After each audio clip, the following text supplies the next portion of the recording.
This man just dropped from the ceiling like a glitch in the simulation. Monsters that were about to turn this ballroom into a buffet are getting deleted in 4K. Meet the Dark Mage, the man, the myth, the absolute edgelord, walking through the smoke like he's in a K-pop video. He saves the girl, stares into her soul with those main character eyes, reaches into his cloak for what's definitely a lethal finishing move, and asks for her autograph. Bro really just soloed a boss fight for a piece of paper. But to understand how we reached this level of awkwardness, we gotta look at the lore. A long time ago, some king discovered a bridge to another world. He probably thought it led to a world with no taxes or free Wi-Fi, but instead, he found the demon world. Terrifying monsters started coming through, and the world basically turned into a 24/7 horror movie. The king did what any leader does when they've messed up. He prayed. God actually picked up the phone and dropped a light show from the sky that gave some humans marks and superpowers. The world called them mages and started treating them like celebrities. Peace returned, everyone lived happily ever after, blah blah blah. Of course it didn't last, because the god who granted that wish might not have been a god at all. Fast forward to current times at this fancy building. Nobles are sipping wine and pretending to care about art, but our girl Saren is not having it. She's a famous singer who was told this was a mage meeting, but it's just a room full of trust fund babies. She's complaining like a Twitter user after a minor update because she actually wanted to meet the Dark Mage. She takes the stage, the crowd is hyped, but before she can drop a single note, the windows decide to stop existing. Massive lizard monsters crash the party, and the security guards are doing a great job of dying instantly. Saren is seconds away from being a lizard's afternoon snack when a shadow cuts through the room. This guy is moving so fast the monsters are turning into mist before they can even scream. This is the Dark Mage from Ofon. The nobles are shook. They've heard the rumors of a man who saves lives in the shadows, and now he's standing right in front of them. He asks Saren if she's hurt, and she's blushing so hard she might pass out. He's got the aura, the looks, the power, and then he pulls out a pen and asks for a signature. The coolest man in the empire just outed himself as a stan. The next day at the Ofon headquarters, everyone is whispering about the Dark Mage. The man himself walks through the hallway, looking like he wants to dissolve into the floor. He hates the attention. He's got that, I just want to play Minecraft in peace energy. Ren greets him at the door and asks if the mission was depressing. Lude hands her a flyer that fell out of her stack, and it's an ad for the Dark Mage, looking like a discount host club model. Ren loses her mind. The master of Ofon is using Lude's scary reputation to drum up business like a desperate YouTuber chasing the algorithm. Lude storms into the master's office and puts a flyer on his face with enough force to cause a concussion. The master just smiles. He's the kind of guy who would sell his own mother for a 5-star Yelp review. He tosses the flyer out the window and laughs it off like Lude didn't just try to assassinate him with paper. Lude is fuming. He's out here risking his life, and his boss is turning him into a mascot. He slams the autograph on the desk, and the master's eyes light up. He actually sent a world-class mage to a monster-infested forest just for a signature. Lude says this is the last time he's doing dumb errands, but the master has a whole stack of missions like find a lost puppy. When Lude mentions the monster attack, the master actually gets serious for 2 seconds. Monsters appearing in a safe zone protected by the tower? That's not a coincidence. That's a plot point.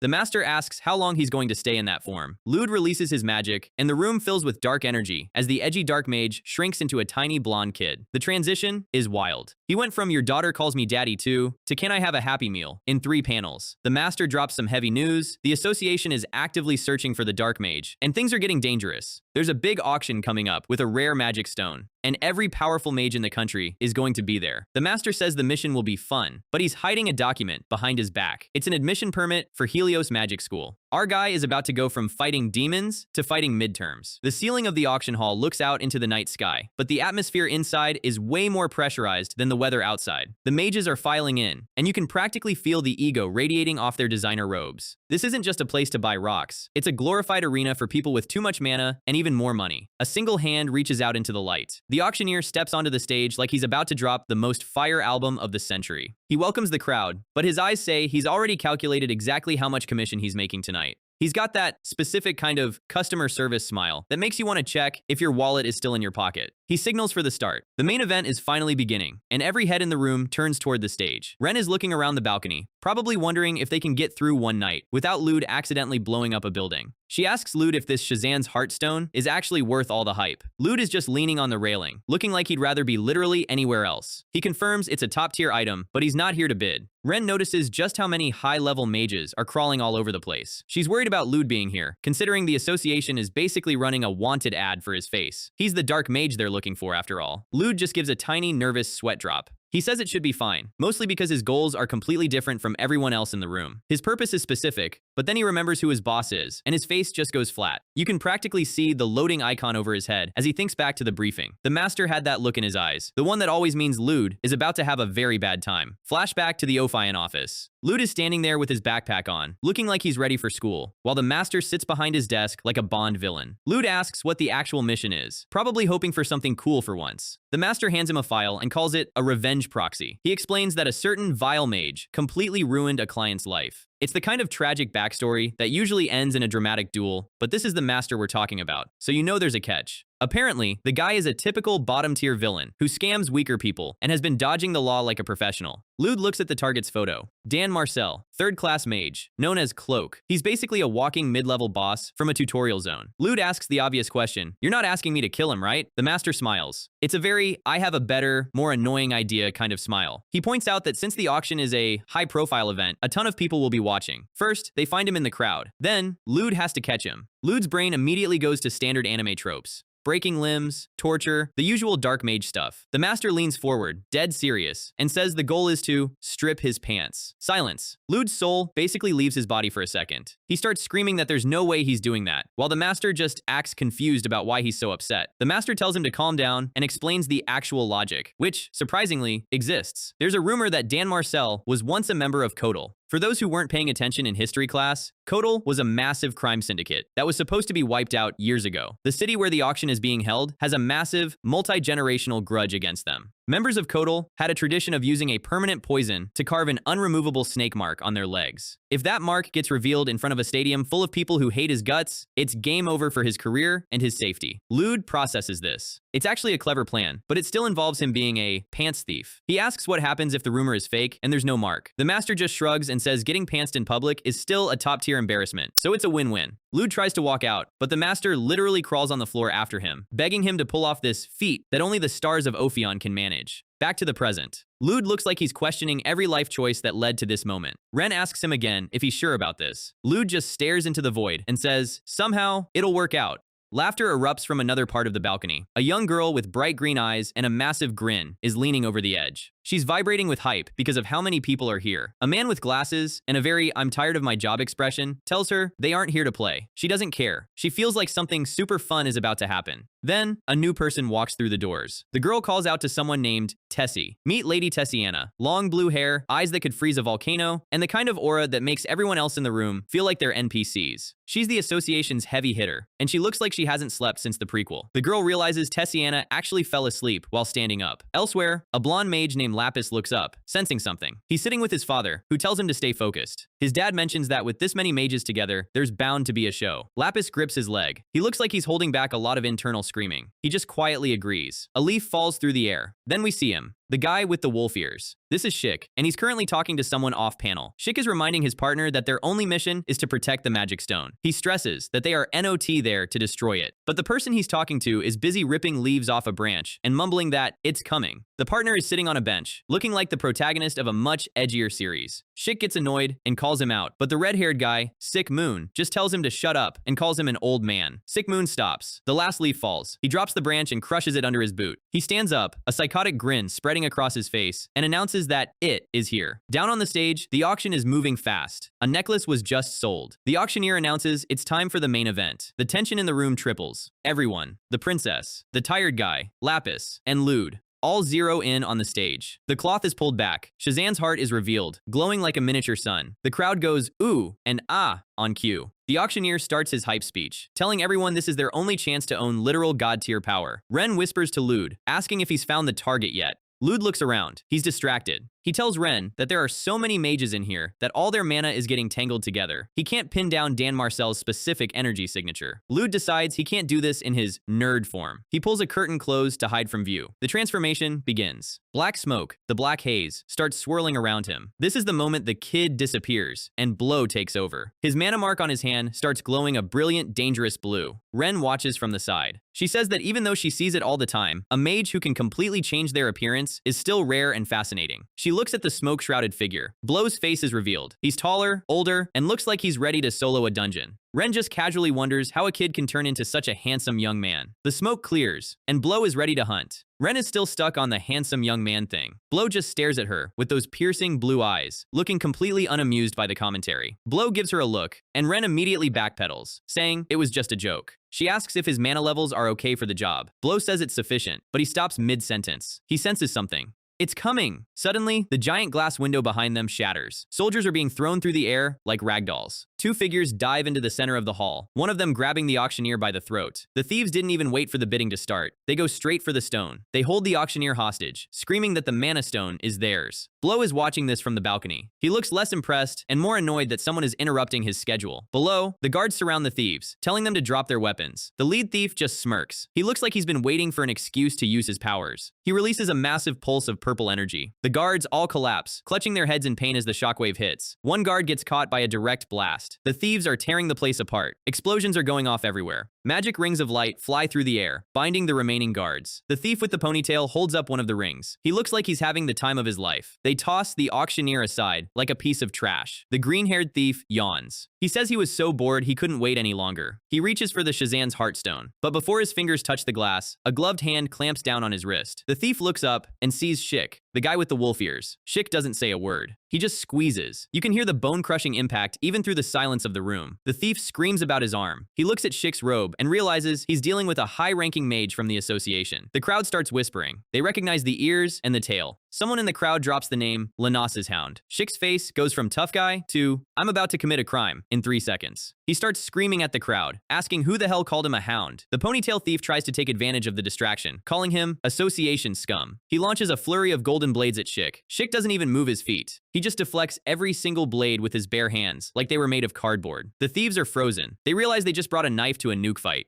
Shik leans in, close to the green-haired guy. His eyes go red. He tells them that their little attack actually hurt. The thieves look like they've seen a ghost. Meanwhile, Ren is watching from above, realizing the situation is turning into a circus. She notes that the association actually had someone competent hidden in the crowd. Blow narrows his eyes. He recognizes the girl with Tessiana. He realizes that she is here. The two thieves are currently unconscious on the floor, with cartoonish bumps on their heads. Shik is already done with them. Shik stands over the bodies and addresses the entire room. He warns every mage present that if they try to stir things up like these idiots, it won't end well. He tells them to stay quiet until the auction is over. Anyone who touches the stone has to deal with me. He turns to leave, thinking he's made his point. But as he turns, he hears the auctioneer scream. He looks back. The pedestal is empty. The stone is gone. Everyone looks up. Sick Moon is standing on top of the giant angel statue, holding the stone and looking like he's about to start a concert. Shik starts screaming at him to come down. Sick Moon ignores him. He's looking at the crowd. I can feel it. He's definitely here. Shik is losing his mind. He's being ignored by his own teammate. Sick Moon looks toward the balcony, directly toward Blow, and calls out, "Hey Blackie, this is what you want too, right?" He challenges Blow to come and take it. He tells the crowd that if Blackie doesn't show his face, he's just going to eat the magic stone. You can tell he's not joking. He's the kind of guy who would eat a priceless artifact just because he's bored. The crowd is confused. They're wondering who Blackie is. Ren is sweating bullets because she knows exactly who he's talking about. She looks at Blow. Blow is just standing there in the shadows, looking like he wants to file a HR complaint against the universe. Ren tells him this is way more complicated than they thought. She suggests maybe they should just back out. Blow stays silent for a second. Then he says, "No, I can't give up the mission just because of some dust-like guy." Ren is confused. Dust? Red dust! She realizes Blow is talking about Sick Moon. She sighs, realizing she can't stop him. I guess we'll manage somehow. Down in the crowd, some high-level mages are complaining. They came for the stone, but now that the association's Sick Moon is involved, they've lost all motivation to bid. One guy thinks they could still take him if they all rush in together. The other guy just tells him he's crazy. What kind of insane person would challenge Sick Moon? They both stop talking as a figure walks past them. Sick Moon is still posing on the statue, basking in the attention. He smirks. He looks down and asks if anyone wants to play hide and seek. Shik is still yelling at him to stop being crazy. Sick Moon just tells the old man to go back because he's in the way. A flash of blue light streaks through the air. The angel statue's wing shatters instantly. The entire statue starts to tilt as ice spreads across the base. Shik is caught in the crossfire as the statue crumbles. A massive explosion of frost fills the center of the hall. The angel statue's face hits the floor, completely destroyed. A silhouette stands in the middle of the dust and mist. It's Lady Tessiana. She's standing there with her sword drawn, looking like she just finished a morning walk. Shik is fuming. He asks if this was her doing. Tessiana just looks at him with zero emotion. She says she only came to participate in the auction fairly. She holds up a single silver coin. The deadpan energy is off the charts. Shik is left wondering what she thinks she can buy with one coin in a room full of billionaires. She looks at Sick Moon. She tells him he interrupted her. Sick Moon doesn't back down. He tells her she was the one who interrupted him. The two association mages are now staring each other down. It's the chaos versus the order, and the rest of the room is just trying to survive the fallout. Ren is watching the chaos unfold. She realizes that while the two association heavies are busy fighting each other, it's the perfect opportunity for her and Blow. She looks at Blow. Blow is already moving. He's standing on the edge of the balcony. His focus shifted. Of course, he says. He's looking through the crowd, filtering out all the dust. He sees him. Dan Marcel. The target is huddled in the back, trying to use the chaos to slip away. Blow's eyes glow with that sharp, predatory blue light. He's not a hound, and he's not a hero. He's an agent with a job to do. Found it. The hall is basically a construction site at this point, except the contractors are high-tier mages, using explosions instead of hammers. Tessiana closes the gap, her blade slicing through the air with enough force to shatter the sound barrier. Shikmuan barely dodges, the shockwave from her strike cracking the floor behind him. He counters with a blast of red energy, but Tessiana isn't just a regular knight. She blocks the impact directly, her eyes locked onto his, with zero fear. She asks him why people who don't know their place keep trying to step up. This woman's trash talk is as cold as her mana. Shikmuan is starting to get genuinely annoyed. He didn't come here to play tag with his own team, he came for the main event. A massive vortex of red and blue energy spirals toward the ceiling. The impact is so loud, it probably woke up people in the next kingdom. The shockwave sends the noble crowd flying. If you didn't have a high-tier shield active, you're basically a ragdoll right now. Shikmuan lands, looking bored. The statue of the angel is officially a pile of gravel. Through the dust, a silhouette emerges. She stands there with her sword, looking completely untouched by the explosion. Shikmuan says her name like it's a curse. Tessiana. Her eyes are glowing, with a brilliant cyan light. This is what an awakened association knight looks like. The ground literally freezes beneath her feet as she initiates her awakening.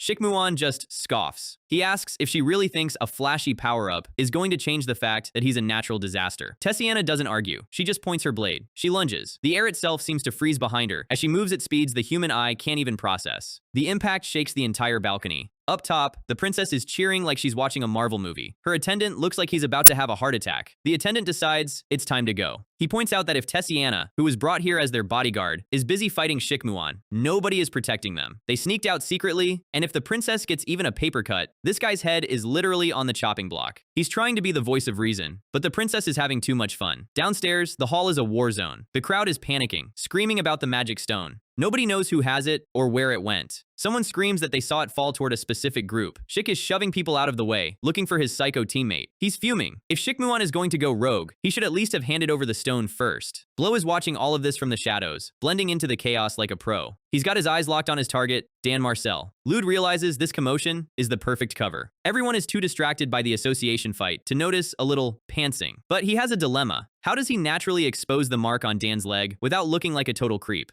He considers just ripping the pants off, but then he curses his master for giving him such a weird mission. He spots a buff-looking guy in the crowd and decides to use a little social engineering. Blow leans in and whispers like he's sharing a secret. He tells the guy that he saw the man in purple hiding the magic stone. The guy is confused, so Blow adds the finishing touch. He's hiding it in his pants. The buff guy immediately grabs Dan Marcel by the collar. He starts screaming that Dan stole the stone. Within 5 seconds, the entire crowd is dogpiling the target. Blow is standing back, actually surprised his dumb plan worked this well. Dan Marcel panics. He pulls out a blade and slashes the guy's chest. Dan realizes he's cornered. He can't play the weak mage anymore. He's wondering how the hell they figured out he had the stone. Blow is just watching from the side. He realizes Dan actually did steal the stone during the initial blast. Our guy just accidentally told the truth while trying to lie. Dan decides if he's going down rich. He reveals his true name, Cloak. He's been a hidden player this whole time, and now that the stone is in his hands, he refuses to let it go. He triggers his own awakening. Purple lightning and smoke explode from his body. He calls everyone maggots. Classic villain behavior. He warns them that anyone who tries to take his treasure is dead. He launches a volley of purple energy bolts into the crowd. A massive black spear of energy cuts through the air, intercepting Dan's attack and pinning his cloak to the floor. Blow steps out of the dust. Well then, Dan Marcel doesn't even see him move. Blow is suddenly in his face, slamming him back. A dagger flies through the air, missing Blow's head by an inch. Blow stands over the target, holding his spear. He looks Dan in the eye and tells him that escaping is going to be difficult. But Blow isn't the only one watching. Shikmuan is standing on a balcony, staring down at Blow with those creepy red eyes. Tessiana lunges at Shikmuan again, ice crystals trailing her blade. Shikmuan doesn't even look at her. He just steps through her attack, his focus entirely on the dark-haired guy below. Dan Marcel is on the ground, terrified. He has no idea who this black-clad mage is. The crowd starts murmuring. They see the Black Haze. They realize who just entered the chat. Shik stops in his tracks. He recognizes that specific dark mana signature. A black mage? The legendary rogue everyone's been hunting is standing right in the middle of the room. Dan Marcel tries to scramble away, screaming that the stone is his. Blow just asks him why he thinks a stolen item belongs to him. Blow clarifies that he doesn't actually care about the stone. He tells Dan, "You over there." Suddenly, a massive red pillar of fire explodes behind Blow. Shikmuan's eyes are glowing with a terrifying violet hue. He's not bored anymore. A massive mana circle opens in the sky, raining down destruction. A red sword of energy slams into the ground, narrowly missing Blow. Blow looks back, and you can see the "oh crap" in his eyes. He jumps back as Shikmuan closes the distance in a blur of red light. Their hands almost meet in midair, mana clashing like a thunderstorm. Shikmuan leans in close, a psychotic grin on his face. "Hello, Blackie." The mana clash is so intense, it's literally warping the air between them. Shikmuan just says hi, like he's bumping into a friend at a grocery store, except he's trying to vaporize him. He calls him Blackie again. He's been waiting for this rematch since the day Blow gave him those goosebumps. Blow realizes he's dealing with the one guy who doesn't follow any rules. Shikmuan! A massive explosion of red and black mana tears through the floor. The crowd is screaming. This isn't an auction anymore, it's an extinction event. The dust clears. Shikmuan is standing on a pile of rubble, looking entirely too happy. Tessiana is on her knees, coughing. She says, "It hurts." Her sword was taken away in the blast. She grips the broken ground, her knuckles turning white. She looks up with a look of pure, cold fury. She declares that next time, she won't lose. She unleashes a massive wave of frost mana, trying to stabilize the area, but the building is already structurally compromised. Dan Marcel realizes this is his chance to ghost. He clutches the stone and starts running for the exit, thinking everyone is too busy with the mages. He blasts a few random guards out of the way, calling them small fries. He launches a purple energy wave to clear a path. He tells the weak to know their place. Typical overconfident villain behavior for a guy whose pants are about to be stolen. Suddenly, a hooded figure drops from the ceiling right behind him. Dan gets slammed into the ground before he can even blink. A group of mercenaries surround him. They aren't looking for the stone, they're looking for revenge. Dan is surrounded. Lude's rumor spreading worked a little too well. He grits his teeth. He's starting to realize that being a thief in a room full of mages was a bad career move. Meanwhile, the crowd is panicking because they realize the Black Mage and Shikmuan are actually facing off. The blonde kid, Lapis, is watching from the distance. He looks terrified. He realizes the entire building is about to collapse under the pressure of their mana. He calls out for his father. He looks around and realizes the seat is empty. His attendant, Rune, tells him that His Majesty left first. Talk about a great dad award. Lapis thinks about leaving, but he stops. He wants to watch. A fight between two mages of this level is something he might never see again. Ren is in the balcony, clutching her head. She's stressing out because Shikmuan's appearance was not in the plan.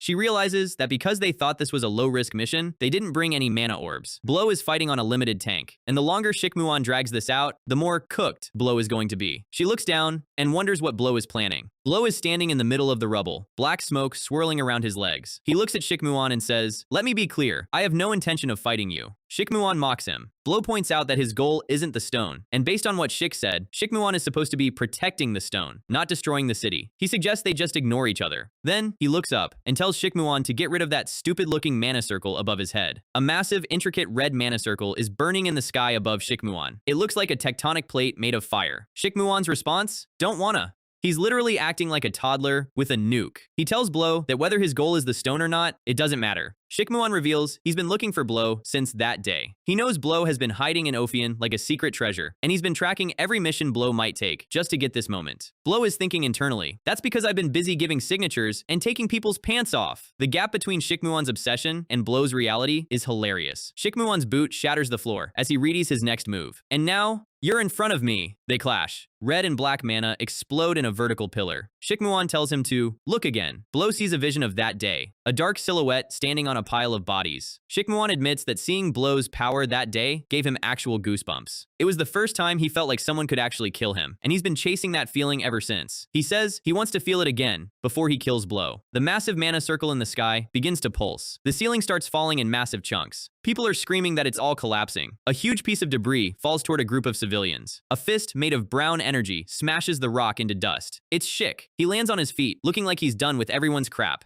Shik looks at Shikmuan and asks if that bastard is really planning on destroying everything just because he's excited. Shik realizes the auction is already a disaster. He figures that once he recovers the magic stone, he'll have an excuse for the mess, so he needs to find Dan Marcel now. A group of mercenaries are trying to pin Dan Marcel down. Dan Marcel is screaming, asking what the hell they think they're doing. The mercenaries are screaming back, demanding he give them the magic stone. They're convinced he has it. Someone yells, "Pants!" The buff guy from earlier confirms it. The mana stone is in his pants! The group of high-level mages stop. They look at Dan Marcel's waistline with intense focus. Dan is backing away, swearing he doesn't have it. "Don't come closer!" Up on the balcony, Blow is watching the chaos. He grabs a piece of his cloak. He looks down at the mess and sighs. He spots two women frozen in fear on a nearby balcony. He gestures for them to keep quiet. "Please get out immediately. It's dangerous here." The women are blushing. They're being saved by a handsome dark mage while the world ends. They scramble away. Blow thinks to himself. He finds the whole killing each other thing laughable. He doesn't want to waste his mana on a useless fight. He wonders if his master has been giving him these weird missions just because of Shikmuan's obsession. He sees people starting to evacuate. The mission is basically a fail at this point, but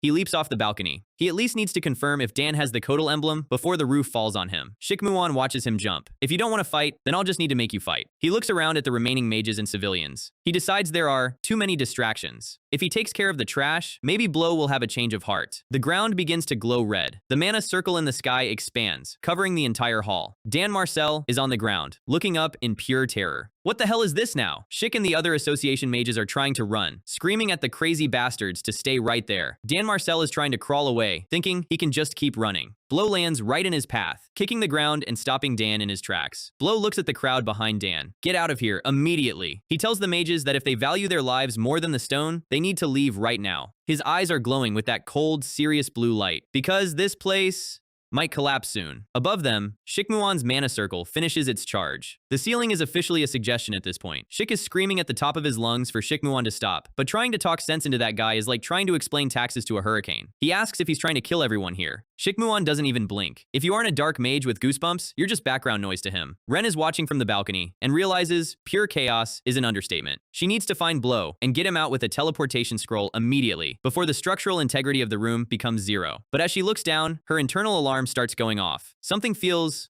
well, ominous is the only word for it. Shikmuan strikes a pose like he's in the middle of a photo shoot, completely ignoring the screaming nobles. Play with me. He's literally treating a dark mage who could level a city like a new toy he just unwrapped. Blow is forced to dodge as Shikmuan drops a pillar of mana right where his head used to be. They're moving so fast, they're basically just streaks of black and red light bouncing off the falling debris. Suddenly, they both stop. They land on opposite ends of the wreckage, looking at their hands like they just saw a glitch in the Matrix. Blow realizes that the mana he just fused for his next attack didn't miss, it just vanished into thin air. Shik runs up to Shikmuan, ready to give him the lecture of a lifetime, but he stops when he sees the ground. A massive, glowing purple magic circle is burning into the floor right beneath them. It's not just one. They're popping up everywhere, like some kind of demonic malware. The entire hall is being covered in geometry that definitely wasn't in the auction catalog. Even the high-tier mages are confused. Magic circles this complex usually require a 10-man ritual, not a spontaneous appearance. A jagged spire of purple rock bursts through the floor. Then, the eyes open. It's a demon, and not the low-level goblin type. It's a massive, multi-eyed monstrosity that looks like it was designed by someone who hates the concept of biology. The survivors realize the protection mission just upgraded to a survival horror mission. Lapis is frozen in the middle of the crowd, staring up as the shadow of the beast covers him. He asks where it came from, and Rune, being the MVP attendant she is, points out the obvious magic circles on the floor. A massive tentacle-like limb swings down toward a pair of nobles, who are definitely not paid enough to be here. Lapis has a main character moment. He asks Rune for his sword, admitting he might not be strong enough, but he can't just stand there. He decides it's better to die doing something than to live doing nothing. That's a 10-10 for spirit, but a 1-10 for survival probability. He lunges forward to protect the civilians, but the demon just looks at him like he's an appetizer. The beast bats him away with one move. Lapis is currently learning why there's a level requirement for this zone. Rune doesn't even wait for him to hit the ground. She's already in the air. She catches Lapis and lands gracefully. She looks at the demon and wonders if it's an ugly jellyfish or a massive octopus. The demon roars, and honestly, Rune calling it ugly probably hurt its feelings more than Lapis's sword did. Rune summons her weapon. This is Rune's bow, a high-tier artifact that manifests from pure light. She's not just a maid, she's a specialized summoner who actually knows how to handle an S-rank threat. She draws back the string and fires a bolt of light right into the center of the demon's mess of eyes. The explosion of mana is huge, but the demon barely seems bothered. Shik lands nearby, looking at the creature with genuine disgust. Just what the hell is this thing? Blow is standing next to him, and they're actually having a civil conversation for once, because the situation is that bad. Shik realizes he's talking to the black mage, and does a double take. He asks if there are any mages actually capable of summoning demons this size. Blow thinks to himself that summoning this many monsters in a public area is basically a declaration of war. Ren finally catches up to them, running through the debris. Blow is surprised she didn't escape earlier. Ren basically tells him she's not a coward, and wouldn't leave a teammate behind. Shik is looking at her like, wait, who is this lady, and why is she in a fancy dress during an apocalypse? He tries to warn Shikmuan, but the red-haired psycho is still focused on the demon. Shikmuan releases a massive blast of red energy, trying to one-shot the monster. He misses. Or rather, the monster just isn't there anymore. A piece of the ceiling hits Shik on the head. Shik asks what happened to the mana stone. He saw Shikmuan holding it just a second ago. Shikmuan looks at his empty hand. He looks genuinely confused for the first time today. It disappeared. He says it like he just lost his car keys, not a world-altering artifact. Ren pulls out the teleportation scroll. She tells Blow they need to use it and get out of this crazy place right now. Blow looks at the chaos. He's torn between finishing the mission and the fact that the association is staring right at him. Shikmuan's mana flares up again. He is not letting Blow leave until he gets his goosebumps. He lunges at Blow with a kick that could shatter a mountain. Blow blocks it with his spear. Says who? He's officially done being polite. Ren is screaming at them. She asks if they're blind to the fact that the building is literally falling on their heads. She even tries to get Shik to stop his teammate. Shik just gives her a look like, "Lady, I have been trying to stop him for 3 years." Blow realizes something during the clash. The mana didn't just disappear, it was absorbed. He asks Shikmuan if he felt it too. The strange phenomenon from earlier wasn't a fluke. Blow points out that these monsters are acting weird. They don't have cores, and they're just soaking up mana like sponges. He tells Shikmuan that this isn't the time for their rivalry subplot. Shikmuan's response is the most Shikmuan thing ever. Strange or not, I don't care. He attacks again. If the world is ending, he's going to spend his last seconds trying to kill Blow. A massive explosion of red mana levels what was left of the stage. Ren is holding the scroll, looking like she's about to have a mental breakdown. Shik steps between them. He's looking at Blow with a face that says, "I'm about to do something I'm going to regret." Ren is still clutching that teleportation scroll like her life depends on it, mostly because it does. Shik is staring at Blow, and for a second, the two most competent people in the room are actually on the same page. He tells Shikmuan to stop.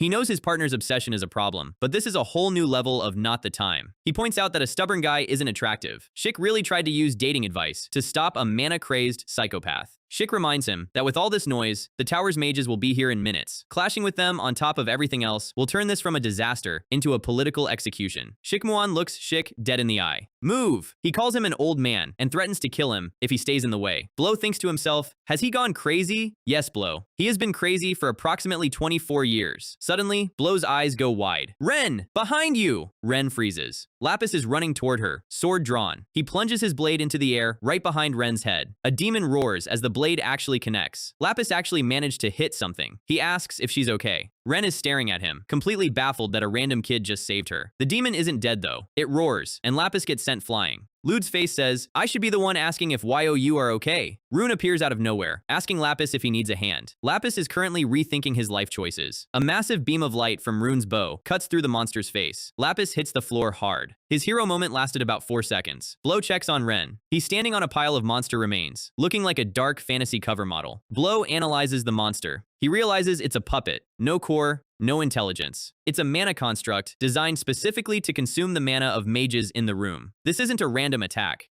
It's a trap. Rune checks on Lapis. Lapis is staring at Blow. He finally realizes he's looking at the legendary Black Mage. He looks at Shikmuan and realizes the power level in this room just reached don't even try levels. He realizes just how strong these people are. The gap between them isn't a ladder. It's a planetary distance. Blow looks over at the corner of the room. Dan Marcel is face down in the dirt. He is currently KO'd by a falling rock. Blow realizes he still hasn't verified the emblem on Dan's leg. The mission is technically still active, which is hilarious given the circumstances. Ren has had enough. She tells him to forget about the damn mission. She holds up the teleportation scroll. It's glowing. It's ready. Blow tells Ren she should get away first. Ren's face goes completely dark. Are you really planning to take his pants off in this situation? Lapis and Rune are in the background, looking like they accidentally walked into the wrong anime. Pants? Pants. Blow tries to explain that it's for the monsters or the people. He's basically making it up as he goes. Ren tells him the tower will handle the monsters. Blow turns to Lapis. Yo, you! Lapis looks like he just got called on by a teacher he didn't expect. Blow makes an offer. The teleportation scroll can carry 4 people. He wants Lapis and Rune to go with Ren, so they can all get out alive. It's a debt repayment for the save earlier, even if it was a mess. Lapis immediately says, no, no, no! He explains they have their own teleport scroll, and they would be grateful to go together. Elsewhere, Shik is clutching his head. Shikmuan is literally shaking him by the collar, still demanding to fight Blackie. Shikmuan punches Shik in the face. Honestly, Shik deserves a raise and a vacation. Ren activates the scroll. The conditions are contact and location, the place I want. This is a high-grade scroll that ignores standard interception magic. Blow tells everyone to grab each other. It's time for the exit stage left maneuver.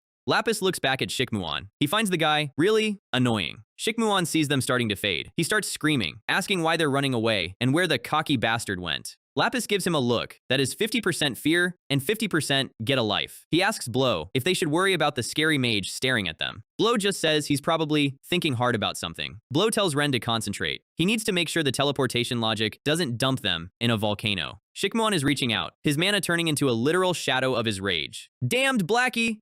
He looks like he's about to have a stroke from pure spite. The massive red mana circle in the sky finally releases its energy. Shik is just screaming at the sky at this point. He is officially over this job. Lapis looks up as they vanish. Ren's name is the last thing we hear as the light consumes them. The auction hall is empty of mages, just fire and smoke. A voice whispers, "What I want is..." A blur of purple and pink energy streaks across the screen. Everything goes white. Outside, the city of Helios is watching the auction hall go up in a pillar of flame. The forest nearby is being whipped by a sudden, unnatural wind. A pale hand reaches out. A small, pink magic circle, hovering over the palm. The circle shatters into sparkles. Meet the one behind the curtain. A demon girl with small black horns and eyes that look like they've seen too much. She's holding a miniature version of the demon from the hall like it's a pet. She finds the whole scene interesting. She's watching the wreckage from a tree branch, looking like she just finished a movie and is waiting for the post-credit scene. She tosses something into the air. She catches it. It's the magic stone, Shazan's heart. She calls herself Lady Ruby Monter. She looks at the stone with a face of pure boredom. She complains that humans are causing a big scene for such a little thing. She closes her fist. The stone, the legendary top-tier mana artifact, is crushed into dust instantly. Humans are such boring beings. We're back at the office after the auction hall literally turned into a pile of expensive gravel. The master is reading the report, checking off the list of disasters: building destroyed, stone missing, unknown monsters. And his reaction to this apocalyptic mess? How eventful. He's literally laughing about it. Ren is standing there with no face, probably wondering if it's too late to quit and work for a normal boss. She asks if he's really laughing right now. The master basically says that sending Lude to take off a guy's pants and ending up in a demon tier war is comedy gold. He admits he didn't know Shikmuan would be there, which is a rare moment of him being surprised. He wonders why Shikmuan is so obsessed with our guy. He notes that it doesn't seem like the red-haired psycho just wants a regular duel. His eyes get serious for exactly one panel. He mentions that both Shikmuan and his father are a bit crazy. File that name away, because Shikmuan is a problem, but his dad is a myth. Ren is just confused. Father and son? The master decides they should just avoid trouble for now, even if it feels unfair to Lude. Ren realizes this is why Lude has been stuck with the weird missions lately. The master gets back to business. He was skeptical about a high-grade stone appearing at a public auction from the start, but the real issue is the fine details. The unknown monsters and the sudden disappearance of mana aren't things they can just ignore. It's a glitch in the world's logic. Ren figures both the association and the tower are going to be sweating over this for months. The master looks at the final report Lude left behind. It's a failed mission report, but Lude is already gone. Cut to a cafe. Lude is sitting there, looking like a student who's about to fail his finals. He's looking through records and finds nothing about the specific monster summoning they saw. He's starting to realize the information he needs isn't in public books. Then, a kid with green hair shows up with a tray. Meet Ben. He's the local cafe kid, and he's clearly a fan of Lude, calling him Rude Hyung. Ben asks why there are so many books. Lude just says he was curious about something, playing the mysterious intellectual card. Ben looks at the magic circles in the book, and his brain basically short circuits. He's impressed Lude can even read this stuff. Lude pats his head and tells him that being smart is just a burden. He's totally humble about it. The cafe is packed today. Ben says everyone is busy talking about the news, specifically the performance of the Black Mage. Lude's face just goes blank. Performance? Ben starts telling the official rumor. Some bad mages tried to steal a stone in Ravi, and then, ta-da. The legendary Black Mage descended from the heavens, chased away all the villains, and saved the day. It's the kind of heroic story Lude absolutely hates, because it's 90% made up. Lude is thinking, I did? I'm pretty sure I just broke a floor and left. Ben is beaming. He hopes his sister can become a strong mage, just like the Black Mage. Lude asks if he has a sister. Ben's sister just got accepted into Helios. Lude knows the name. Everyone does. Helios isn't just a school. It's the top-tier academy where the elite mages are born. If you graduate from there, you're basically set for life as a magical 1%. Ben is sad they'll be separated, but he's already written 10 letters to her. He's a wholesome little guy, which usually means the plot is about to do something terrible to him. Ben heads off, telling Lude to study hard. Lude is left alone at the table, looking at his research. The room goes quiet for a second. He closes his eyes, trying to process the rumors versus the reality. The camera pans out. Lude is just one small kid, in a room full of people, talking about his alter ego. The rumors are all over the place. One guy says Shikmuan won. A girl says the Black Mage rescued everyone. Another person thinks the explosion was a secret tower experiment. And then there's the best rumor. Apparently, the Black Mage is a girl. Lude is going to love that one. Lude sighs. In the end, everyone just wants a story. The villain Cloak took all the blame for the destruction. Lude looks at the newspaper. The tower is covering up the monster's appearance, which is suspicious as hell. He realizes that for a monster to appear in a city protected by the tower's barrier, something is fundamentally broken. Either the barrier failed, or someone let it in.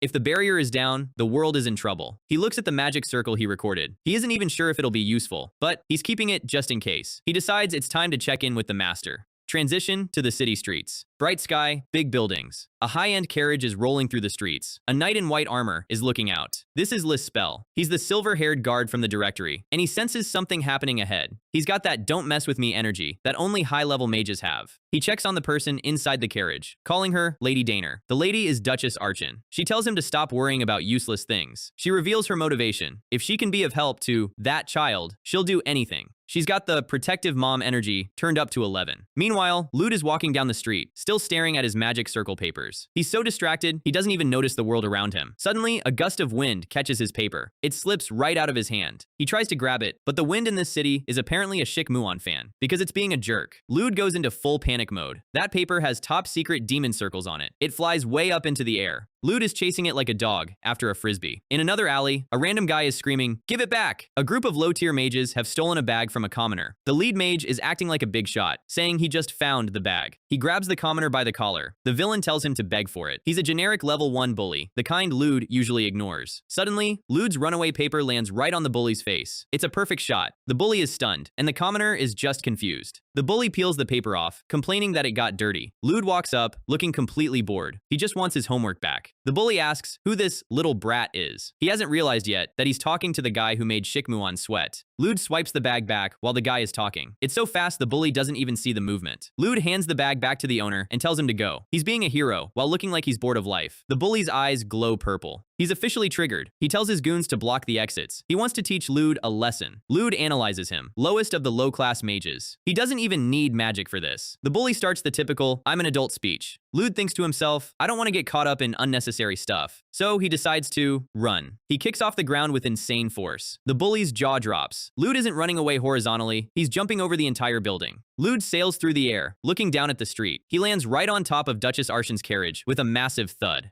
The Duchess looks out the window. Her eyes meet Rood's. This is what we call a meet cute in a world of explosions. Her guards are already on high alert. You don't just fall on a Duchess and walk away. Rood is crouched on the roof, looking like he's regretting his entire existence. He's standing on top of the most expensive vehicle in the city, while a squad of elite mages surround him. He gives a nervous laugh and says, "The horse carriage is really sturdy." Haha. He's still standing up there, trying to act like this is a normal Tuesday. He blurs. He drops to the ground and starts sprinting. He knows if he stays to explain, it's going to be a 3-hour interrogation. The guards are stunned. Nobody moves that fast without a high-tier wind spell. Lispel is the first to react. He draws his blade, wondering who the hell that kid is. He moves. Before Rood can take another step, a silver blade is pressed against his throat. Rood stops. He thinks to himself, he's fast. This is the first time in a while a human has actually caught him. Lispel asks if he knows whose carriage he just stepped on. He's got that "I will end you" look in his yellow eyes. Rood doesn't look scared. He looks annoyed. He says he doesn't know about that, but he remembers he's supposed to be a normal kid, so he bows deeply and apologizes. He gives a perfect, polite explanation. He didn't know a noble was inside, and though he had an inevitable reason for jumping, he shouldn't have done it. He's laying the good kid act on thick. He puts his hands over his heart and asks for forgiveness.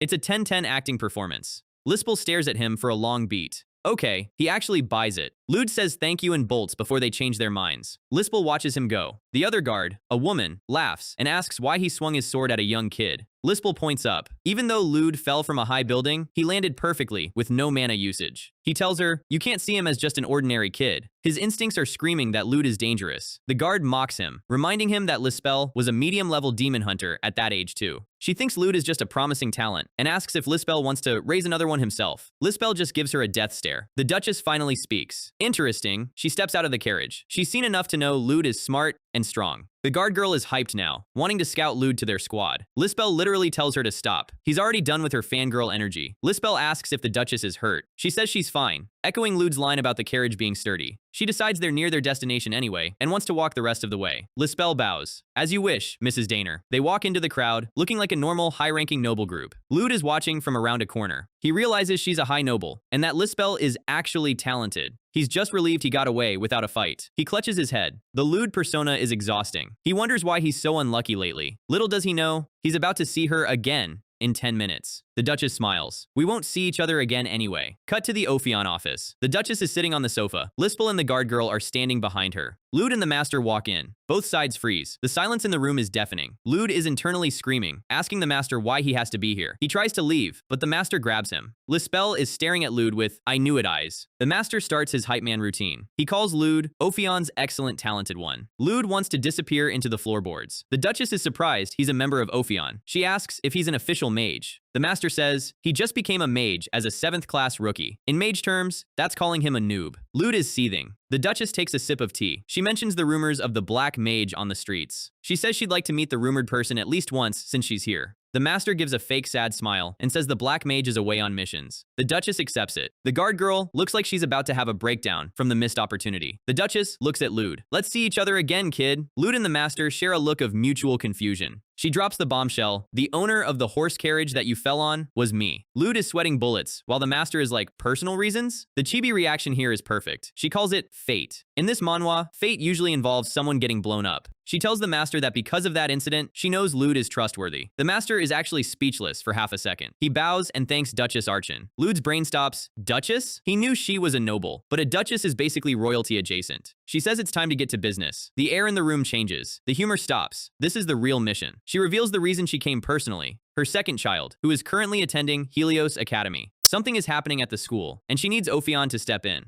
Specifically, the one currently enrolled at Helios Academy. The master is all ears, leaning in with that "I'm definitely about to overcharge you" look on his face. She explains that her son is having a rough time adjusting to the social hierarchy of the school. She signals her guard, Fran, who has the paperwork ready to go. This is the full dossier on Helios, the student lists, and the confidential reports on the situation. Rood is just standing there thinking he's heard the name Helios about 50 times too many today. The Duchess looks genuinely pained as she explains that it's only been a month since he started, but things have already gone south. Our guy is confused because who would actually have the guts to call the second prince of the Archean family a monster? Here's the problem with Helios. Once you are inside, the school is its own country. Not even the Duchess can interfere with school policy. She can't just pull him out either, likely due to political pressure or family pride. She describes her son as a delicate, lonely kid who is basically a magnet for trouble. The flashback shows the poor kid being overshadowed by his brothers since birth. The Duchess admits she didn't give him the attention he deserved, and now she's feeling the mom guilt at max level. He's become fragile, unable to speak up for himself, while the rest of the world treats him like a pariah. She just wants the hurt to stop.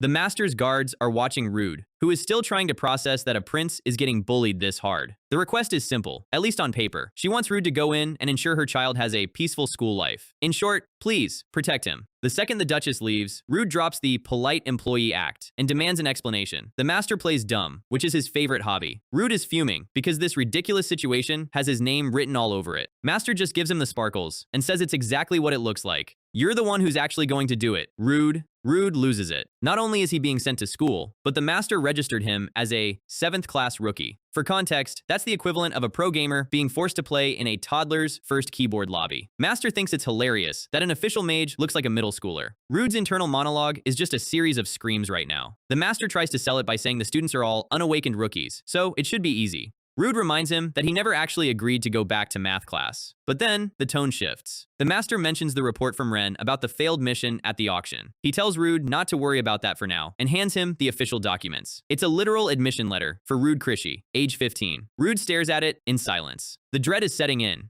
This isn't a prank. This is his life for the next few months. Master tries to explain, but Rood slams the paper onto his chest. This is the end of our relationship.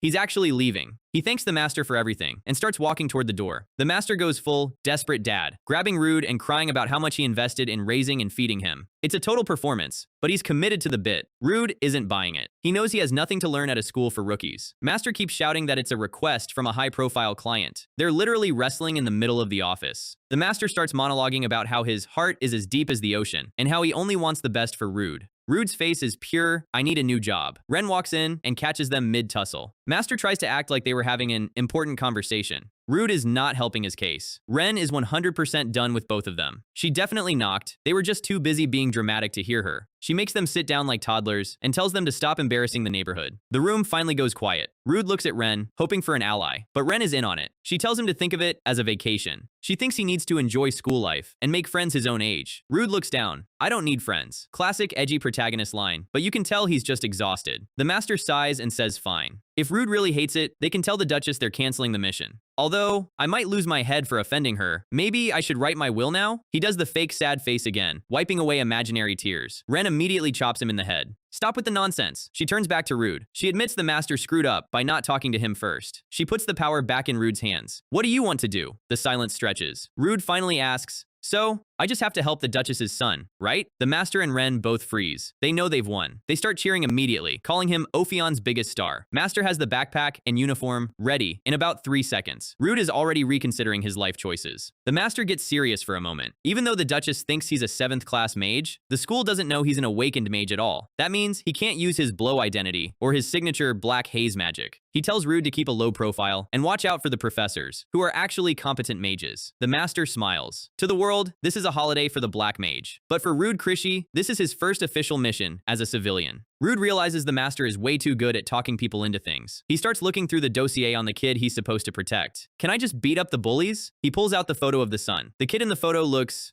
intense, vicious even. Rood slams the photo down. Is THIS the guy bullying the second prince? The Master just blinks. No, that's not the bully. That is Leducis Dienartion, the one being called a monster. That's the kid you're protecting. Rood is officially concerned. Cut to the sunset over the Helios campus. It looks like a high-end resort, but the rules here are basically a prison. Inside the lobby, a kid is arguing with the clerk. He's trying to send letters. The clerk is cold. No external items allowed without a certificate of authorization. The kid, Ben, is desperate. He needs to reach his sister, but the clerk just tells him to ask his parents for permission. Ben's face drops. His mom explicitly told him not to send letters. The clerk is about to kick him out. Suddenly, a hand reaches over Ben's head. Rood is standing there with a golden certificate. He tells the clerk to send the letters with his own luggage. Ben is looking at him like he's a literal angel. The kid is speechless. Whoa! Rood gives him a small, rare smile. I can deliver them for you.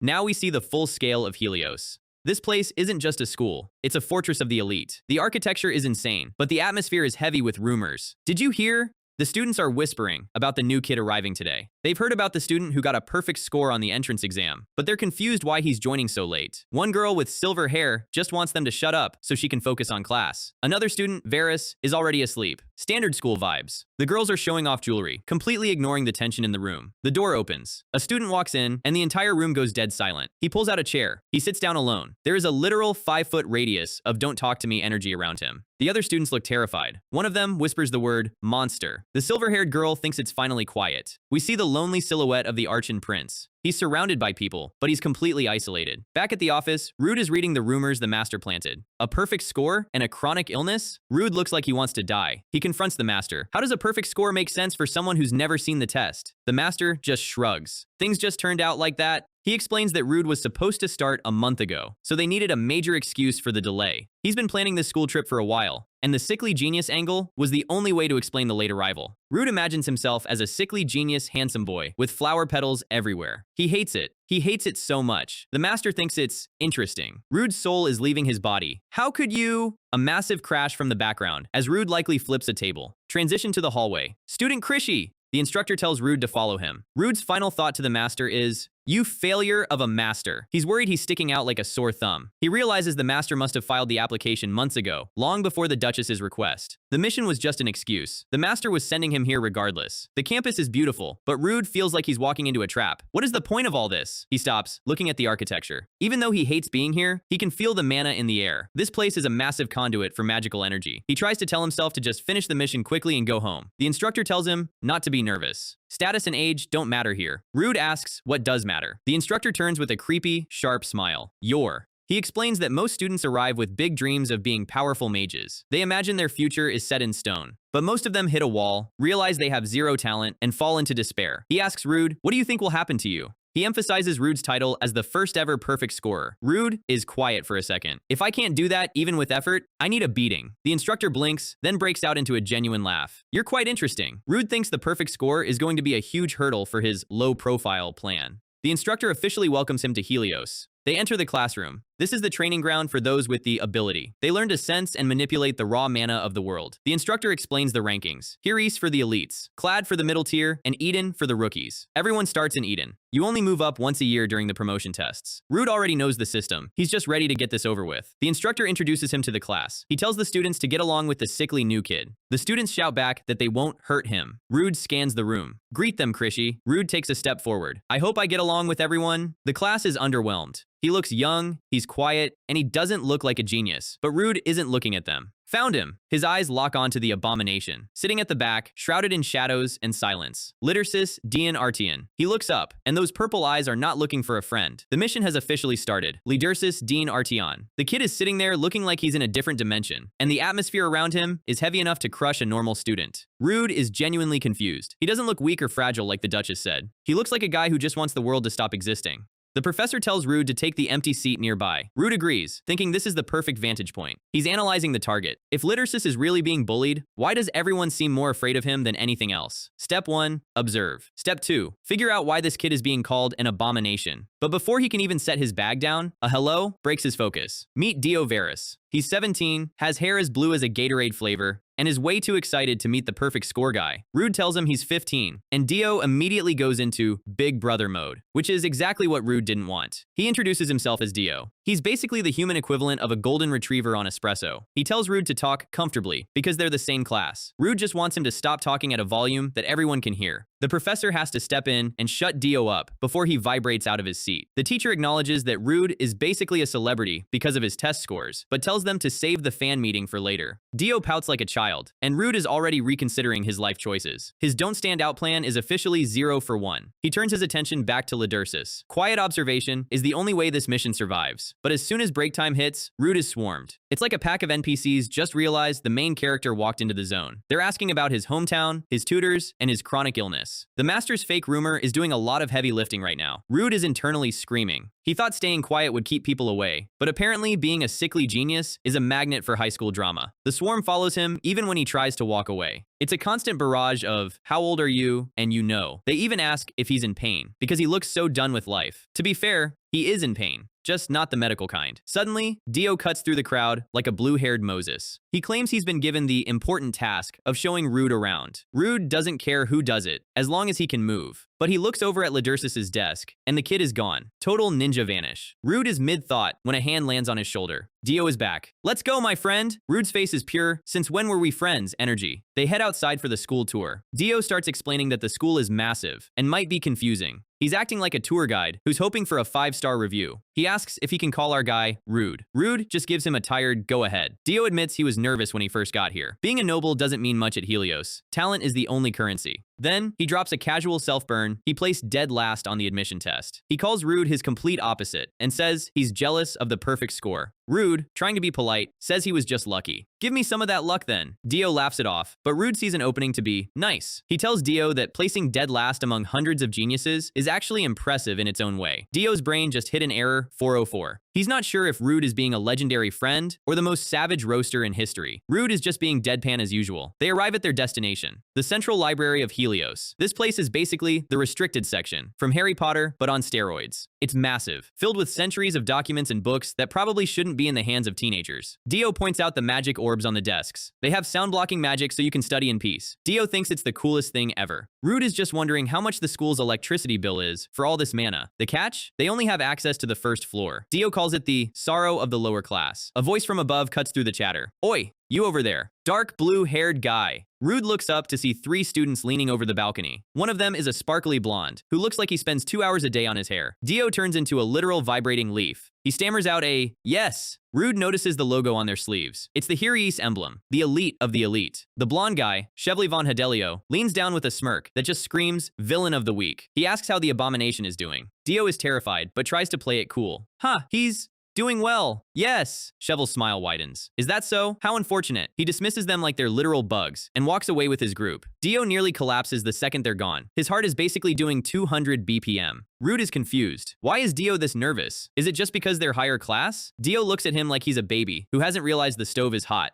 Rood, you sweet summer child. He grabs Rood's shoulders. This is the lore dump moment. Rule number 1 of Helios: never, under any circumstances, stand up to the Heres. There are only 20 of them in a school of 400. They are the top 5% of recognized talent. They have privileges that allow them to basically do whatever they want. Dio warns that if you get on their wrong side, your peaceful life is over. Rood's thinking, wait, these are just kids who haven't even awakened their mana yet? To Dio, they are the sky and the stars. Rood just moves on to the next point. What's the second rule? Dio leans in and whispers it like it's a cursed secret. You need to be careful of Cheval von Hadelio. Rood puts 2 and 2 together. The sparkly blonde guy from earlier. Dio explains that even for a Heres student, Cheval is special, and his personality is disgusting? A voice laughs behind them. Dio nearly jumps out of his skin. He shushes Rood, looking around like Cheval has spies in the walls. Listen carefully. This is something you need to know. Chevalier von Hadelio isn't just a talented student. He's the heir to a Marquis family. Even the professors don't want to mess with him. If Cheval decides he doesn't like you, he will bully you until you either quit or break. He's a total menace. Rood takes the info, but he has a more important question. Why was that other guy, the prince, called an abomination? Dio's expression changes. He's the prime example of what happens if you get involved with Hadelio. Rood wants the details, but Dio isn't ready to spill the beans yet. Let's stop talking about boring stuff. We have more places to see, my friend. Dio grabs him and drags him away before Rood can press for more. The tour continues past fountains and gardens. This school is basically a 5-star hotel that happens to have magic classes. They stop at a shop.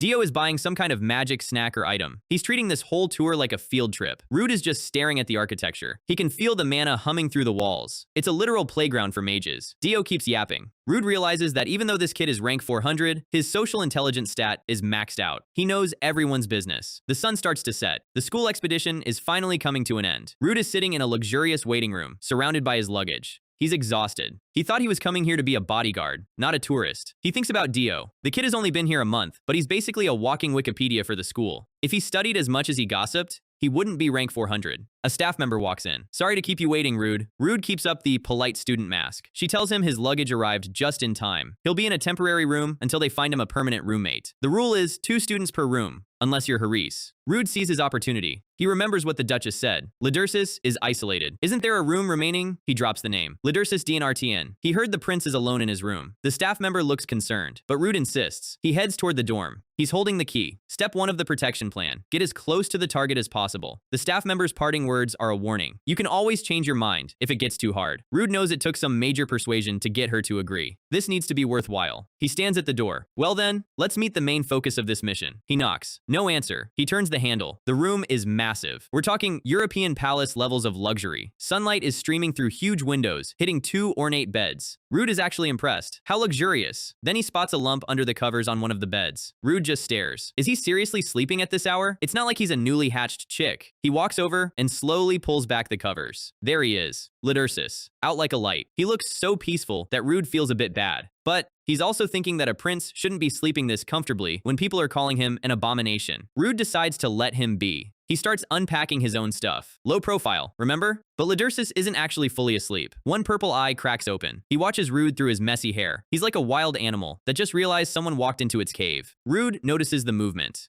Ledursis quickly shuts his eyes again, pretending to be out. Rood just sighs. This kid is more cautious than he looks. This is going to be a long semester. Night falls over the academy. The lights in the office buildings are still on. A professor, not Hale, is carrying a stack of books. He's nervous. I have business to do too. He's looking around like he's being followed. He mentions needing to avoid the eyes of those in the tower. He's talking to a silhouette in the shadows. He promises to follow the contract and begs for time. Suddenly, Professor Hale bursts in. What's wrong? The nervous guy is shaking. Hale looks calm, almost too calm. There was a shadow just now. We see it for a split second. A mass of black smoke and haze. It looks exactly like Rood's magic. Hale's expression changes. The mask is slipping. The shadow vanishes, leaving only cold air behind. Hale adjusts his glasses. I will make sure to fulfill the contract. This guy is definitely not just a fun teacher. Next morning, the sun is up over Helios. Rood wakes up, looking like he actually got some decent sleep for once. He stares at the ceiling. I slept a lot. He looks over at the other bed. Empty. Ledursis is already gone. No matter how many times Rood tried to talk to him last night, the kid just pretended to be asleep. Rood realizes Ledursis is more guarded than he thought. He heads out, figuring everyone wakes up early here. He enters the hallway and immediately feels the atmosphere shift. Students are whispering. Some are shocked. Others are looking at him with pity. Rood is confused. What now? The whispers are loud enough to hear. The new student in Hale's class, he's roommates with the abomination. One student says, I heard he wanted it himself. Rood is standing on a balcony, watching the chaos below. The rumor has already spread. His low profile is officially buried. This is more serious than I thought. Rood realizes he can't just be a bystander. He needs to actively solve the abomination problem if he wants any peace. Down in the courtyard, things are already getting ugly. Ludursus is being dragged around like a ragdoll by a group of upper-class students. The lead bully is literally grabbing him by the collar, mocking him for keeping his head down. This is the standard villain behavior pack, and Ludursus is just taking it. The other students are watching from the sidelines. They want to help, but they're too scared of getting targeted themselves. In this school, minding your own business is the only way to survive. The bully loses his patience and shoves Ludursus hard. He falls to the ground. The bullies are surrounding him, looking down with total disgust. The brown-haired leader points a finger at Ludursus's forehead. He's telling him an abomination shouldn't even be walking in the central aisle. He wants Ludursus to hide like a rat, so nobody has to look at him. Ludursus doesn't say a word. He just stares at the ground through his hair. The bully gets that typical evil smirk, the kind that says he's about to do something he'll regret once the MC shows up. He starts digging into the personal stuff. He mentions that even the Arshan family doesn't care about Ludursus. Apparently, his own brother, who's in the successors class, claims he doesn't even have a younger sibling. Ludursus's eyes glow purple for a split second. That pitiful comment clearly hit a nerve, but he's still not fighting back. The bully isn't finished. He's enjoying this way too much. He literally steps on Ludursus's hand, grinding his shoe into the pavement. This is pure, unadulterated L behavior from the bullies. One of the other goons is actually worried. He mentions that if they hurt him, a guy named Manon might get involved, but the leader doesn't care. To him, Ludursus is just an abomination. He thinks it's a rare opportunity. When else do you get to step on a kid from a duke's family and get away with it? He raises his foot for another stomp, laughing like a maniac. Suddenly, a massive hardcover book comes flying out of the sky and bins him right in the back of the head. The impact is loud. The bully faceplants into the dirt, and the whole group freezes. They have no idea where the knowledge missile came from. That's mine. Rood is standing on the balcony above, looking down like a bored god. He asks for it back with the most deadpan expression possible. He looks like he's asking for a pencil, not explaining why he just sniped a guy with a textbook. Before they can react, Rood just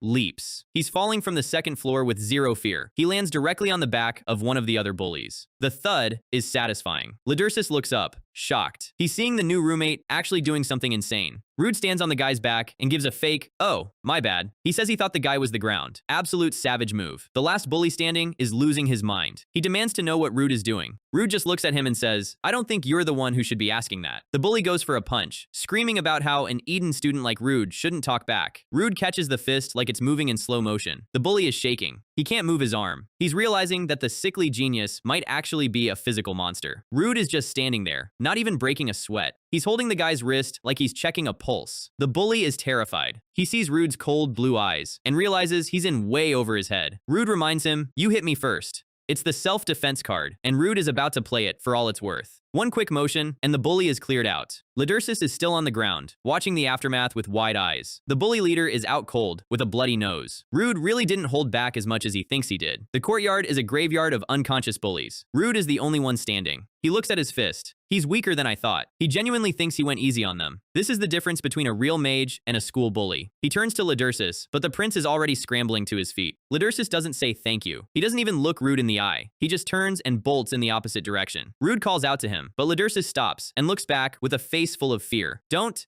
get close to me." It's a warning, not an insult. He tells Rood that he shouldn't be near him. He's treating himself like he's contagious or cursed. He runs past some other students who are also looking at him like he's a plague. The isolation is real. Rood is left standing on the ledge, watching Ludursus disappear. The other students are asking the bullies if they're okay, but they're giving Rood a wide berth. Rood is stuck on that line. He said I shouldn't get close to him. He's starting to realize that Ludursus's bullying isn't just about rank. It's about a deep-seated fear. The sun shines over the academy, but for Ludursus, everything is still in the shadows. The school looks peaceful from a distance, but we know the social warfare is just getting started. The other students are gossiping. Rood can feel the atmosphere changing. Yesterday they were curious. Today, they're wary. He notices the shift. People are reacting differently now that he's actually used force. He wonders where Ludursus went. He's debating if he should have chased him down, but before he can think, he gets tackled from behind. It's Dio. The blue-haired panic machine is back at 100% capacity. He drags Rood into a warehouse or storage room, slamming the door shut. Dio is freaking out. He's heard the rumor. "Is it true you're sharing a room with the abomination?" Rood just gives a deadpan yes. He doesn't see what the big deal is. Dio looks like he's about to have a stroke. He blames himself for not explaining it properly yesterday and tells Rood he needs to transfer rooms immediately. Rood asks why. Dio says it's for the sake of his peaceful school life. He's about to drop the real lore. He reminds Rood about Cheval. Getting involved with Lidursus is a one-way ticket to school life hell. He points to the Artian name. The one we call the Abomination is Young Master Artian. He thinks Rood didn't realize who Lidursus actually was. Rood's like, I see. He's already figured out that Cheval is the mastermind behind the bullying. Rood gets a serious look. He's tired of the gossip. Then how about you? Rood asks. He wants to know if the Abomination label justifies the way everyone is treating Lidursus. Rood repeats the question. He's challenging Dio's worldview. He asks if the title of Abomination really makes it okay to ignore and shun a human being. They're standing in the middle of this storage room, and the silence is loud. Rood is looking for an honest answer, not more rumors. Dio looks troubled. He knows it's wrong, but the fear of the school's social structure is stronger than his morals right now. Rood puts a hand on Dio's shoulder. He gives a bright, fake sweet smile.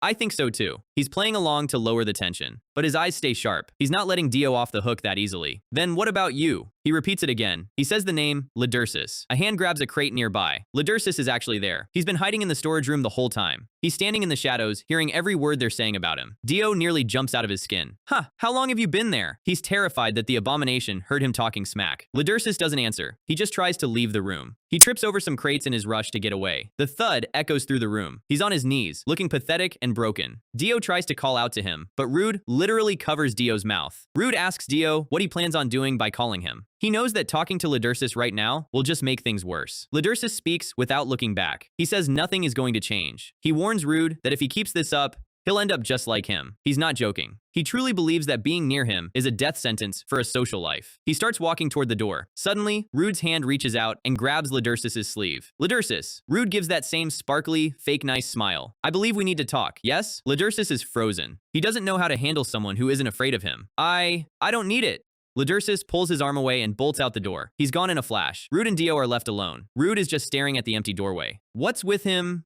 Rood is genuinely curious now. Lidursus isn't just a victim. He's actively pushing people away to save them. Dio is back on his transfer rooms rant. He thinks Lidursus' response proves that even the prince doesn't want Rood around. Rood thinks it's strange. Why is he called an abomination of all things? He wants to know what could have happened in just 1 month to cause this. Flashback to Lidursus walking through a crowd. Everyone is whispering. They're saying he's unsettling, and that they would have dropped out if they were him. The word abomination echoes in Lidursus' head like a curse. It builds up into a scream in his mind. We see a quick, blurry montage of a woman with long hair falling. She's covered in blood. A younger Lidursus is standing there, looking down at her. Dark smoke is everywhere. A voice says his name, Liss. You were the cause of her death, weren't you? The memory is a nightmare. Lidursus wakes up from the trance, leaning against a wall and gasping for air. Back in the present, Rood asks Dio for the real reason. Dio gives a classic, I don't know either. Rood is about to lose it. Rood grabs Dio's collar. Wait! Dio panics. I do know, but not exactly. He says it started with Cheval, but it wasn't always this bad. The abomination title only stuck after that incident. That incident? Rood leans in. Dio says he only heard rumors. It happened shortly after Lidursus enrolled. A group of Eden students gathered in the library. Rood's eyes go sharp. Dio whispers that Lidursus supposedly turned into a scary monster. He says the rumors described him having 3 eyes, fur all over his body, and 8 arms. He thinks it's fascinating. Rood looks like he's about to punch Dio. Dio backpedals. He wasn't there. He's just repeating what he heard. Rood thinks it's nonsense. He turned into a monster? What kind of garbage is that? But Dio points out a cold fact. The library was closed for a few days right after that. Something definitely happened. Dio begs Rood to forget about Lidursus and change rooms. He says the rumor about them being roommates is already all over Eden, and Haze will hear about it soon. Rood notices that everyone's reaction today was different. He asks Dio, if I don't change my room, are you going to avoid me as well? Dio is stunned. Rood gives a genuine, sparkling smile. He says Dio isn't that kind of person, even though they've only known each other for 2 days. Dio is caught in the MC's charisma trap.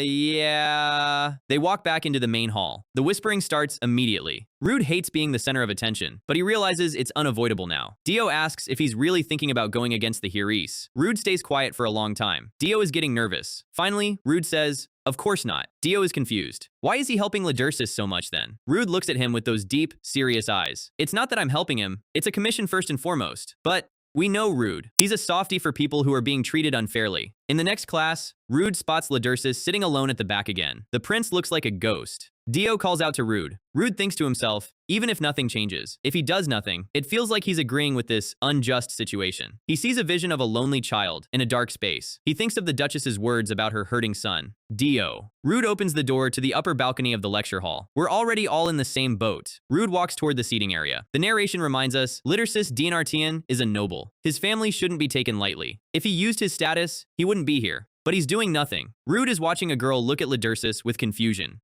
Rood is thinking about the bullies from earlier. Why isn't Ledursus saying anything against this vile hatred? Rood's eyes glow with that dark, purple mana for a second. He walks down and sits in the empty desk directly next to Ledursus. The entire room goes dead silent. That's for me to know eventually. Rood has made his choice. Up at the front, the professor is deep into a history lesson about the origin of mages. He's talking about how magicians were once called the lions of God and saviors who cleansed the land. He admits that nowadays, the title is a bit diluted thanks to illegal mages running around. But the status remains the same. Dio is taking notes like his life depends on it, but you can see he's sweating from the tension. The professor emphasizes that even now, magicians are the only ones capable of standing against monsters. He mentions that this savior status is written in all the ancient texts. One girl with green hair looks back at Rood and Ledursus with a face full of concern. She's not the only one. The whole room is whispering, and none of it is about the history lesson. Rood is just soaking it all in, realizing that in a school built on saviors, his target is being treated like a demon. He turns to Ledursus and tries a casual hey. Nothing. Total silence. Ledursus doesn't even blink. Rood tries again. He's determined to get a response, even if it's just a go away. He says the name Ledursus a bit louder this time. Dio nearly has a heart attack and yells Rood to stop him before he gets cursed or something. Rood gives up for a second and decides he's hungry, suggesting they go grab some food. He leaves Ledursus sitting there alone, surrounded by empty desks and judging eyes. Cut to the cafeteria, where the food looks way better than anything a 7th class student should be eating. Dio is begging Rood to rethink his life. He says nothing is going to change with just the two of them. He points out that Ledursus is indifferent to them anyway, so why meddle?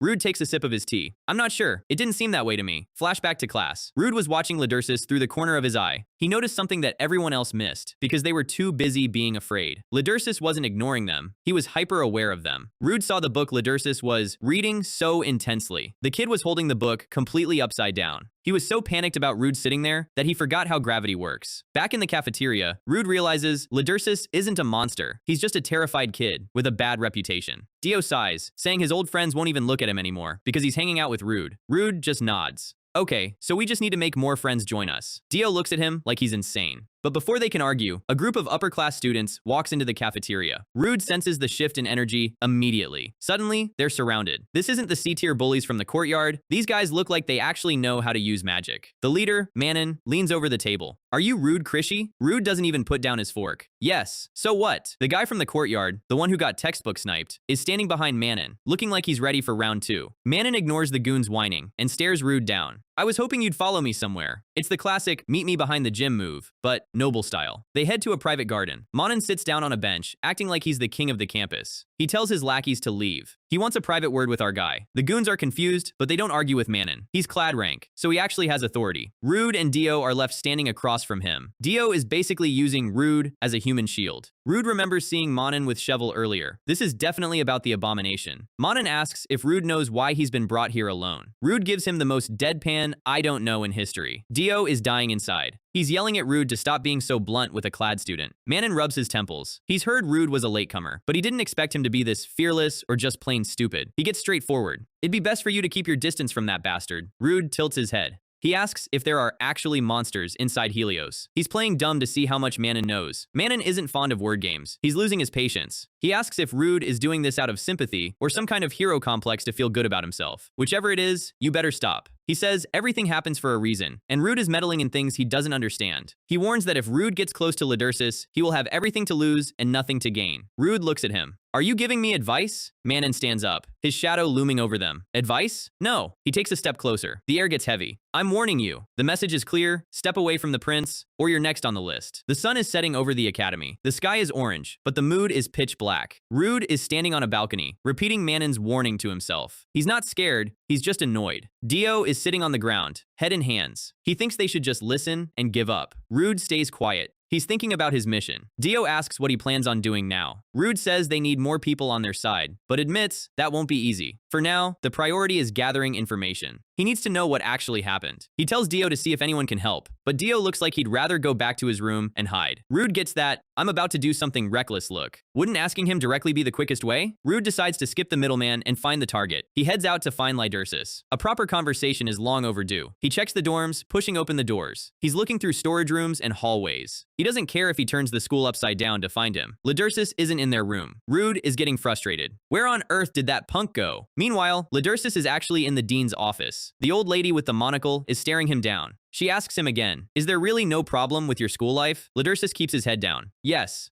Nothing. He's a professional liar when it comes to his own suffering. The dean sighs. She mentions she knows his family, the Dainers, very well. She tells him that if he doesn't want to help himself, the school can't do anything for him. Lidursus's eyes are empty. He's already given up. Outside, Rood is walking through a crowd of students. He taps a student on the shoulder. "Excuse me, have you seen Lidursus?" The kid nearly jumps out of his skin. I don't now." He runs away like he just saw a ghost. Rood watches him go. He can hear the whispers. "That's him. Why is he looking for the abomination?" He realizes initiating a conversation is going to be impossible if everyone is this terrified. Then, someone stops him. It's a girl with long silver hair and red eyes. She looks calm, a rarity in this school. She tells him that if he's looking for the abomination, she saw him going toward the western storage. She mentions he had a magic box with him. Rood thanks her, but then some other students call her name Eel. They swarm her, asking why she would talk to someone like him. They're worried she'll get hurt. Rood just rolls his eyes and keeps walking. But then, he stops. He turns back to Eel. He walks right up to her, ignoring the protection squad. "Who I'm looking for isn't the abomination, it's Lidursus." He says it with total conviction. Eel's eyes widen. He walks away, leaving the group stunned. Isle watches him go, thinking, "What the?" Rood heads to the balcony, overlooking the western courtyard. Great. He figures if Lidursus is heading to storage, he has to pass through here. He leans over the ledge, scanning the crowd below. Or maybe he passed by already? He's worried he missed the window. Then his eyes lock on. There he is! Lidursus is walking along the path, carrying a heavy-looking wooden box. Rood shouts, "Li!" He stops himself. "No! Wait! There are too many people around. If he calls him out now, it'll just cause another scene." Monon's warning flashes in his mind. Rood takes a deep breath. "Lidursus!" He screams it at the top of his lungs. So much for the no scene plan. Lidursus hears it and stops. He looks up at the balcony, and his face goes pale. Rood gives him a big wave, and a terrifyingly cheerful, "Wait for me! I'm coming down!" Lidursus doesn't wait. He doesn't even hesitate. He turns and sprints in the other direction like his life is on the line. Rood's face drops. He's running again. Lidursus is moving fast, dodging students and gardens. Rood's eyes go sharp. That punk? He watches the silver hair disappearing in the distance. He realizes Lidursus isn't going to stop until he's cornered. Rood grips the balcony railing. Fine. If he's going to avoid me until the end, then I'll just have to catch him. Rood steps onto the ledge. He jumps. No magic, just raw physical power. He's falling through the air like a meteor. "I'll chase after you." He hits the ground with a massive impact. The dust clears, and Rood is already moving. He appears behind Lidursus in a blur of speed and dark mana. Stop right there. The surrounding students are frozen. Two girls, including the green-haired one from class, are speechless. Did you see that? That guy, he jumped from all the way up there. The chase is on. Our guy is currently sprinting through the Helios campus, and honestly, the cardio requirements for this mission were definitely not in the job description. The rest of the students are just standing around, watching two blondes have a track meet in the middle of the afternoon. Rood is actually impressed. For a kid who looks like he lives on a diet of trauma and hairspray, Lidursus has some serious wheels. Rood realized he actually has to try if he wants to catch up. He decides to stop playing around and close the gap before this becomes a marathon. He reaches out, inches away from grabbing the kid's sleeve. Lidursus looks back, and you can see the pure, leave me alone energy in his eyes. He reaches into his mysterious box and pulls out one of those brown spheres. Suddenly, the ball starts glowing with mana. He's not just running, he's using magic items to create distance. Rood is genuinely surprised because he didn't expect a kid this suppressed to actually fight back with tools. Then, the ball hits Rood square in the face with a satisfying pop. Lidursus stops for a split second to mutter a "sorry" before turning back to his regularly scheduled fleeing. Rood is over it. He asks why they're even doing this, and Lidursus just hits him with the "because you're chasing me" logic. Technically true, but Rood points out that Lidursus is the one who started running the moment they made eye contact. Lidursus tries to mutter something under his breath about Rood calling out to him, but his voice is so low, it's basically sub-bass. Look at that face. That is the look of a kid who has forgotten how to have a normal conversation. The vibe is immediately ruined by a group of Haze students watching from the bridge. They're looking down on them like they're watching a bug fight in a jar. We get a close-up on the golden blonde hair of the leader. Meet Chevely von Hadelio. He's the guy who thinks being born rich is a personality trait. Rood ignores the spectators and tells Lidursus to stop running so they can actually talk. Lidursus has a mini panic attack and screams at him to stay away. Rood stops. He's trying to process why this kid thinks a conversation is a death sentence. Lidursus repeats it, his voice shaking, looking like he's one step away from a total breakdown. Rood sighs and agrees to stay back. He looks down and sees one of the balls Lidursus dropped on the ground. And then, in a move that screams, "I have zero patience for this," he kicks the ball right back at Lidursus's head. Lidursus is baffled. He probably expected a heart-to-heart, not a dodgeball match. While the kid is distracted, Rood teleports in and grabs him by the collar. He gets right in his face and asks, "What are you going to do if I get this close?" It's a reality check. He's showing Lightersis that running is useless against someone who actually knows how to move. Silence. The height difference is making this look like a very intense middle school confrontation. Rood softens up just a tiny bit, explaining that he isn't going to hurt him, he just wants to talk. Then, a voice from above asks, "Talk?" With that, Cheval jumps down from the bridge with zero respect for personal space, and he lands his boot right on Lidersis' shoulder, pinning him down while Rood is still holding him. Cheval is smiling, but it's the kind of smile that makes you want to check if you still have your wallet. Lidersis just takes it. He doesn't even try to push the foot off. This is clearly a daily routine for him. Cheval turns his attention to Rood, calling him an Eden kid, and demanding to know what he thinks he's doing. He kicks Lidersis aside like he's clearing a piece of trash off his shoe. The three-way stare down. Lidersis is crushed, Cheval is arrogant, and Rood is just tired. Cheval's lackeys start cheering him on from the sidelines. Rood realizes that Lidersis isn't just bullied. He's being treated as an object for these guys to practice their superiority on. The box falls over, and the magic spheres roll out onto the dirt. Cheval tells Lidersis they should go somewhere quiet. That never means something good. He hops onto the railing and grabs Rood's head. He leans in with a look that says, "I'm the main character of this school," and asks Rood if he wants to die. We pick up right where we left off, with Cheval acting like he's in a mob movie. He's got his hand on Rood's head, trying to intimidate the low-rank newbie. Rood just looks at him deadpan and says, "No, I want to live. Please get your hands off me." Cheval is offended that Rood isn't shaking in his boots. He asks if Rood even knows who he is. Rood starts to recite his name, Chevalier Vaughn. Then he just trails off, because honestly, this guy isn't worth the memory storage. What was it again? Haha. Cheval's eye twitches. He grabs Rood's arm and squeezes. Rood keeps the sarcasm flowing, calling him the amazing and higher class Haris of Helios. Cheval asks if he's being sarcastic. Yes, Cheval, he is. Keep up. Anna Aal calls out from the bridge, but she's just watching. She's not stopping it. Cheval pulls out a pendant with a purple crystal. He catches it with a flourish. This is a high-level magic stone, not something a student should be swinging around. He tells Rood that since he's so reckless, it's time for a lesson on what happens when an Eden kid acts up. Lidersis is standing there, completely broken, watching Rood get targeted because of him. Cheval starts channeling mana through the stone. The atmosphere is getting heavy. Rood analyzes the stone instantly. It's Ramael, a high-level catalyst that amplifies mental interference magic. Cheval tells him it's too late for regrets. He wants Rood to watch with his two eyes what a real mage can do.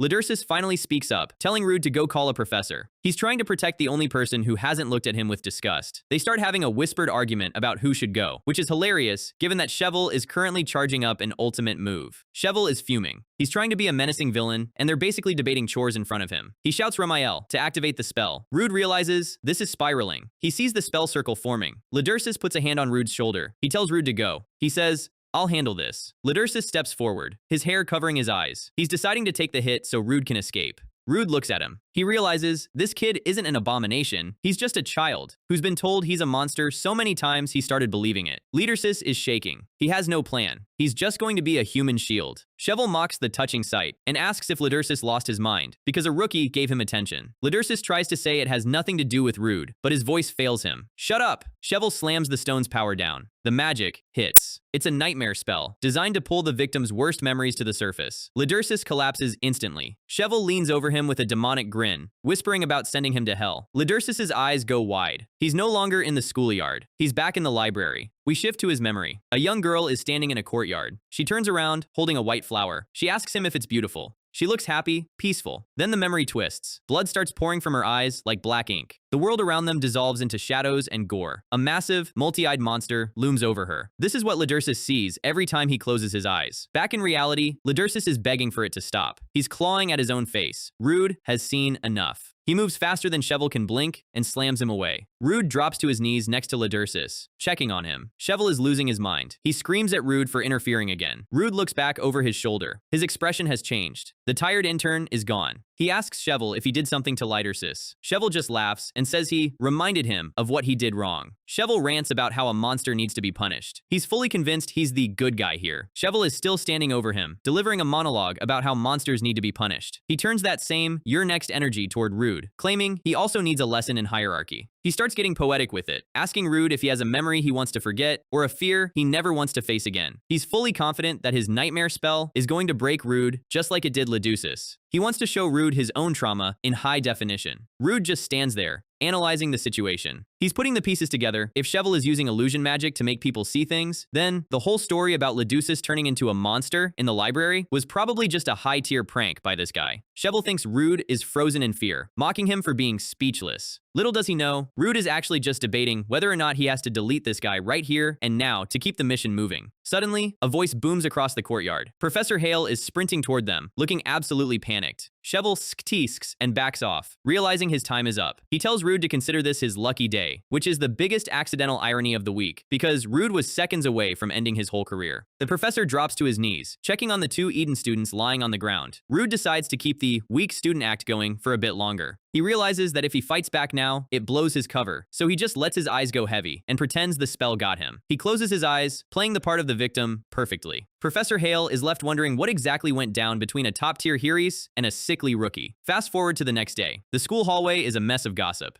Students are huddled around the doors, whispering about the incident. Rood is sitting inside a faculty office, looking bored, while the rest of the school treats him like a ghost. The interrogation begins. The professor asks him point blank, "Is it true you jumped off a high balcony yesterday?" Rood hits him with the deadpan no. The professor then asks about him running around campus with Leducis like a maniac. Rood keeps the poker face. "I've never done that." The professor actually laughs, believing him. Meanwhile, outside the door, the other students are losing their minds because they literally saw it with their own eyes. The professor reasons that since Rood started school late, due to his weak body, there's no way he could have the stamina for balcony parkour. Rood's inner monologue is just a single sweat drop. He completely forgot that his fake backstory says he's a sickly genius. He's accidentally gaslit the entire faculty just by existing. The professor tells him to be careful. He's worried that Rood's health will get worse if he keeps getting stressed out. He gives Rood a warning. Getting tangled up with the Heres class as an Eden student will ruin his school life. Rood just stares, probably thinking about how his school life was ruined the moment he agreed to this job. Rood leaves the office, walking past the gossiping crowd. His main concern right now isn't the rumors, it's Leducis. He needs to have a proper conversation with the kid, but the hierarchy is making him a social pariah. Suddenly, Dio appears out of nowhere, screaming Rood's name like he's seeing a miracle. Dio is a mess. He's heard the rumors that Rood and Cheval went at it in a fight. Rood casually admits they met, which Dio interprets as a death sentence. Rood asks what rumors are spreading now. Dio explains the school's current headcanon, that Rood got absolutely destroyed by Cheval while excitedly playing with Leducis. The chibi imagination in this panel is hilarious. They think Rood and Leducis were out there frolicking before the bully showed up. Dio is frantically checking Rood for injuries, but Rood just repeats that he's fine. Then, he shifts the focus. He asks about Leducis. Dio's face goes dark. He asks, "Is he dead?" Rood hits him with the "he's alive." He scolds Dio for killing off a perfectly healthy person in his head. Rood points out that the school would be a lot louder if a prince had actually kicked the bucket. He tells Dio they'll talk later and starts walking off. Dio asks where he's going. Rood gives him that look, the "I'm on the clock" look. To Leducis, we get a wide shot of the Helios campus. It's huge, ornate, and currently hiding a very depressed silver-haired kid. Rood and Dio head toward the storage area. Dio thinks they should check the classroom, but Rood knows Leducis wouldn't go somewhere that public after yesterday. Dio is still trying to convince him to wait in the classroom. He's clearly terrified of being caught near the abomination again. They enter a dark warehouse filled with crates. Dio is doing the "see, no one's here" routine to try and get them to leave. Then, Rood spots something in the corner. Dio sees it too, and jumps about 10 feet in the air. Leducis is sitting in the shadows, curled up against a wall. Rood walks up and asks him what he's doing, casually wondering if he's digging the ground for something. Silence. Leducis doesn't even look up. Rood decides to force the conversation. He sits down, realizing this is the only time they'll be alone. And then, he pulls a total 900 IQ move. He asks Leducis, "Do you want some candy?" Leducis is stunned. Rood tells him to forget the rumors about being a monster for a second. He wants to know the real reason why Cheval is so obsessed with calling him that name. Leducis flinches. The word monster is like a physical weight on him. He finally snaps. He tells Rood it's none of his business and to just leave him alone. He's shaking, his eyes glowing that eerie purple again. He screams at Rood to stop paying attention to him. He's trying to push Rood away because he's afraid that anyone who gets close will eventually see what he sees in the mirror. Rood just watches him with those calm, analytical eyes. He's not intimidated by the outburst at all. Dio is in the background, probably regretting every decision that led him to this room. Rood asks if Leducis really plans to just let them keep calling him a monster for the rest of his life. Leducis looks down. Yeah, he covers his face, whispering that he really is a monster anyway. This is deep-seated trauma speaking. He's been gaslit by his own memories and the entire school's hierarchy. Rood reaches out.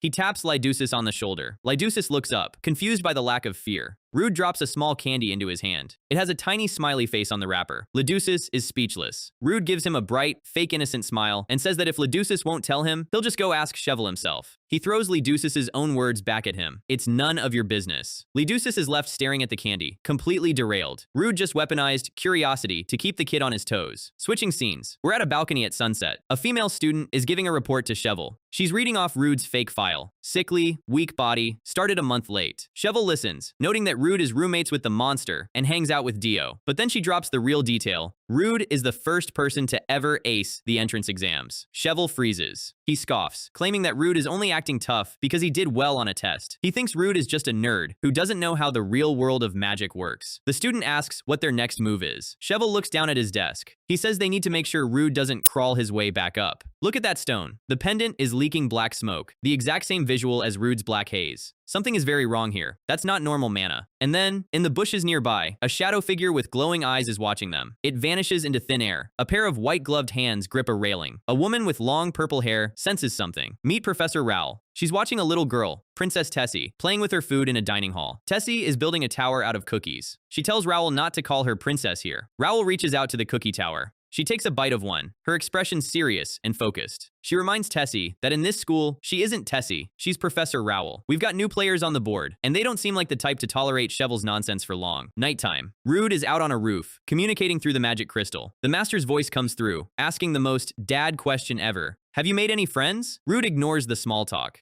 He reports that Leducis is a difficult target who refuses to be helped. The master asks again about the friends. Rood just sighs. He's trying to be a legendary mage, and his boss is treating him like he's at summer camp. Rood asks if he should just quit and come home. The master panics, telling him he absolutely cannot return yet. He asks Rood if he genuinely thinks Leducis doesn't want help. Rood admits he's not sure. There's clearly a massive secret involving the abomination incident that no one is talking about. He also mentions that the kids at this school are weird. He describes it as if they've all been hypnotized. They follow Cheval's lead without question, ignoring and avoiding Leducis like it's a law of physics. Rood suspects Cheval is the architect of this whole social environment. When Rood mentions the name Helios, the master's tone shifts. Oh, you know that name? The master's face gets that "I have information you're not going to like" look. He explains the political landscape. The Helios house has produced high-level mages for generations. The current head, Marquise Helios, is a heavy hitter in the imperial castle. Rood asks what he's thinking. The master drops a lore bomb. Marquise Helios and Duke Artie introduces Tad have a legendary blood-soaked grudge against each other. It's a classic case of family friction, turning into a generational war. Rood thinks about it. He notes that Leducis isn't even fighting back. It's not a bad relationship. It's a one-sided beatdown. The master jokes that maybe Cheval stole Leducis' girlfriend or something. Rood is not amused. The master promises to look into the two houses himself. He tells Rood not to take it too seriously. And then he goes right back to the make a friend chant. He's literally singing it at this point. Rood has had enough. He slams the crystal box shut, cutting the master off mid-sentence. He stands up on the roof, looking out over the silent academy. He realizes that if there's a family grudge involved, he needs to observe more before making a move. He can't just punch his way through a centuries-old political war. The next morning, blue skies, birds chirping. We pan over to a secluded cliffside estate by the ocean. A hand grips the railing. It's Elzebel. He's dressed in a purple suit, looking like he's about to go to a gala, but he's currently sweating through his clothes. He's complaining about the location. He doesn't understand why Lady Rubymonner chose such a humid place to stay. He mutters about her needing to change her personality to fit in here. He puts on a fake, sparkly persona as he enters the house. He shouts, "Rubymonner's cutie! Elzebel is here!" He's met with a giant purple-eyed pink fish staring him right in the face. This is Gamode. The giant fish is currently reading a book on the carpet. The contrast between Elzebel's cute pose and the deadpan fish is absolute gold. Elzebel drops the act immediately. He realizes Rubymonter isn't home. Gamode confirms she went out for a bit. Elzebel sighs, noting that the human world seems to interest her more than their actual mission. Gamode asks if Elzebel swam across the ocean to get here. Elzebel tells him to piss off because Gamode smells like the ocean. Gamode points out that Elzebel is the one who looks like he'd smell like a harbor. Elzebel asks why Gamode is in that form. He reminds him that Ruby told them to stay in human form to get used to it. He tells the fish to go find some entertainment since they're in the human realm now. Gamode hits him with the "I'm not here to play around like you."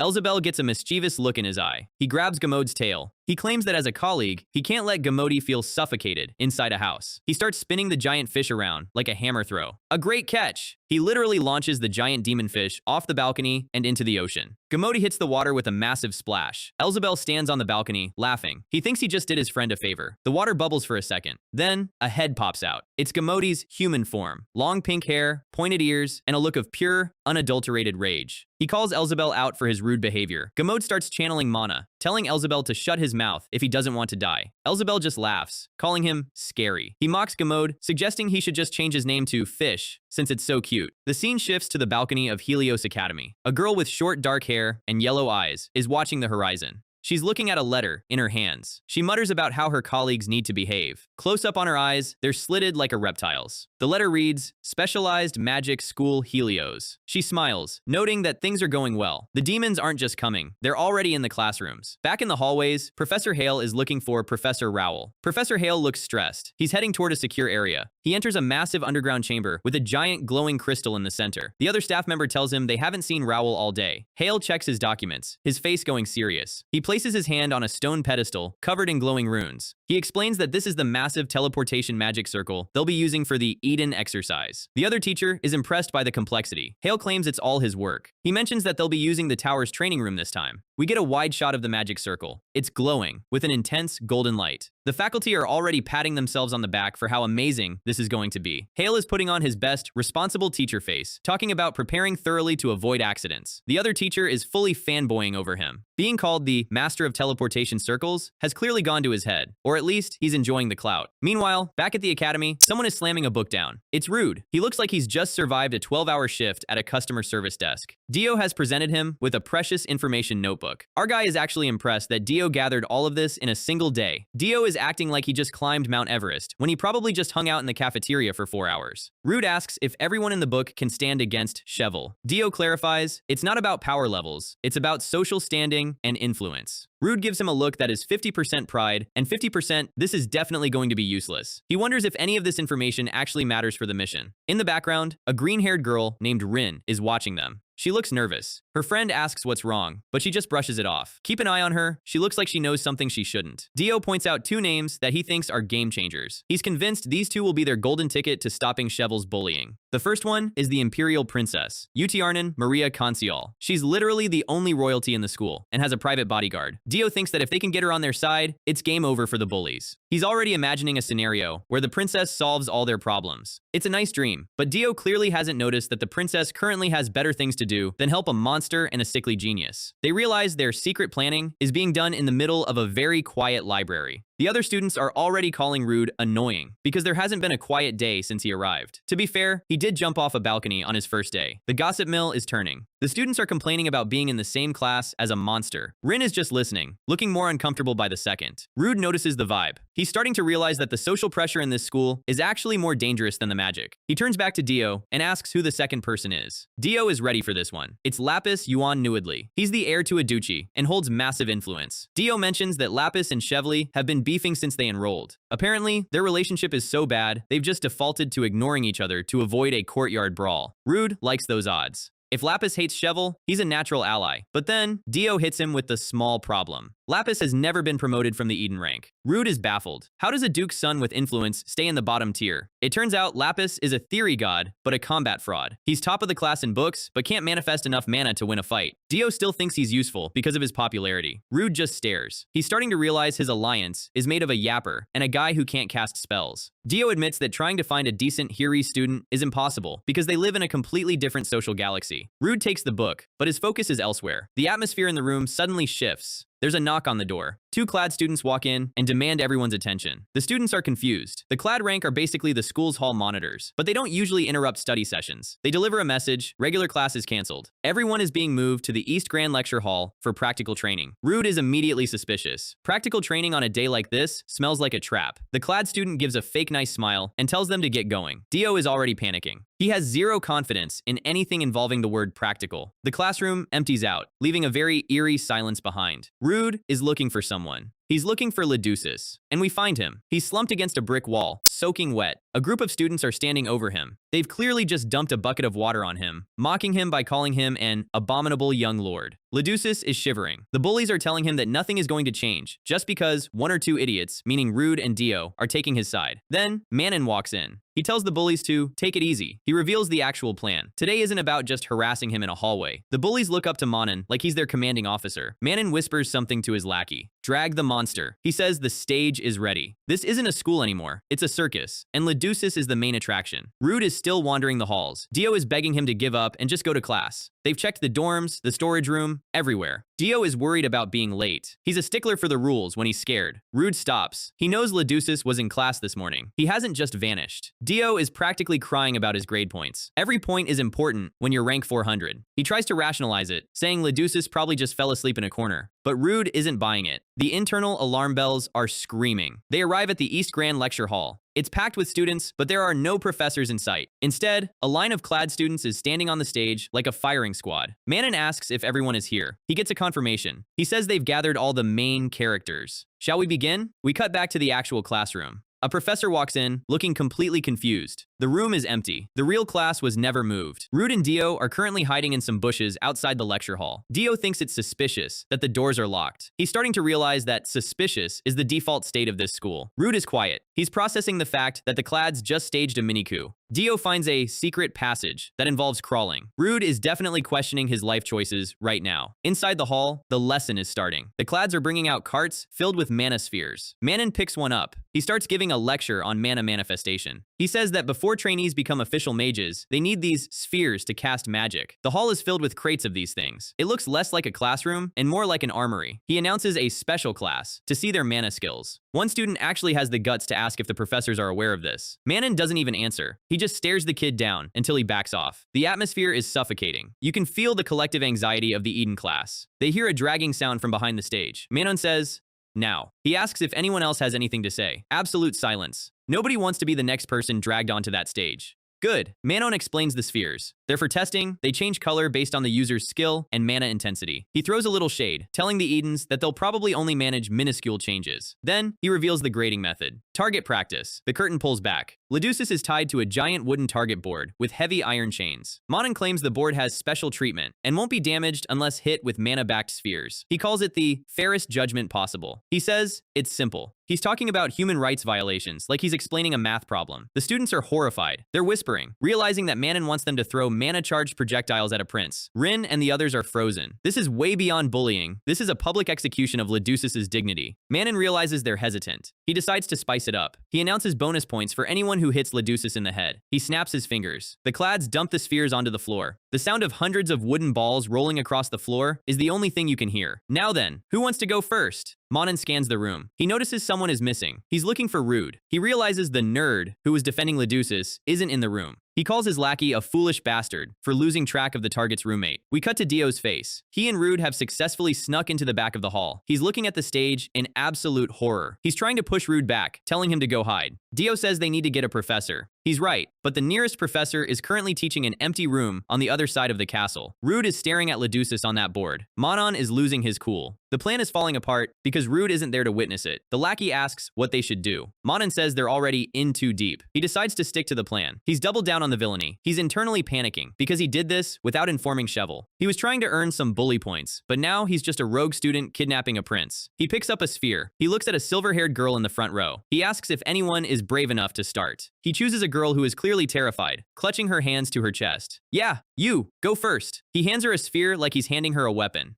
The girl is shaking. She says she can't do it. Manon's response is ice cold. "It should be okay to change the target to you then, right?" She looks around for help, but everyone is staring at the floor. The hypnosis Rood mentioned earlier is in full effect. Fear has paralyzed the entire class. She starts crying, but she picks up the sphere. She knows she has no choice. She channels her mana into it. It starts to glow with a faint green light. Manon mocks her, saying the color change is barely noticeable. He tells her the next step is the most important. "I'll give you full points if you even hit the monster." He's standing right next to Leducis, whispering in his ear. The girl is a mess. Manon is shouting at her to throw it. She closes her eyes and unloads. The sphere flies through the air. It hits the ground about 5 feet away from the target. She missed on purpose, or she's just that bad. Manon's smile disappears. Disqualified. He realizes the students aren't going to play along willingly. He tells his lackey to give them an example. The lackey steps up. He's been waiting for this. He channels serious mana into his sphere. He throws it with everything he's got. It hits Leducus square in the forehead with a sickening thud. The sphere rolls away, stained with blood. The room goes dead silent. The students are horrified, but nobody moves. Manon starts clapping. Amazing! That's how it's done! He turns back to the crowd with a look that would make a demon blush. Who wants to go next? Dio is about to throw up. He's whispering those crazy bastards. He turns to tell Rood to run, but Rood is already gone.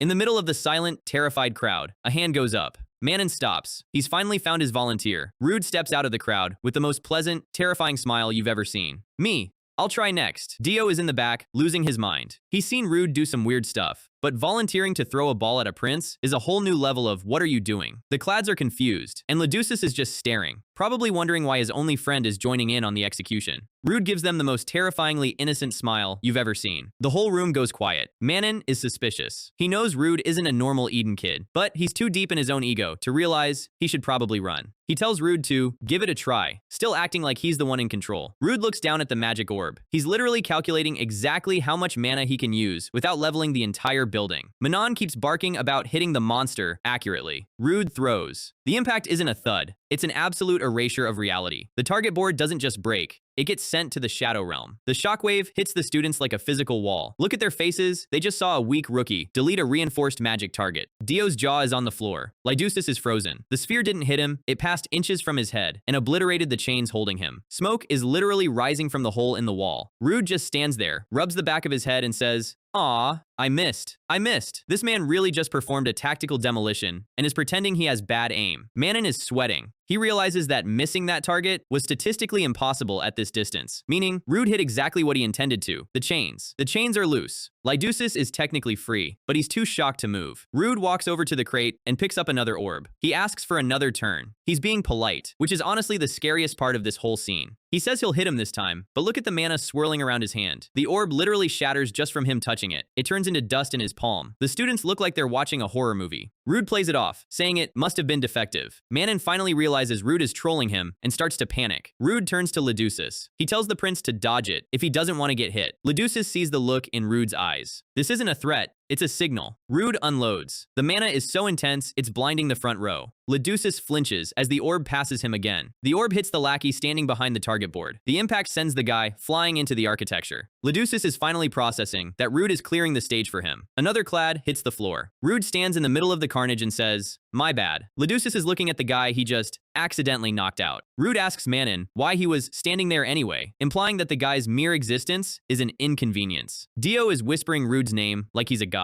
He realizes Rood isn't an ordinary kid. He's a monster hunter in a room full of bullies. The other students are starting to wake up from their hypnosis. They see that the clads aren't invincible. We get a shot of a silver-haired girl. Everyone is starting to focus on Rood Chrishi. He's standing alone on the stage, the most dangerous person in the building. Manon is internally screaming. He's looking at the hole in the target board. He knows even he couldn't scratch that thing, and this rookie just put a hole through it with a practice orb. He notices the color of Rood's mana orb was like a serpent. He's trying to rationalize it as a trick. He can't accept that an Eden student has more raw power than the entire faculty. Rood sighs. He knows he's shown too much, but he couldn't just sit there and watch Leducus get hit. He points out that the board is broken, so they can't continue the lesson anyway. How about we get a new target? The room goes ice cold. Rood suggests the one who put on this unpleasant display, pointing directly at Manon. The clads are baffled. They've never had a low tier talk to them like this. Rood picks up another orb. He suggests that the person who came up with this special class should be the one to test it out. I think it'd be interesting, right? Manon is vibrating with rage. He calls Rood a brat for challenging the hierarchy. He screams that he'll personally choose the next target. He points at Rood. "You, Rood Chrishi!" He orders the entire class to grab him. This is a desperate move. He's trying to use the crowd to overwhelm one guy. Dio tries to run out and help, screaming Rood's name. Suddenly, a hand in a white glove grabs Dio's collar. It's Professor Rowell. She looks completely bored while the world's most intense school brawl is about to start. "Professor Rowell?" Dio is begging her to help. He's trying to explain that the clads have lost their minds.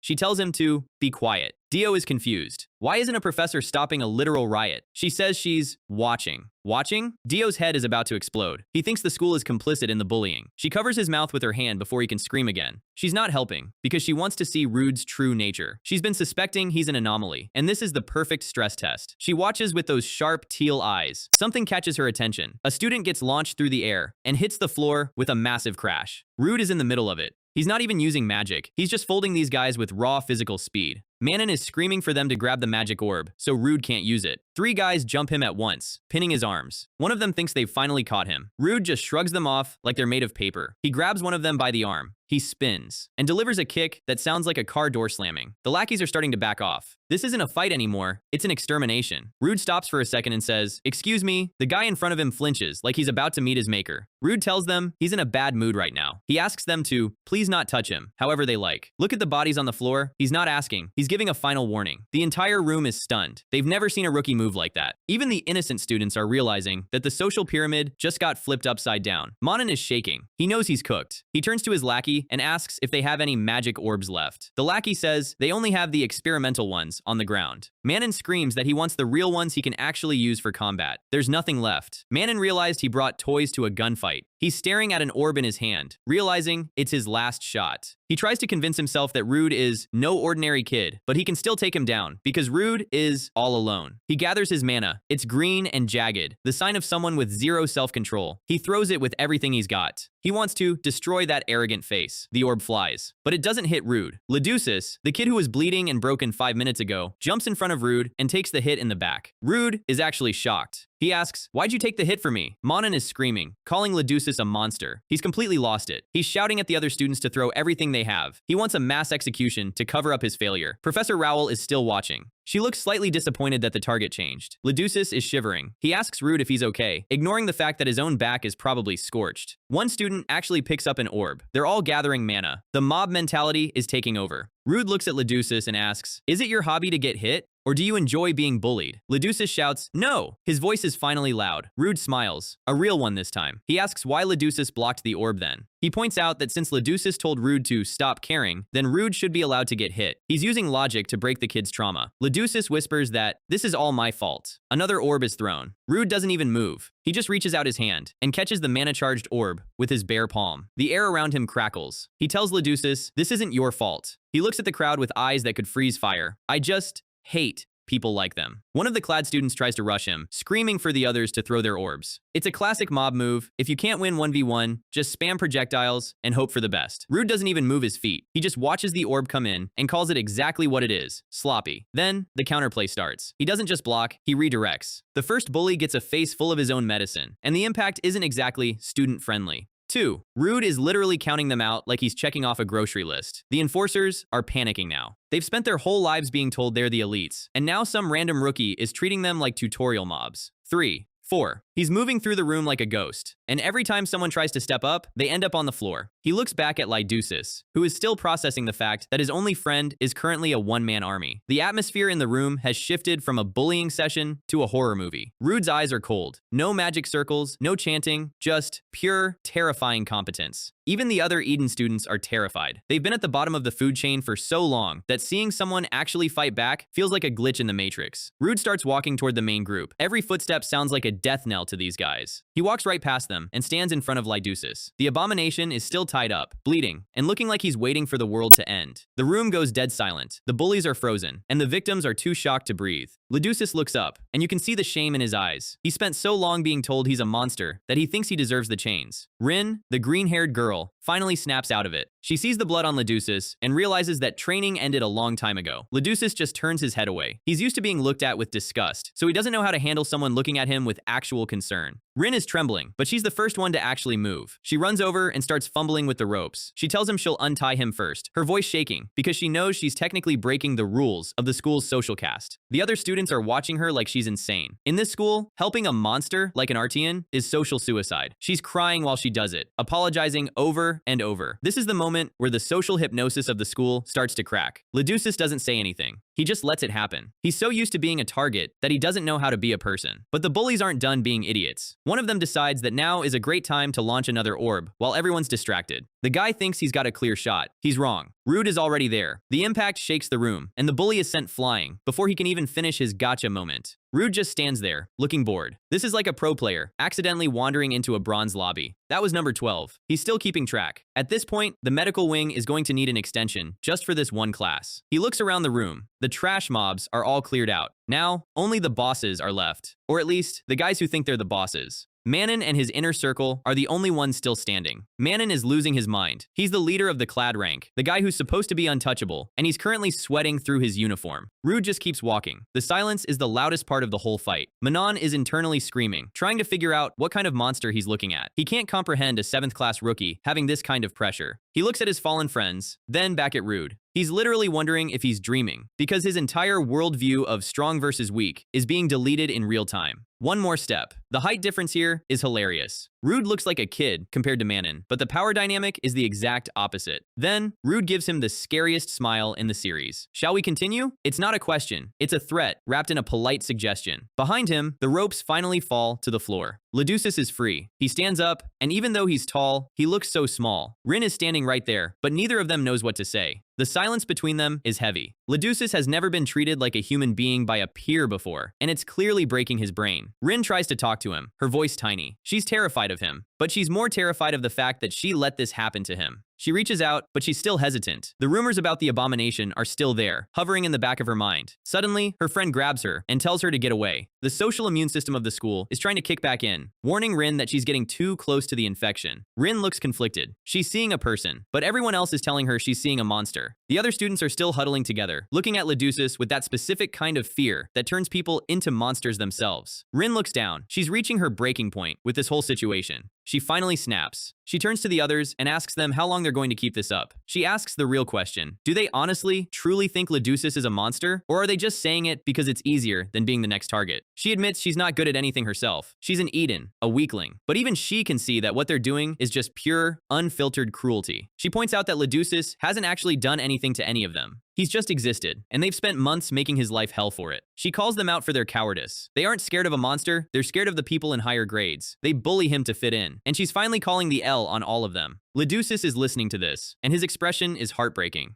He's never had anyone defend him before. Rin is on a roll now. She says that just because the Heris or Clad are powerful, it doesn't mean the rest of them should lose their humanity just to please them. But her speech gets interrupted by a sudden whoosh. Something is moving fast. She blinks, and before she can even react, another body hits the floor. Hard. It's another bully who tried to sneak up. Rood didn't even look back. He just handled it. Leducis looks at Rood, and for the first time, there's a spark of something other than fear in his eyes. It's recognition. He's seeing someone who is actually willing to stand in the fire for him. His eyes are glowing slightly. The mana in his body is reacting to his emotions. This is a macro mystery hint. Leducis isn't weak. He's a ticking time bomb of power that he's suppressing because he's afraid of hurting people. Rood is now standing directly in front of Manon. The boss is finally backed into a corner. Manon tries to act tough, calling Rood a brat and saying it's useless to resist. He brings up Shevel, the top-tier noble bully, saying he'll finish what they started. He's still hiding behind someone else's name. Rood's face goes dark. He's heard enough about monsters and status. He tells Manon to look around. He breaks down the two types of people in the room. The ones who get bullied because they can't do anything, and the ones who gang up on them just because they can. Then, he asks the million-dollar question. Who do you think is the real monster among them? He looks Manon dead in the eye and tells him point blank, it's him. The "You're the monster" line is still ringing in the air. Rood isn't talking about magic or demons. He's talking about the trash personality that Manon is sporting. Suddenly, a blue-haired student bursts into the room, screaming Rood's name. It's Dio, Rood's information broker and professional panic button. Rood turns his head slightly, but he doesn't lose his focus. He's still the most dangerous person in the room. Out of nowhere, a high-density mana orb streaks across the room. It's not coming from a student. This thing is moving at a completely different speed. It's a blink and you're dead type of projectile. Even Manon, who is just about to get cooked, is stunned. The orb passes right by Rood's head. It slams into a target in the back with enough force to probably level a small building. The impact is insane. Rood watches it go by. He didn't flinch. He just tracked it with his eyes, which is exactly the kind of thing a weak rookie shouldn't be able to do. Leducis and Rin are frozen. They realize the power level in the room just spiked through the roof. The dust clears, and the target board in the back is basically vaporized. Rood looks toward the entrance. He knows that mana signature. High-heeled boots click on the stone floor. It's the sound of authority arriving to end the party. Rood recognizes the person immediately. This is bad. This is identity revealed bad.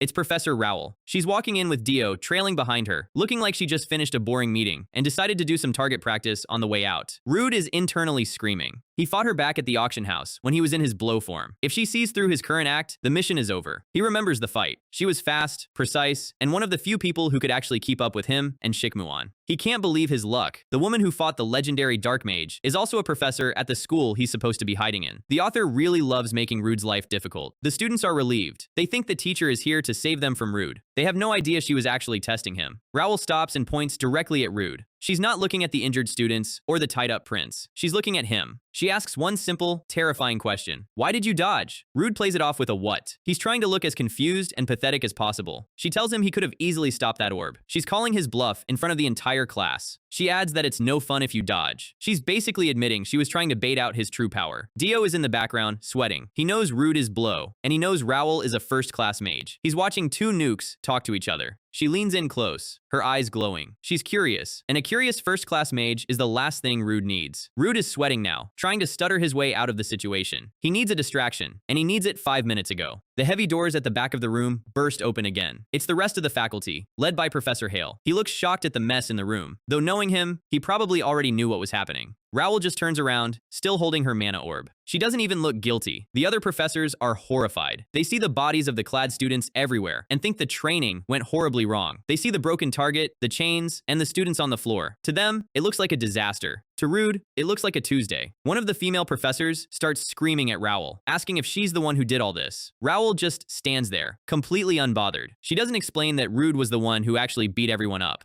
She's keeping that information to herself for now. Dio runs over to Rood, asking if he's okay. He's doing his best to help Rood maintain the weak student act. Rood just flops onto the floor, pretending to be exhausted. It's a 10-10 performance. He looks like he just ran a marathon while having the flu. The faculty calls in the medical team and tells the rest of the students to return to their classrooms. The target practice incident is officially over, but the fallout is just beginning. Raoul watches Rood as he's carried away. She's not convinced, not even a little bit. We cut to a different part of the academy. It's quiet, grand, and very expensive looking. A new character is sitting in the library. This is Lapis Yuan Nuidli, the kid Rood saved during the auction arc. He's complaining that everyone is staring at him because of his companion. He's sitting across from a very elegant-looking student with long purple hair. This is another Heres, but unlike Cheval or Manon, this guy seems different. The purple-haired student smiles. He points out that the entirety of Helios is their territory, so it doesn't matter where they sit. He mentions he saw a whoopee, a small monster, during his private training. He says it's hard to believe something so cute can grow into a mid-tier monster. He's talking about magic, but the subtext is clearly about Leducis. Lapis gets annoyed, asking if the guy is just bragging about his private training. They have a weirdly friendly, bickering dynamic. Then, the purple-haired student gets serious. He leans in and tells Lapis it's time to spill the beans. He wants to know everything about the time Lapis met the Black Mage, Blow. Lapis freaks out, telling him to lower his voice. Blow is an unregistered mage, and talking about him in a government-sanctioned academy is basically treason adjacent. Lapis looks away, clearly remembering the auction. Meeting Blow changed his life, and he's been obsessed with him ever since. He tries to downplay it, saying it wasn't a big deal and that they just met by chance, but his face says otherwise. He's a total fanboy. The purple-haired student won't let it go. He wants the smallest details. He asks about Blow's personality, his hobbies, what he likes to wear, and even his favorite food. He's not just curious, he's doing a deep dive investigation. He admits that the Black Mage is his goal, the target he's been longing for. This is a major character reveal. We have another heavy hitter entering the board, who is looking for Rood's secret identity. He mentions he even tried to request an audience through Ofon, but the master of Ofon cut him off. Lapis thinks the master is a scary bastard, which, to be fair, he is. The student sighs, saying he wants to meet Blow by coincidence too. He has no idea his idol is currently pretending to be a sickly 7th class rookie just a few floors away. Lapis stares at him, probably thinking about how weird it is that everyone is obsessed with a guy who just wants to be left alone. We cut to the woods outside the academy at night. A woman with reddish-brown hair, is this Duchess Archian or another player, is looking stressed. She says, this is bad. She says she's definitely going to have a serious talk with Master when she gets back. She's looking at two figures in the distance. The final panel shows a dark-haired mage with glowing blue eyes. He calls out Blow, asking if he got hurt. Blow tries to leave, but Lapis isn't letting this once-in-a-lifetime encounter go that easily. He's standing there with his maid, looking at the legendary Dark Mage and the Master of Ophion like they're celebrities at a meet and greet. Lapis realizes this is his only shot.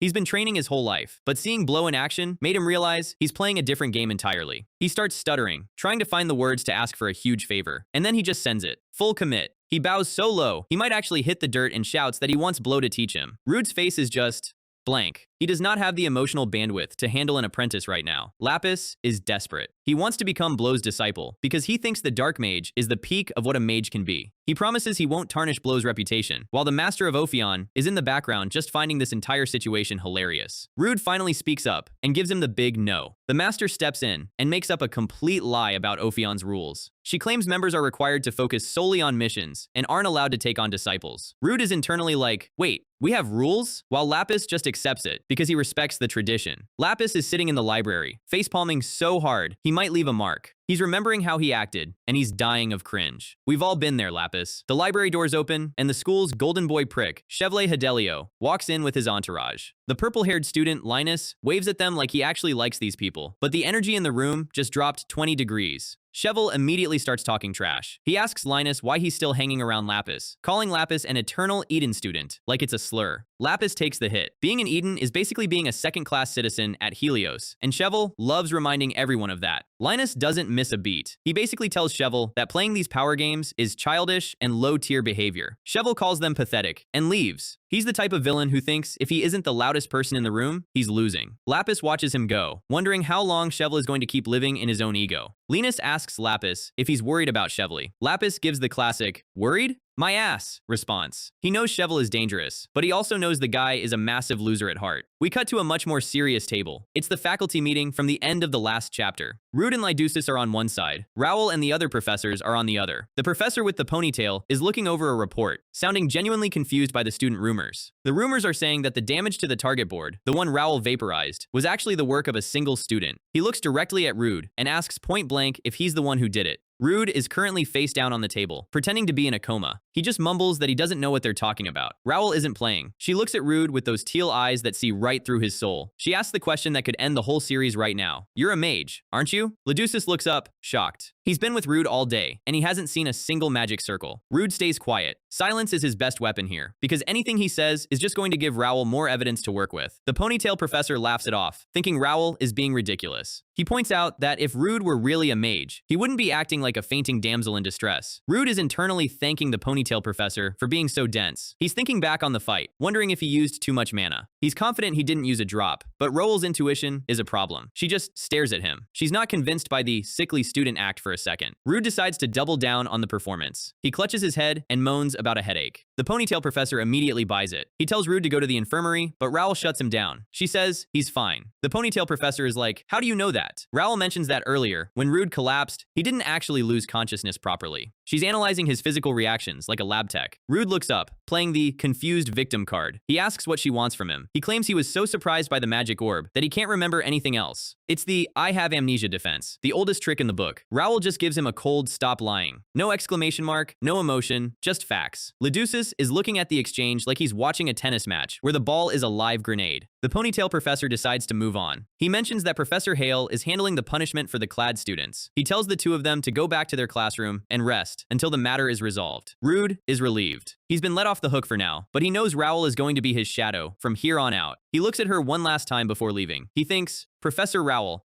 this is going to get annoying." He's officially added her to his list of people who make my life hard. Back in the hallway, Rood and Lyducis walk past a group of injured clad students, and standing there is Chevalier Hadelio himself. He looks like he just saw a bug he wants to squash. The atmosphere is incredibly tense. The clad students are nursing their bruises, while the Heres noble looks down on everyone. Cheval asks why everyone is so shocked to see him. He's got that "I own this hallway" energy. Rood and Lyducis just keep walking. They don't even slow down. Cheval's eyes narrow. He hates Lyducis, but he's starting to find Rood's lack of respect interesting. Rood looks back over his shoulder, and he gives Cheval a tiny, mocking smirk. Cheval's face twists in rage. A low-tier Eden just smiled at him, like he was a joke. Lyducis is sweating bullets, asking Rood what he's doing. He knows how dangerous Cheval is. Rood just adjusts his tie and keeps moving. He doesn't fear bullies, he finds them boring. He tells Lyducis to keep going. They've got a classroom full of people waiting for them. Lyducis looks at Rood's back. He's starting to realize that Rood isn't just a friend, he's a shield. He wonders who this guy really is, but he's too afraid of the answer to ask. They walk together through the high-ceilinged halls, two outcasts against the entire school hierarchy. Cheval watches them go, his face like stone. He's definitely planning something, and it's not going to be pretty. He suddenly stops walking. Rood stops too, looking back. He knows what's coming. The "it's all my fault" speech is about to drop. Lyducis stands there, looking at the floor. He calls out Rood's name, his voice trembling. He warns Rood that starting from now, more bad things might happen. He's convinced the school is going to double down on the bullying, now that Rood fought back. He clenches his fist, saying it's all because of him. He's carrying the weight of the entire school's hatred on his shoulders. We see a vision of his trauma, a dark shadow whispering to him that he brings misery to everyone. This is the abomination, speaking inside his head. Lyducis tells Rood, "I'm going to bring you misery." He's basically trying to push Rood away to save him. Rood just blinks. "Are you cursing me right now?" He treats the most emotional moment of Lyducis' life like a weird comment about the weather. He tells Lyducis that his misery speech is a bit much. He drops a massive hint about his true power. Even if 100 of these bullies attacked him, it would be nothing. He says if something happens, it won't be a problem for him. He tells Leducis to stop worrying about everyone else and worry about himself for once. Leducis looks at him, stunned. He thinks Rood is just being optimistic because he doesn't know anything about the monster inside Leducis. Rood admits that's true. He doesn't know what Leducis is thinking or what's going on in his past. He says he won't ask because it's clear Leducis doesn't want to tell him. This is top-tier friend behavior, respecting boundaries while still being there. However, he looks Leducis dead in the eye and tells him to ask for help. Not to pray for it, not to wait for it, but to ask him directly. He tells him to never say, "Don't pay attention to me again." He promises that no matter what it is, he'll help him out. Leducis is floored. He's thinking, why? Why is he doing this for me? He's lived 15 years without a single person saying these words to him. He stammers that he doesn't need help, but his eyes are saying something completely different. Rood just starts walking again. He gives a light, "Huh.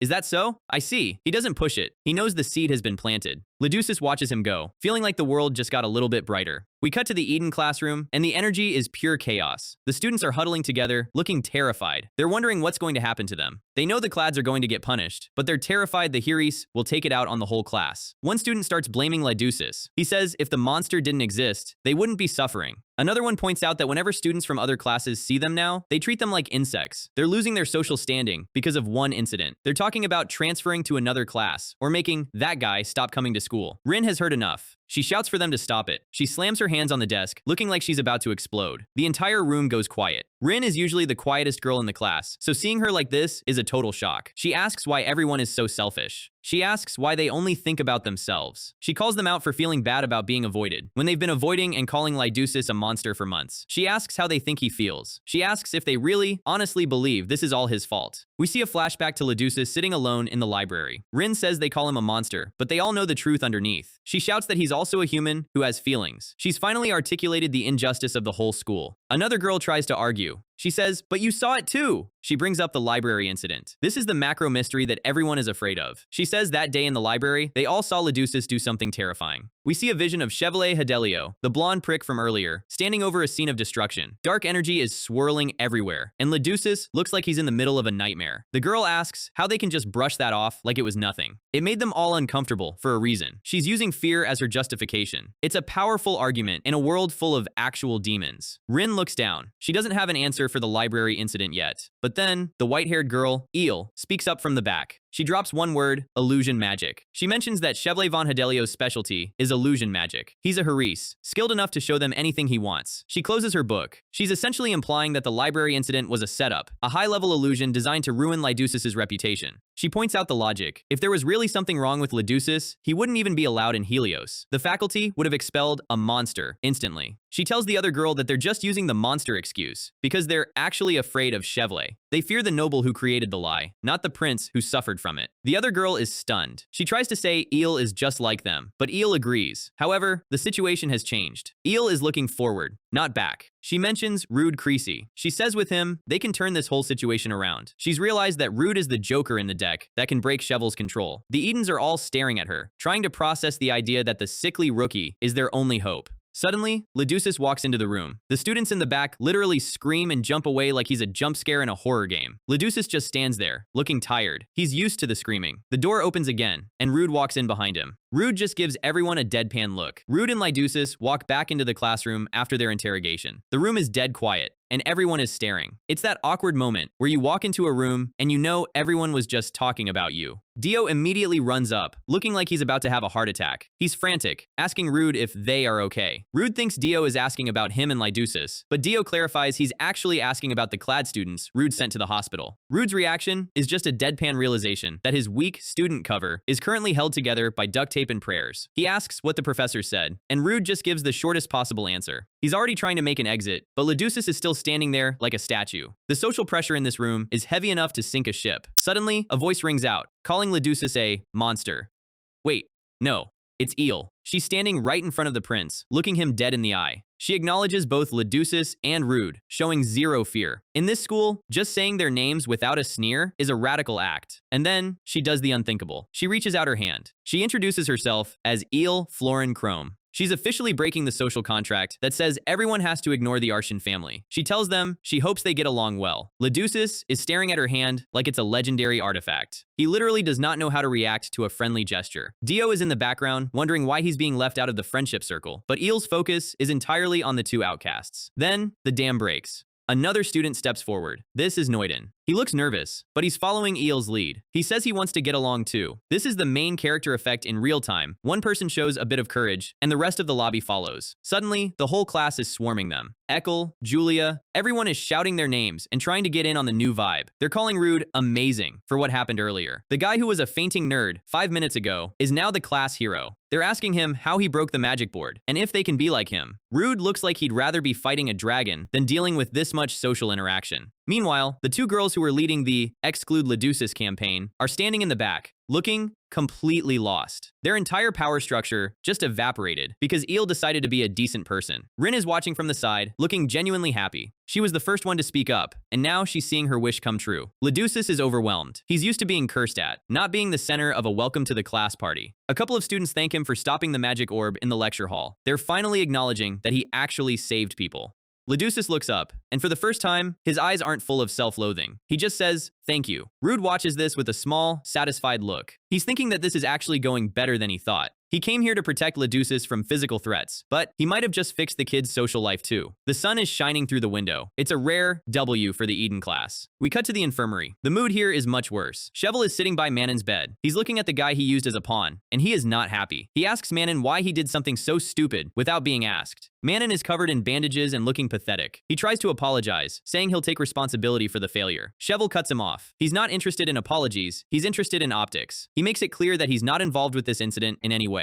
He's scrubbing his hands clean of the target practice disaster. Then, Professor Hale enters the room with a creepy smile. Hale tells Cheval that since he wasn't involved, there's nothing wrong with proceeding with the full punishment for Manon and the other clads. He's quoting the rules, but his eyes say he's enjoying the leverage. Cheval goes still. He realized Hale just trapped him. If he defends his pawns, he admits guilt. If he doesn't, he loses his enforcers. He asks Hale what he actually wants. The two of them are basically having a who can be the biggest snake competition. Manon watches this exchange, realizing he's being discussed like a piece of garbage that needs to be taken out. Hale drops the hook, the upcoming field training. He mentions he wants Cheval and a few other Hereses to accompany the Edens. Cheval's face twists into a malicious grin. He sees the opportunity. He wants to show everyone what happens to those who defy his words. Manon is terrified. He knows whatever Cheval is planning for that training, it's going to be way worse than a few mana orbs. Manon tries to warn him. He mentions Rood again. He says no matter how much he thinks about it, Rood Chrishi isn't an ordinary kid. He's the only one who actually felt Rood's physical power up close. Cheval gets offended. He thinks Manon's brain is scrambled from the head injury. He looms over Manon, his eyes glowing. He asks if Manon is really telling him, an elite Heres, to be cautious of a mere Eden kid. He tells Manon to stop worrying about useless things and calm his mind. Cheval's arrogance is his biggest flaw, and it's about to get him cooked. He walks away, promising that he'll be bringing interesting news soon. We cut to the boys' dorm room. Rood is lying in bed, staring at the ceiling. He's wondering if he's doing a good job. He's replaying the day's chaos in his head. The bullying, the interrogation, the sudden popularity, it was a lot for one Tuesday. He looks over at Leducis, who is finally sleeping peacefully. The prince is curled up, looking much younger than his age. Rood thinks about the weight Leducis is carrying. He knows what it's like to have the world treat you like a weapon or a monster. He hopes the small changes that happen today actually help the kid. Then, the atmosphere shifts. Dark smoke starts creeping in from the window. It's not mana, and it's not a normal shadow. It feels ancient. A text box appears. It's coming soon. A massive hooded specter with glowing blue eyes manifests directly over Leducis' bed. It reaches out with a skeletal hand, moving toward the sleeping prince. Rood isn't asleep. He launches himself across the room with a loud crash. He grabs the specter's arm, his grip tightening. He looks the ghost right in those glowing eyes and asks the only question that matters. Who are you? The specter just stares back with those blue dots. It's creepy, even for a guy who fights demons for a living. Rood notices the face under the hood. It's familiar. Too familiar. But before he can figure it out, the specter starts to dissolve into a swirl of dark energy. It's a forced teleportation or a dismissal. The energy blast pushes Rood back. Rood shields his eyes. He's frustrated, he had it in his hand, and it still slipped away. He lands on his knees as the room goes quiet again. It's completely gone. No trace, no lingering mana. Rood is baffled. Whatever that was, it didn't use conventional magic. He wonders what it wanted with Leducis. He looks at the sleeping prince. He's realized this isn't just about school bullies like Cheval anymore. There's something deeper, something supernatural, haunting Leducis. He thinks to himself, just what on earth happened to that brat? This is the macro mystery deepening. Leducis isn't just a prince. He's a focal point for something dark. We get a beautiful shot of the academy grounds. The students are buzzing. The topic of the day is the upcoming field training. Two girls are walking, looking genuinely worried about encountering real monsters. They're Edens, so their combat training is basically zero. Leducis and Rood walk past them. Rood is yawning, looking like he didn't sleep a wink. Which is true. because he was busy wrestling ghosts. The girls stop and give a nervous hi. Leducis just stares at them with his usual, "I'm a monster, please don't talk to me" face. He immediately turns around and walks away, leaving the girls hanging. He's still stuck in his trauma habits. Rood is not having it. He grabs Leducis' shoulder and pulls him back. Rood puts on a perfect, polite smile and says hi back to the girls. He's teaching the prince how to be a human being, one interaction at a time. The girls are stunned. They've never seen Leducis or Rood be this approachable. Rood barks at Leducis to greet them properly. He's basically being a grumpy big brother. Leducis is just staring off into space, probably buffering. As they walk away, Rood tries to bring up the ghost from last night. Leducis looks at him, confused. Rood decides to drop it. He realizes Leducis was dead to the world and has no memory of the specter. Telling him now would just make the kid more paranoid. He's replaying the specter's words, "It's coming soon." He's certain it was magic because it vanished without a trace, but it's a type of magic he hasn't seen at the academy. He's trying to connect the dots. The coming soon part sounds like a countdown to a disaster. He wonders if he should tell the school, but he has zero evidence. He decides he needs to talk to the master of Ofon first. She's the only one with a big enough database to know what that shadow was. Leducis is staring at him now, noticing Rood's serious face. We get a funny stick figure representation of them walking. The vibes are immaculate. Leducis asks if Rood was waiting for him. He mentions that just yesterday, Rood was avoiding him. Rood's response is basically a "don't get used to it" shrug. Then, Dio appears, sprinting down the hall and screaming Rood's name. He slides into a stop and gives Leducis a "good morning." The group is officially becoming a trio. Rood tells Leducis to greet Dio back. He's being very strict about the manners today. Leducis gives a tiny, whispered "hi." Rood gives him a "good job," like he's training a puppy. Dio is dying of laughter. He pictures Rood literally training Leducis with hand signals. The hand. Good job. Mental image is top tier. Suddenly, 2 more students wave at Rood. His popularity is becoming a serious problem for his secret identity. Dio drops some bad news. Professor Rowell is looking for him again. Rood tells Dio to act like he never saw him. He's officially in evade and escape mode. They wave goodbye to the other students and head toward the assembly hall. Rood's face goes serious again. He asks Dio why he's not coming with them. Dio gives a mysterious, knowing smile. He's clearly hiding something about the upcoming training. Then, he immediately ruins the mystery by challenging Rood to a race to the classroom. Rood's "no" is instantaneous. The faculty is gathered. The energy is tense. Professor Hale announces that the clads involved in the target practice incident will be punished. He's trying to restore order, but the students aren't buying his kind teacher act anymore. He tells the Edens to put the unpleasant memories behind them and focus on the field training. Dio is in the back, looking like he's already over it. Hale gives that creepy smile again, saying they don't know what will happen in the future. That is the biggest red flag in history. Dio is slumped over a table, wondering what they even need to prepare for. He thinks a field training for Edens should be easy. He asks if they're going to have to fight monsters the school releases. He's picturing a low-level dungeon run. Rood thinks the school will probably match the difficulty to the students' level. But then, he remembers Cheval and Hale's conversation. He knows the difficulty is going to be artificially spiked. A hand slams down on the table behind Rood. It's Professor Rowell. She's finally cornered him. She doesn't even say hello. She just says, "Follow me." She's got that "you're in big trouble" energy. Rood looks back at Leducis and Dio, looking genuinely annoyed. His sickly student act is about to be put through the ringer. He asks, "what?" But he already knows he doesn't have a choice. We cut to a luxurious garden where someone is having high-end tea. It's Princess Tessie. She's leaning on her hands, looking bored out of her mind. She tells her advisor that she found something interesting. The advisor, a man with glasses and gray hair, asks what it is. Tessie says she's going to the Edens field training. The advisor's brain short-circuits. He shouts WHAT, because royalty is not supposed to go on low-rank training missions. He looks horrified, while Tessie just smiles. She's looking for chaos, and she knows exactly where to find it. Rowell dragging Rood across the campus by his collar, while Princess Tessie prepares to crash the party. The school is buzzing. Lapis is wandering around the arena, and the rumors are already flying faster than a Twitter thread. Word on the street is that a high-ranking professor is about to publicly spar with an Eden, the lowest tier in the school. The other students are trying to remember the name of the kid who's about to get sacrificed. Rood Chrishi. Our guy is standing there with a wooden sword, looking like he's wondering if he can fake a heart attack to get out of this. Dio bursts into the center of the arena, screaming that this is wrong. He's genuinely terrified for Rood.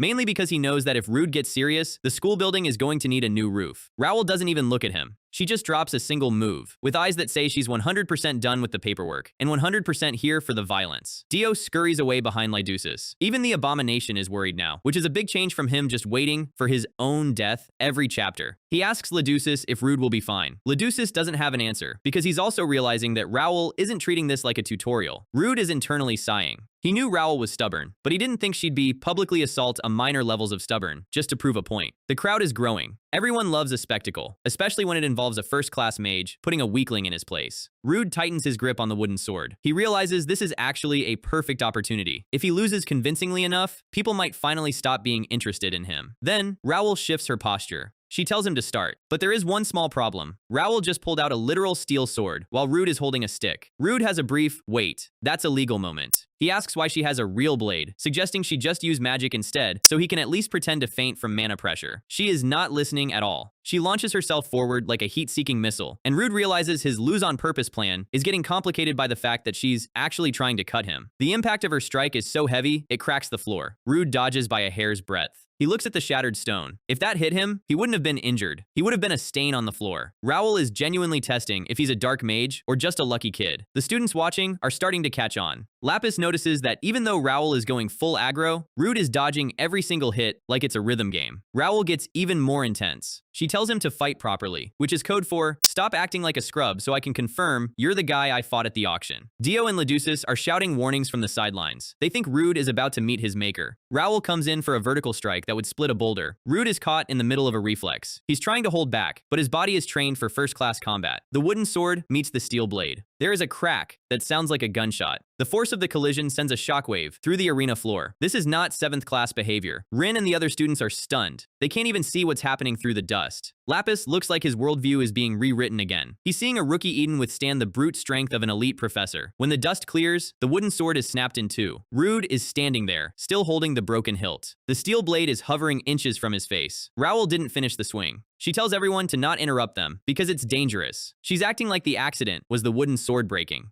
But she knows exactly what Rood just did. She tells him to do it again, but this time, she wants him to use magic so his equipment doesn't break. She's trying to force a monomark reveal in front of the whole school. Rood gives a hard no. He officially declines the spar. He plays the weak body card again, saying this is against his will, and he's not skilled enough. Dio jumps in to back him up, shouting that Rood's body is fragile. The students in the crowd are whispering that it's actually amazing. Lapis has never seen Raoul this worked up. He notes that she's rejecting Rood's rejection, which is basically how every toxic relationship in this school starts. He's thinking about the block. Rood managed to withstand Raoul's brute strength without using a drop of mana. In the martial world, that is a massive red flag that this kid is a pro. Raoul tries to hand Rood her sword. He keeps refusing, like she's trying to sell him a sketchy insurance policy. Lapis is watching Rood's profile. He's getting that nagging feeling in his brain again. Suddenly, Lapis steps forward and shouts, "Professor Raoul!" He tells her it's not like her to force something on someone who doesn't want to do it. He's trying to be the hero, or maybe he's just jealous that Rood is getting all the first-class attention. He volunteers to take Rood's place. Raoul looks him up and down and gives a brutal, "I don't want to." Complete L for Lapis. He's devastated.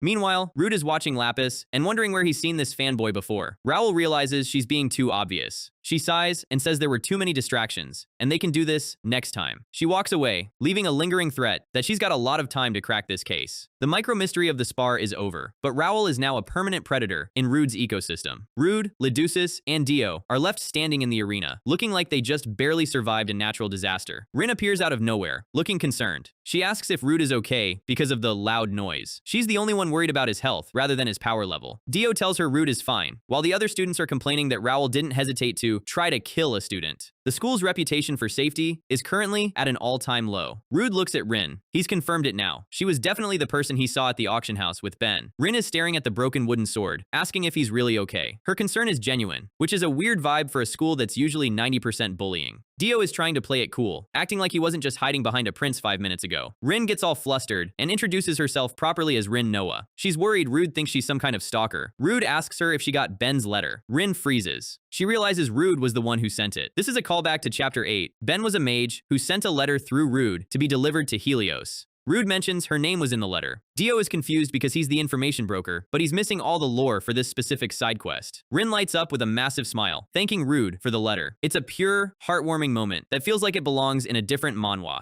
Dio is still trying to figure out the timeline, but then another student, Julia, runs up screaming Rin's name. Everyone is gathering to ask what happened with the professor. The Eden class is finally starting to feel like a community instead of a target list. Rood and Leducis are walking together. The silence between them is different now. It's not awkward, it's just quiet. Leducis suddenly stops. He tells Rood he survived because of him and says thank you for blocking the hit. Dio tries to take some credit, but then remembers he was one step away. Rood just gives him a look that says, yeah, one step away from the exit. Leducis looks at Rood and says that even if he was far away, he would have blocked it for him. He actually gives a tiny, genuine smile. The entire group, Dio, Rin, Julia, everyone stops and stares like they just saw a unicorn. He smiled! The hype is real. Leducis has officially started his redemption arc, and it only took 34 chapters and a near-death experience. We cut to the faculty room. The Academy Council is meeting. This is where the actual plot is being architected. The dean, silver hair, monocle, looks like she could bench press the entire student body, is leading the meeting. She asks if they've coordinated with the tower. One of the professors confirms there aren't many changes. They're discussing the field training roster. We see the dossiers. Chevalier von Hadelio is the first name on the list. Then, Anna Burb, Linus Ingrium, and Cyndia Mass. These are the 4 Hiereses chosen to accompany the Edens. The dean asks why only these 4. The professor explains that it's currently outside the normal class period. So many Hiereses aren't even on campus. It's a convenient excuse to stack the team with people Cheval likes. The dean is sharp. She asks why Cheval was included specifically, given his history. Professor Hale steps in. He's doing that thing where he talks in circles to make a bad idea sound like a visionary strategy. He claims the training is on another scale this time because it involves mass teleportation and tower coordination. He says he selected the most suitable students for unexpected situations. He looks at Raoul, saying he didn't just consider his own opinion. He's basically using the faculty's collective authority to shield his own plan. He smiles, saying it's a great opportunity for Cheval to learn. In anime speak, that means he's giving Cheval a playground to commit crimes. The dean isn't fully sold. She asks how the teleporter is doing. This is the macro mystery device from earlier. Hale's smile doesn't reach his eyes. He says, it's perfect. The dean tells everyone to do their best. She hopes this strengthens the relationship with the tower, but we all know it's just strengthening the villain's grip on the school. Rood is on the rooftop, looking at the moon. He's holding the box with the blue gem artifact. It's glowing with a faint, pulsing light. He's annoyed that his master isn't replying to his messages. She only does this when things are actually getting serious. He has a mental list of things to report. The black hooded specter, Professor Raoul's suspicion, and the general mess that is Helios Academy. He decides to head back to the room. He's worried the black thing might appear again while Leducis is sleeping. He's running across the roof, thinking about how complicated his easy mission has become. But then, he stops. He thinks about Leducis and the Eden class. He remembers the handshake with Eel and the smiles from earlier. He's genuinely relieved that Leducis is slowly opening up. Rood might act like he doesn't care, but he's basically the school's secret guardian angel. He opens the dorm door quietly. He's wondering if he should send a physical letter since the master is ghosting him. He looks up and freezes. Leducis is awake and sitting in a chair. Rood tries to play it off, saying he was just out for a refreshing late-night walk. He's the worst liar in the world. Leducis is suspicious. He tells Rood he thought he left. Rood's brain is scrambling to maintain the cover. Leducis just sighs and gets back into bed. He stopped questioning Rood's weirdness because it's the only consistent thing in his life. The room goes quiet again. Rood sits on his bed, realizing he almost got caught again. He needs to be more careful. They both lie down in the dark. Leducis suddenly breaks the silence. He starts talking about the training. He mentions they usually proceed in teams of 4. He suggests that if the method is the same, they should be on the same team. He's actually initiating a partnership. Rood is quiet for a long moment. What about Dio? He brings up the blue-haired sidekick. Leducis jokes that if Dio joins, they only need one more person. He asks Rood if he cares about his grades. It's a callback to the fact that Rood is pretending to be a model student. Rood smiles in the dark. You're right. We only need one more member then. The team is officially forming. The weather shifts to a heavy downpour. We see a shot of a massive, Gothic-style estate under the storm. A man walks through the halls. This is the blue-haired guy from the character directory, Lispin. He addresses someone as Lady Daner. A woman with teal eyes stares out the window. She tells him to listen. Lispin looks serious. He's waiting for orders. She asks why she has a bad feeling about this. We start with a bird carrying a scroll across a scenic mountain landscape. It's a messenger pigeon, the medieval version of an encrypted DM. A hand reaches out to snag the scroll. Meet Lady Rubymonter. She's been waiting for this report from her spy inside the academy. She's expecting top-tier intel on the mages and the academy's defenses. Instead, the note says, "The food is great. I played with humans today. Classes are mid. I want to go home." Rubymonter is currently reconsidering her entire HR strategy. She literally screams at the report. When your secret agent is a chaotic princess, you get Yelp reviews, not military secrets. Back at Helios, the students are gathering for the big field training. Rood is standing in the crowd, looking like he'd rather be anywhere else. He's worried. He hasn't been able to contact his boss at Ofon for days. Dio comes running in like he just won the lottery, screaming Rood's name. He's hyped because their class is going first, and the destination is legendary, the Magic Tower. In this world, that's like a group of middle schoolers being invited to tour Area 51. Rood immediately smells a rat. The Magic Tower doesn't do beginner training. It's just not their vibe. Lydusis mentions he's been there once when he was a kid, but his memories aren't of books and spells. They're of a hooded figure with glowing eyes. Rood locks that detail away. Whatever is happening with Lydusis, the Magic Tower is the common denominator. Dio starts whining that they aren't in teams for this training. Then, Ael appears out of nowhere, looking like she's about to drop some facts. Everyone is shocked to see her, because she's usually way above their pay grade. She explains that the rumor about the Magic Tower is likely true, which is why the school changed the grouping rules. Apparently, Eel had a dream team planned out, and Rood was her #1 draft pick. She tells him straight up, he's the most talented person she wanted to recruit. Rood gives the most awkward thanks in history. He hates being noticed. Then Ael drops the cold shoulder on Dio and Lydusis. You guys, you weren't on the list. Brutal. Lydusis doesn't even care. He's staring at the crowd, feeling a sudden chill. The atmosphere shifts. The Heres, the top-tier elite students, have arrived. And look who it is. Chevalier von Hadelio, walking in like he owns the sidewalk. He's flanked by his entourage, looking for Lapis, probably to ruin his day again. The Heres uniforms are different. White coats, high-status energy. Dio is panicking. Why are the school celebrities coming on a rookie training trip? Rood narrows his eyes. Cheval being here is a massive red flag. Either it's a huge coincidence, or the bullying arc is about to get a sequel. Rood glances at Lydusis. The kid is visibly shaking. But then, Rood does something rare. He actually tries to be a good friend. He smiles. A real, genuine, don't worry about it smile. He tells Lydusis that the professors are here, so nothing bad can happen. Rood is lying through his teeth. In his head, he's already planning how to make Cheval disappear during the trip. One of the professors is laying down the law. No independent acting, even for the Heres. She stares directly at Cheval. She knows he's a liability. Cheval just gives a whatever response. He's already checked out mentally. The professor looks at Professor Hale. She's questioning why he invited Hadelio of all people. She's starting to get suspicious, but she's looking at Hale's back. She can't see the villain face he's making. Elsewhere in the crowd, Professor Rowell calls out to someone named Yudi. It's Tessie, disguised in a hood, and looking entirely too happy for someone who just tied up her bodyguard. Rowell asks where Rom is. Tessie's answer? I tied him up. This girl is a menace to her own staff. Rowell just accepts it. She has bigger problems. Tessie is looking for that thing she always brings. She's bored and wants entertainment. Rowell stops. She senses a familiar mana signature in the distance. Rood feels it too. That I'm being watched by a first-class mage tingle. He turns around, sees Rowell, and his soul basically leaves his body. He doesn't even say goodbye. He just turns and bolts. Lydusis is left standing there, completely confused. Hey, don't leave me. A hand grabs Lydusis' sleeve. It's Rin and another student. They're worried because Rood just ran like he saw a ghost. Lydusis is still watching the spot where Rood vanished. In the background, you can see Rowell chasing after him like a bounty hunter. Tessie is laughing. She thinks this is the best school trip ever. Rin tries to calm Lydusis down. She's the heart of this group, always trying to keep the vibes positive. She tells him they should head to the magic circle together. We cut to the grand hall. A massive, glowing magic circle is being fueled by a giant crystal. Professor Hale is standing on a balcony. An assistant tells him everyone has arrived. Hale adjusts his glasses. That classic anime villain move that means, I'm about to ruin your life. He tells the assistant that the preparations are done. Behind him, a massive swirl of dark mana begins to manifest. The assistant turns around, looking terrified.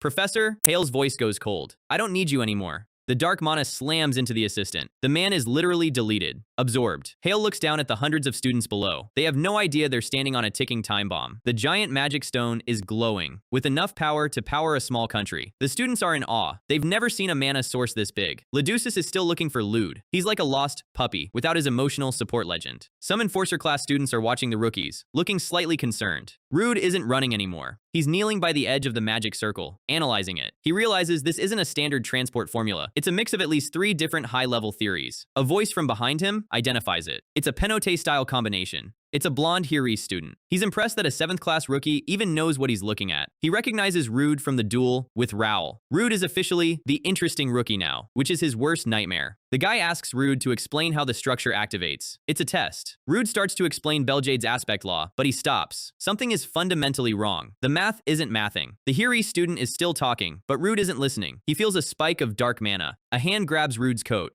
It's Tessie. She caught him. She's beaming like she just caught a rare Pokemon. I caught you! She's not letting go. Then, the boss music starts. Professor Rowell is standing right behind her, looking like she's about to issue a warrant. Rood is sweating bullets. He's trapped between a chaotic princess and a first-class mage who wants to unmask him. Then, Lydusis and Dio show up, shouting for Lude. The whole gang is back together at the worst possible time. Eel and Rin are there too. They see Tessie holding Rood, and the vibe is complicated. Suddenly, a massive pillar of black smoke erupts in the center of the hall. The students start panicking. This definitely wasn't in the brochure. Rowell immediately jumps into bodyguard mode, protecting the princess. The smoke starts taking shape. It's growing limbs, eyes, and a terrifying presence. Leducis freezes. He knows exactly what this is. It's the thing from his childhood, the thing that ruined his life. The blue-eyed specter has officially entered the chat. The Hiri students are trying to play it cool. Is this part of the training? Spoiler alert, no. The entity is floating above the magic stone, looking down at them like they're ants. It reaches out a clawed, shadowy hand. It slams its power into one of the support pillars. The hall begins to crumble. Students are screaming, thinking it's practical training. Leducis is staring at the specter, completely paralyzed by trauma. Rood steps in front of him. His eyes have gone sharp. The lewd act is slipping. Don't leave my side, he tells them. It's not a suggestion, it's a command. On the balcony, Professor Hale's glasses hit the floor and shatter. The mask is off. He's standing there, watching the chaos with a sick grin. He's talking to the specter, or something inside it. As I desire, so too do you desire. He joins hands with the dark mana. The entire ceiling is covered in a massive, distorted magic circle. That gate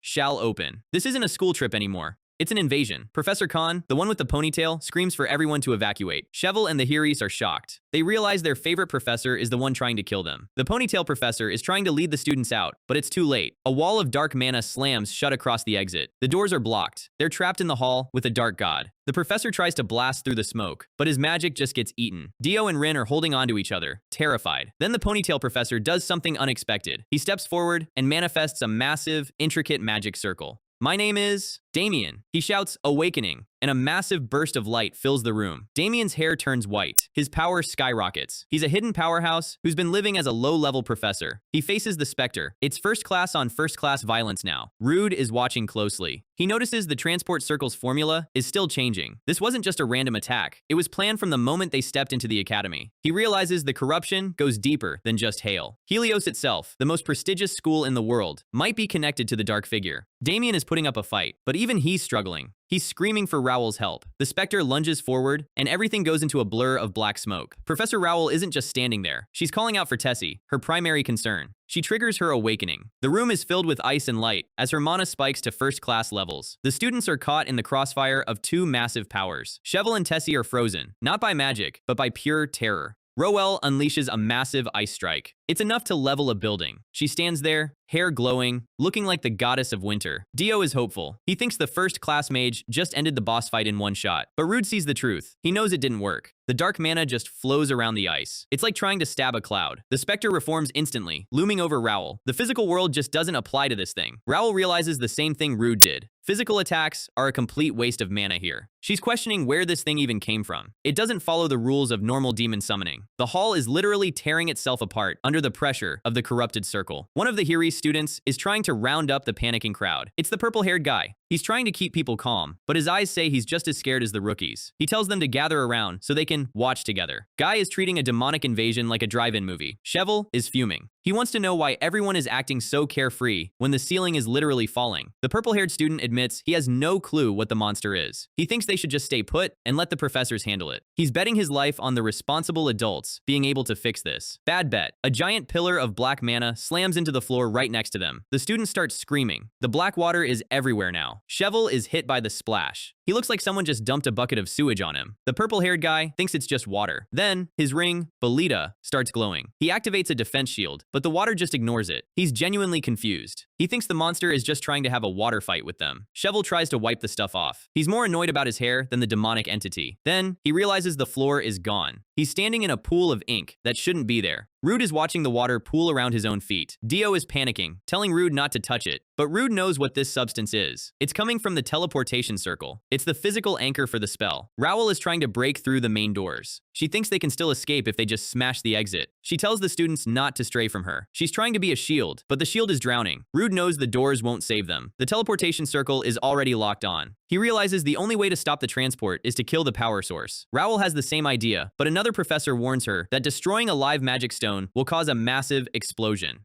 Rowell doesn't care. She charges the stone with a massive lance of ice.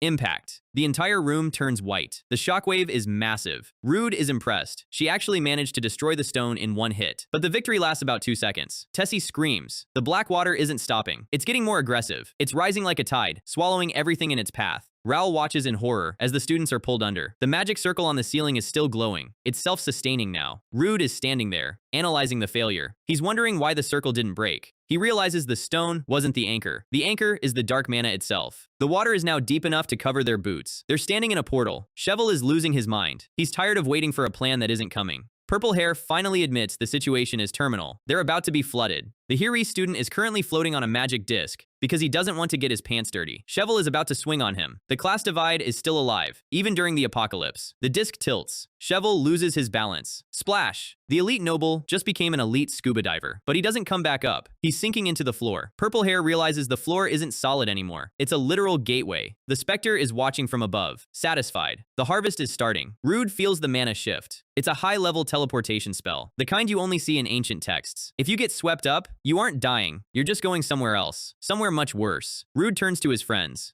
Grab onto each other. Don't let go. He could break the flow, but he realizes that if he destroys the circle now, everyone who was already swept away, like Shovel, will be lost in the void between dimensions. The only safe option is for everyone to go to the same destination together. He reaches out his hand to Leducis, but a wave of black mana hits Rood first. Leducis reaches out, but he's too slow. Rood is pulled under. The group's anchor is gone. Dio and the girls are immediately swept up by the current. Rin is screaming for her life as the darkness swallows her. Leducis is the only one left, standing in the middle of a literal whirlpool of dark mana. He looks devastated. He feels like he failed Rood. Then, the current takes him too. The hall is finally empty. We see Leducis floating in a dark, distorted space. He's falling through the bridge between worlds. The specter appears in the void with him. It starts whispering, "See? It's all your fault. Everyone is miserable." The specter is a world-class hater. It's telling Leducis he's a monster who brings suffering to everyone he touches. Leducis is collapsing under the weight of his own guilt. The specter tells him that someone like him should never have been born. Leducis is crying. He's starting to believe it. He's sinking into the darkness, completely defeated. But then, a glow appears. Not silver magic, neon blue. Leducis stops. He's remembering something. The name Blow appears in a circle of light. We see a close-up of an eye, the black hair, the blue iris.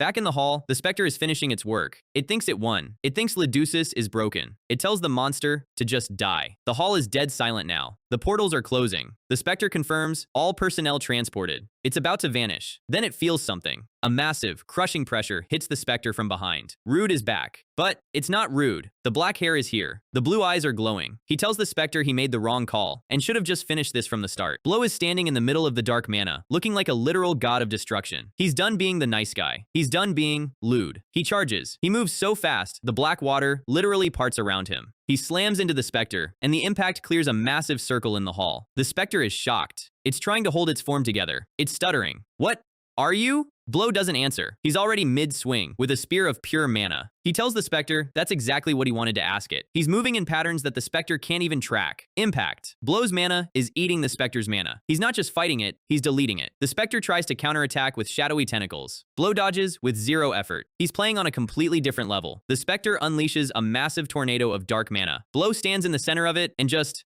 negates it. The specter is floating, trembling. It's realized it's trapped in a room with a predator. Blow lunges again. He's looking for the core. He slices through the specter's chest, revealing a glowing blue center. He realizes the specter is just an empty shell. It's a puppet. He mocks the entity. "How dare you pretend to be a threat?" He slams it into the floor, creating a crater. He realizes this lump of mana isn't the main body. It's just a drone sent to do the dirty work. He starts the interrogation. He wants to know who's controlling it and why they moved the students. His eyes glow brighter. He's putting on the pressure. "Why are you targeting Leducis?" This is the macro mystery coming to a head. The specter doesn't respond. It's just static and shadow. Blow asks one more question. "Who's that behind you?" We see a silhouette in the distance. A man in a high-collared coat. The specter just says, "I don't know." It claims it has no duty to answer a human. It tells Blow he's a strange one. It asks if Blow is even human. Blow just calls it nonsense. Coming from a guy with neon eyes, that's a bold claim. Blow decides he's done talking. He unleashes a massive burst of mana. The entire hall is bathed in light, pure white. The specter is completely disintegrated. The main doors finally explode inward. The outside professors charge in, weapons drawn, ready for a fight. They stop. The room is silent. The grand hall is empty. No students, no traitors, no trappings of life. The headmaster, or senior profess, is shaking. He sees the traces of first-class mana. He screams for the princess. He's realized the academy just lost its most important assets in 10 minutes. Elsewhere,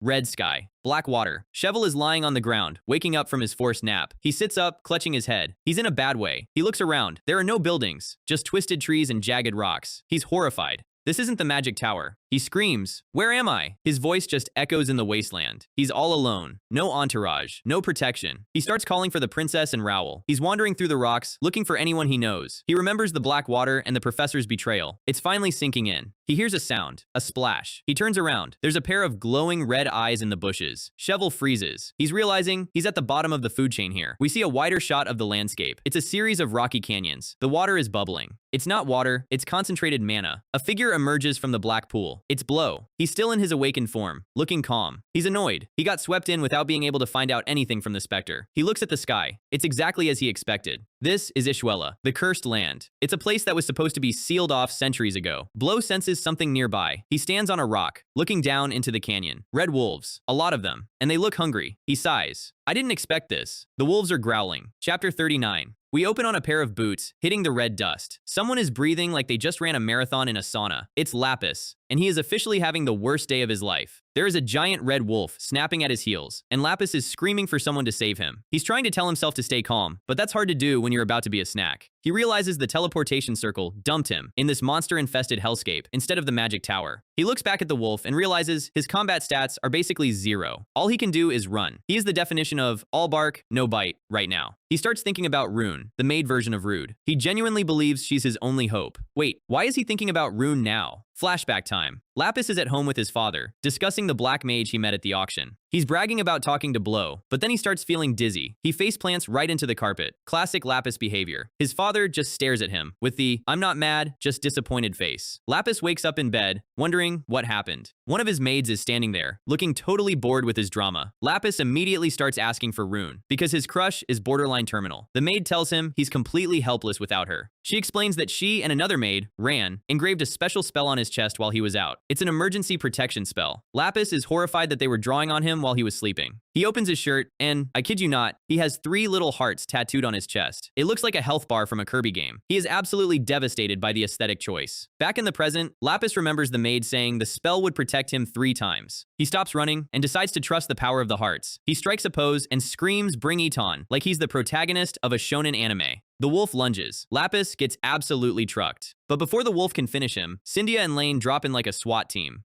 Cyndia is already tired. She's low on mana and hasn't seen any other survivors. Lane is checking the area, looking for more threats. They look down and see Lapis lying in the dirt, looking like a discarded toy. The dead wolf is right next to him. Cyndia looks genuinely sad for a second. She thinks the best of the Edens just kicked the bucket. Lane starts performing a mock funeral, and Lapis snaps back to life just to tell them he's not dead. Lapis gets up and starts demanding to know where everyone else is. Cyndia explains that the teleportation circle scattered everyone across the map. Lapis asks if she knows where they are. She doesn't, but she knows for sure it's not the magic tower. Lane looks at the red sky and the jagged rocks. He has a theory. Lapis realizes what Lane is thinking, but he says that if they were in that place, there shouldn't be monsters. The mystery of the location is deepening. It's Ishuella, but it's been modified. Suddenly, Lane stops and stares into the distance. Lapis and Cyndia follow his gaze, wondering what he saw. They walk around the bend and freeze. The ground is covered in dead, red wolves. It's a literal graveyard of monsters. Hundreds of them, wiped out in seconds. Lapis is shaking. He asks how many things could do this. Lapis thinks it has to be a professor. He runs forward, hoping to find an adult to save them. He sees a figure sitting on a rock in the middle of the carnage. It's Blow. He's sitting with his back to them, looking completely unbothered. Blow is holding a blue crystal, trying to get a signal. The crystal glows. Connection established. The master's voice comes through, sounding like he's having a crisis. He's screaming at Rood, asking if he awakened and if someone bullied him. Rood is just deadpan. He tells the master he hasn't been able to contact him for days. We cut to the Ofon office. The master is looking suave as always, but the office is a disaster zone. Papers everywhere, furniture broken. Ren is in the background, telling the master not to worry Rood. The master looks at the crystal, which is covered in tape and barely holding together. He tells Rood that they ran into a small problem. The small problem is a giant black rift that literally tore their building in half. Blow doesn't care about the office. He tells the master they have a big problem at the school. He asks if the master knows about Ishuella. When Blow confirms he's actually in the cursed land, the master finally stops trolling. He's genuinely shocked. How does a kid go from a magic school to a forbidden zone in 10 minutes? Blow explains the field training trap and the blue-eyed mana puppet that crashed the party. The master realizes this is way above a standard school prank. Blow explains that the puppet was just a shell used to hijack the teleportation formula and flood the hall with black water. That's how everyone ended up in Ishuella. The master is furious. He wants to know what the professors were doing during the invasion. Ren is yelling in the background, worried about Rood's safety. We see a split screen of the master in his trashed office and Blow in the red wasteland. Blow reports that the students are scattered and vulnerable. He emphasizes 2 things. There are monsters here that shouldn't exist, and the mastermind is definitely targeting Leducis. We see a shot of Leducis's back. He's the center of this entire conspiracy. The master is confused. He says that shouldn't be right. He drops some lore. Ishuella is an abandoned territory that the magic tower quarantined years ago for a secret reason. The place is under a massive barrier. Nothing can enter or leave without high-level magic. Because it's isolated and managed by the tower's barrier, monsters literally cannot exist there. Blow looks at the dead wolves. He points out that the low-level monsters he's seen say otherwise. More wolves are appearing from the shadows, eyes glowing red. Blow realizes that if monsters are here, the barrier has been compromised. His blue eyes narrow. He knows the students are in mortal danger. We see a wide shot of a group of students huddled together in the canyon. They look terrified. They're just kids who were expecting a field trip, not a death march. They're asking for communication devices and the professors. Standard side character panic. Isle is sitting on a rock, looking calm but deep in thought. Two boys come up to her, trying to act tough and saying they'll protect her. Isle's internal monologue is brutal. She calls them a bunch of idiots and says she's fine. She looks over at a figure sitting alone in the shadows. It's duchess. He's literally shaking with terror. Eel realizes that he is the one who is definitely not fine. She looks at the red forest and realizes the geography is all wrong. She wonders if the students who aren't here were sent somewhere even worse. The boys are still arguing about whether they should move or stay put. One kid thinks the school will eventually come for them if they just wait. Isle adds a dark footnote, assuming we survive until then. We cut back to the hall. The memory of the specter lingers. The mastermind's objective is still hidden, but the execution is perfect. We cut to the top of a cliff, overlooking the students. Professor Hale is there, standing with the blue-eyed specter. He's worried about Professor Rowell being a nuisance. The specter's voice, dark and distorted, says there is one more problem. I will take care of them, the specter says. It's talking about Blow. The specter vanishes into a blur of dark mana. Hale looks down at his students with zero remorse. He smiles. Then, we shall make our move as well. A pack of red wolves howls, ready for the command to hunt. Blow is mid-combat, leaping through the air and slicing through wolves like they're made of butter. He's thinking about the internal investigation. Large-scale teleportation like this needs an inside accomplice. He spins his spear, creating a whirlwind of dark energy that vaporizes the wolves. He lands. The canyon is silent again. He realizes Helios itself is rotten at the core. He tells the master they need to inform their client, the Duchess, that her son is in a war zone. Back at the office, the master hears a Kra Kum from the rift. He realizes his building is literally falling into another dimension. Blow tells him to handle his end while he focuses on protecting duchess. The master agrees. He's going to do everything he can, which usually means something insane. Blow senses something. He wonders if there are more of them nearby. We see Lapis, Cyndia, and Lane standing at the edge of the clearing. They are staring at the black-haired stranger, standing in a pile of monster corpses. So, we're back in the red wasteland of Ishuella, where the vibes are currently rancid. Blow turns around, sensing 3 sets of eyes burning into the back of his head. He's genuinely annoyed. These kids managed to sneak up on him because he was too busy yelling at his boss through a crystal. Speaking of the boss, the communication crystal just shattered into a million pieces. Our guy just got it fixed, and now it's e-waste again. RIP his data plan. Lapis is staring at Blow like he just saw a ghost, or a celebrity. The Black Mage! Blow pulls up his hood, trying to salvage whatever is left of his secret identity. Lapis is 100% sure it's him. That I'm done with your nonsense look is a dead giveaway. Linus doesn't hesitate. He points his ring, Belita, and screams, "Restrain!" A massive pillar of purple light slams into the ground where Blow is standing. Blow doesn't even flinch. He just swipes his hand, and the entire spell evaporates like steam. The impact clears the dust, showing the elite students exactly who they're messing with. Blow is standing there with a face that says, "I could have ended you in 4 different ways while I was asleep." Lapis is shaking. He realized Linus just tried to 1v1 a legend and failed before the fight even started. Linus, however, isn't scared. He's starstruck. He's looking at Blow with literal sparkles in his eyes. He screams it for the people in the back, "The Black Mage!" Elsewhere in the Red Forest, we find Professor Hale looking like a man who just lost a bet. He's sitting on a rock, leaning against a tree, watching another group of students. He's internally complaining about why he has to be in this disgusting place. He's stuck with a brat, whose main contribution to the survival effort is crying for Lude to save him. Hale hears footsteps and immediately switches into victim mode. Dio and the others spot him through the trees and freeze. Hale looks like he just crawled out of a car wreck. He's holding his arm and acting all breathless. Dio runs over, relieved to see a responsible adult. Poor kid. He sees the blood on Hale's sleeve and starts panicking. Hale spins a story about how he went to check the teleportation circle and was ambushed by a man in a black robe. He claims he woke up here, just as confused as the students. Lapis's group is also connecting the dots. They think the man in the robe is the one who hijacked the field trip. Hale points out that Dio ended up here with him, making them a team now. He tells them they need to hurry and find the others before something dangerous happens. But then one of the students asks the million-dollar question, "Where even are we?" Hale drops the name like a curse. Ishuella. Tessie's eyes go wide. Even she knows the reputation of this place. We cut to Professor Rowell, who is still in her awakened form, looking like a literal ice goddess. Damien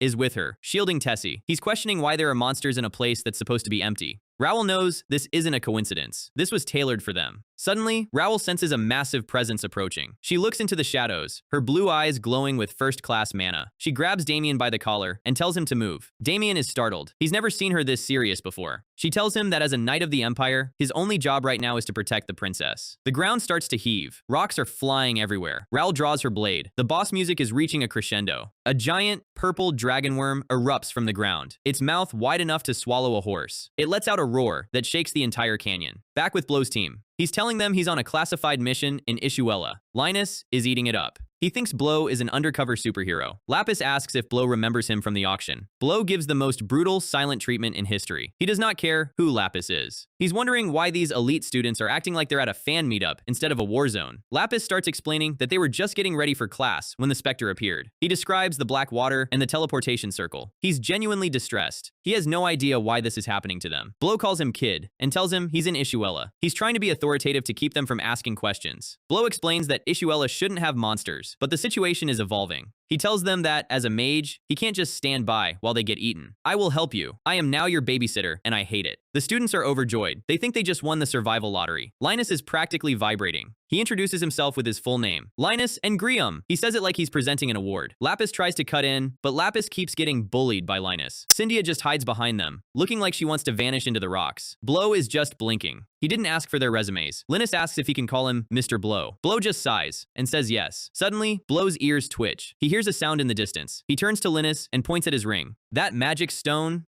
He tells Linus to take this seriously. The monsters aren't the only problem here. He asks if the ring has enough mana. Linus just keeps saying yes without actually listening. Lapis hits Linus for being a fanboy and apologizes to Blow. Blow reaches out his hand. Hand it to me. The magic stone. Linus places his hands in Blow's like he's making a solemn vow. Blow pulls back. Just the ring, weirdo. He takes the ring and starts channeling mana into it. Dark tendrils of energy wrap around the stone, making it glow with an intense, unstable light. Linus and Cyndia are mesmerized. They've never seen mana being manipulated like this. He hands it back, telling Linus he's fully recharged it so it won't fail him in a fight. But his eyes go sharp. He senses a massive mana spike from the canyon below. The ground starts to crack. A deep, mechanical grinding sound echoes through the rocks. Rocks explode upward. Something massive is burrowing through the terrain. Blow tells the students to dodge. He's already midair. A second dragon worm erupts from the dust, looming over them with glowing red eyes. Something big is coming. The dragon worm slams its head into the cliffside, sending boulders raining down. We cut to Raoul's team. Damien is carrying Tessie, running for his life. The worm is right on their heels. The ground is shaking like an earthquake. Raoul slides across the red dust and unleashes a massive ice wall. The monster smashes into the ice. It's enough to stop a train, but the worm just shakes it off. It lets out a that practically shatters the panel. Raoul isn't backing down. She's moving like a blur of blue light. She's looking for a weak spot, but the monster's scales are like enchanted steel. The monster opens its mouth, charging a mana blast. Raoul leaps into the air, her cloak fluttering in the wind. She thrusts her sword down, creating a giant spear of ice that pierces the beast's neck. The monster thrashes, screaming in pain. Raoul's face is cold, calculating. She's not just a professor, she's a first-class war machine. She lands a final, explosive strike. A pillar of white light erupts from the beast. Damien stops and looks back, shielding Tessie from the shockwave. Tessie is staring in awe. She's finally seeing why Raoul is the top knight of the Empire. Raoul walks back to them, her blade still humming with power. Tessie tackle hugs her, screaming that she's the best. Raoul's expression doesn't change, but she senses something. The monster isn't dead. It's burrowing underground to escape.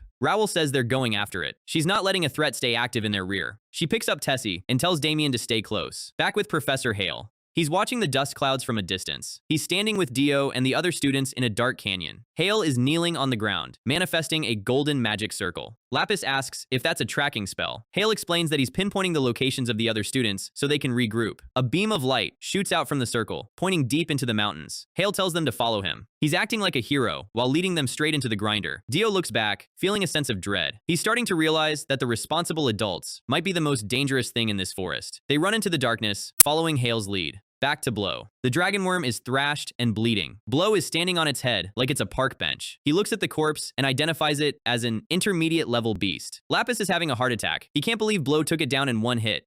Linus is clutching his head. He's reached peak fanboy status. Incredible! Cyndia points out that Blow is bleeding. Even a legend takes a scratch sometimes. Blow thinks about leaving them. He could move much faster alone. But then, he looks at their terrified faces. He remembers his mission. Lapis runs up to him, shouting, "Seer Dark Mage!" He grabs Blow's sleeve, begging him not to leave them behind. Blow literally tosses Lapis away like a piece of trash. Lapis faceplants into the dirt. Suddenly, a massive explosion of rock happens behind them. It's the other dragon worm, the one Raoul was fighting. Blow grabs Lapis by the collar of his shirt, dangling him in the air. Linus and Cyndia are blown back by the sound pressure. Linus looks up and sees Blow standing his ground, looking completely unfazed. The beast towers over them, ready for round 2. Blow asks if Lapis is alright. Lapis just stutters a yes. The monster lunges, its mouth wide open. But before it can bite, a massive lance of ice pierces through its skull from the side. The beast freezes instantly. Literally. Blow stops. He knows that mana signature. He turns around and sees a figure standing on the cliff above. It's Raoul. She's staring down at the Black Mage, her eyes glowing. The two first-class powers have finally collided. The red sky of Ishuella is already depressing enough, but the mood on the ground is getting significantly worse. The students are starting to spiral. When the what if nobody saves us questions start flying, you know the group morale is officially cooked. Eel watches them silently. She's the only one keeping a level head, noticing that the anxiety is spreading through the camp like a virus. She's looking at the horizon, wondering how much time they actually have before the next monster decides they look like a buffet. Suddenly, a flash of light cuts through the gloom, and everyone jumps like they just saw a ghost. The panic is instant. These kids have been through enough today that any sudden movement is a reason to scream. But it's not a monster. It's Professor Hale stepping out of the shadows, looking like the hero everyone was praying for. The students are practically weeping with relief. They think they're saved because the responsible adult finally showed up to take charge. Leducis is the first one to step forward, his eyes darting around frantically. He's looking for the one person who actually makes him feel safe. Linus calls out to him, but Leducis is in his own world right now. He looks completely drained. It's that specific kind of exhaustion you get when you're waiting for the other shoe to drop.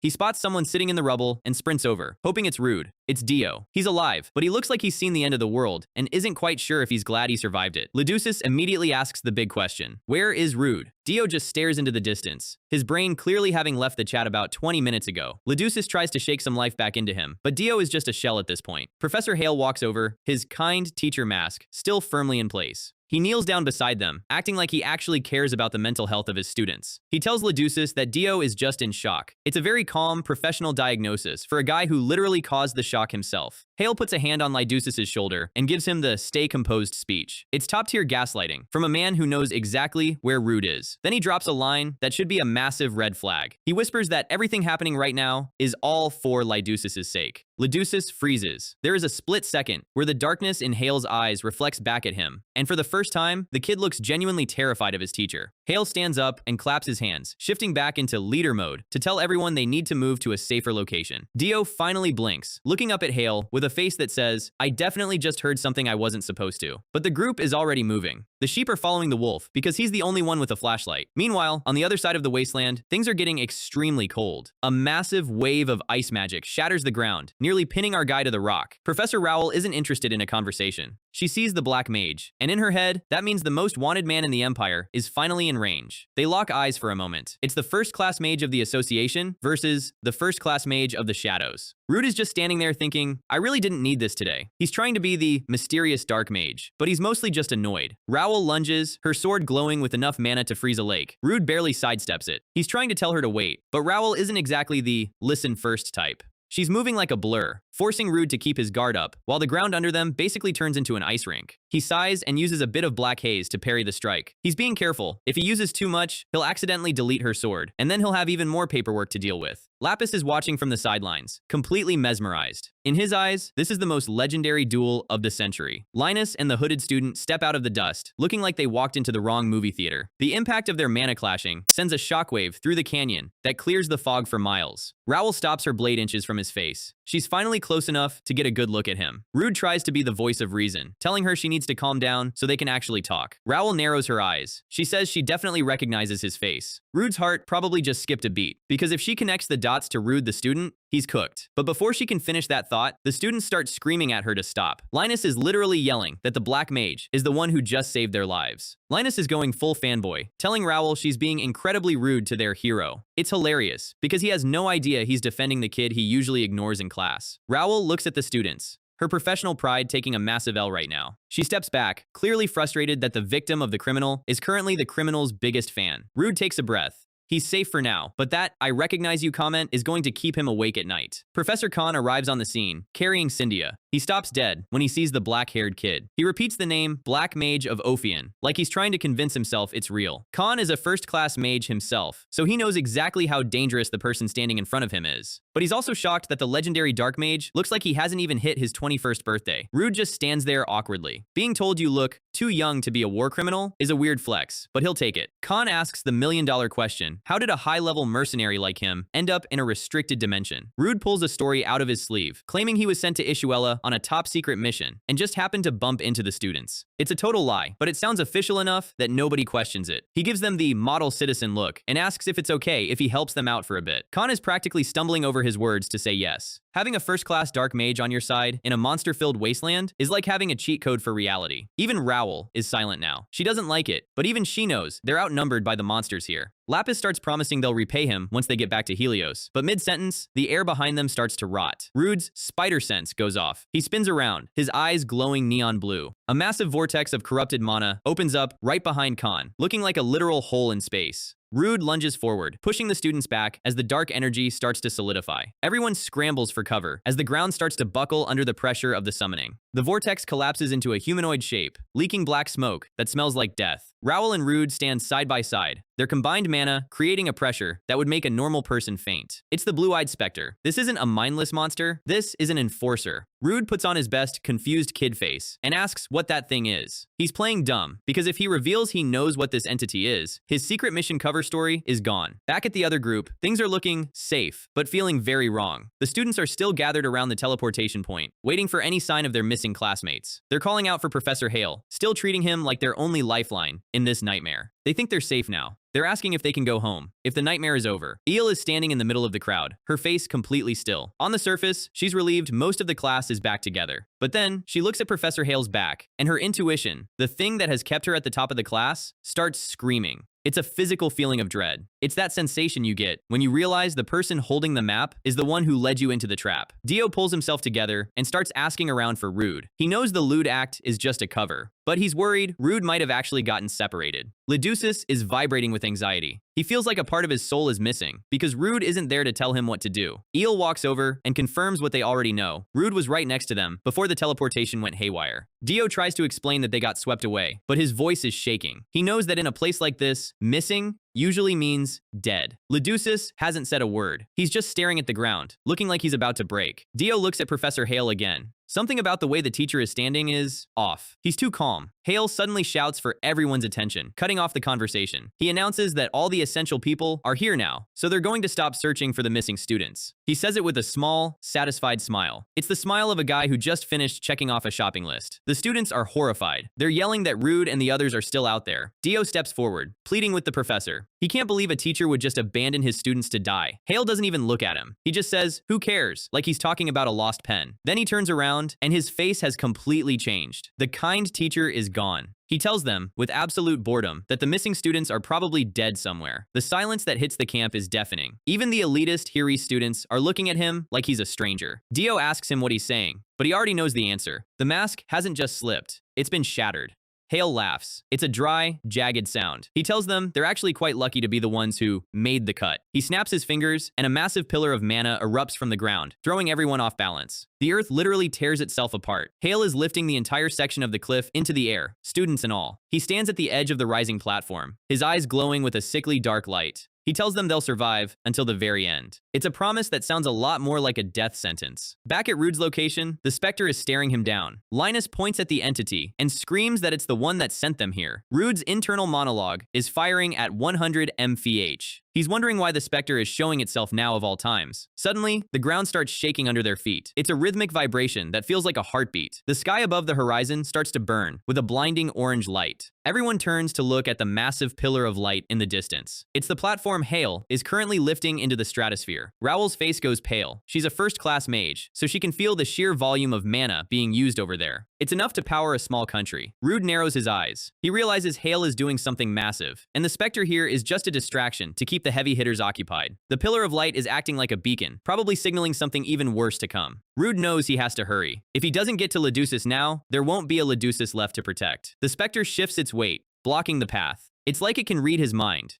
The entity speaks for the first time. Its voice sounds like two stones grinding together. It tells them, "You all will die here." To emphasize the point, a massive stone golem starts forming around the specter, tripling its size in seconds. Rood tilts his head. He's lived a long time, and he's heard, "You will die," from people significantly more impressive than a mana hologram. He gives it a sharp, blue-eyed stare and tells it not to make him laugh. Our guy has officially run out of patience. He can feel Ledusis's mana in the distance. It's flickering like a candle in a storm. The golem lunges, its fist the size of a carriage. Raoul is already in motion, her sword drawn. Rood slams his hand into the ground, using a pulse of black haze to disrupt the golem's leg. The specter screeches as its physical form starts to crumble. Raoul creates a massive ice shield to protect the students from the debris. She's focused on the defense. Rood looks at her profile for a split second. He's making a calculation. He realizes that fighting this massive mana is a waste of time. He needs to find the remote control, the person actually casting the spell. He tells the professors he's leaving the rest to them. He vanishes in a blur of black smoke. The specter tries to grab him, its shadowy claws raking the air where he just was. But a bolt of pure ice magic cuts the specter's arm off before it can follow. Rood looks back one last time. He sees Raoul standing her ground, her eyes glowing with absolute determination. She tells him to go. She's realized that the threat at the pillar is more important than her pride in arresting him. She turns her full attention to the specter, her sword pointing straight at its heart. She tells the entity it isn't going anywhere. This is a first-class mage who just got told her students were useless. She's about to show this thing why you don't mess with an Imperial Knight's class. A massive explosion of ice and shadow rocks the canyon as Rood sprints away. He's moving at top speed now, his feet barely touching the ground. He knows Raoul is strong enough to handle Shikmuan, so a mana puppet shouldn't be an issue for her. He's betting everything on her holding the line. The light from the pillar is getting brighter, casting long, twisted shadows across the wasteland. Back on the floating rock, the students are panicking as the ground continues to rise. Linus is staring at Hale, his face twisted in disbelief. He's asking what the hell the professor has done.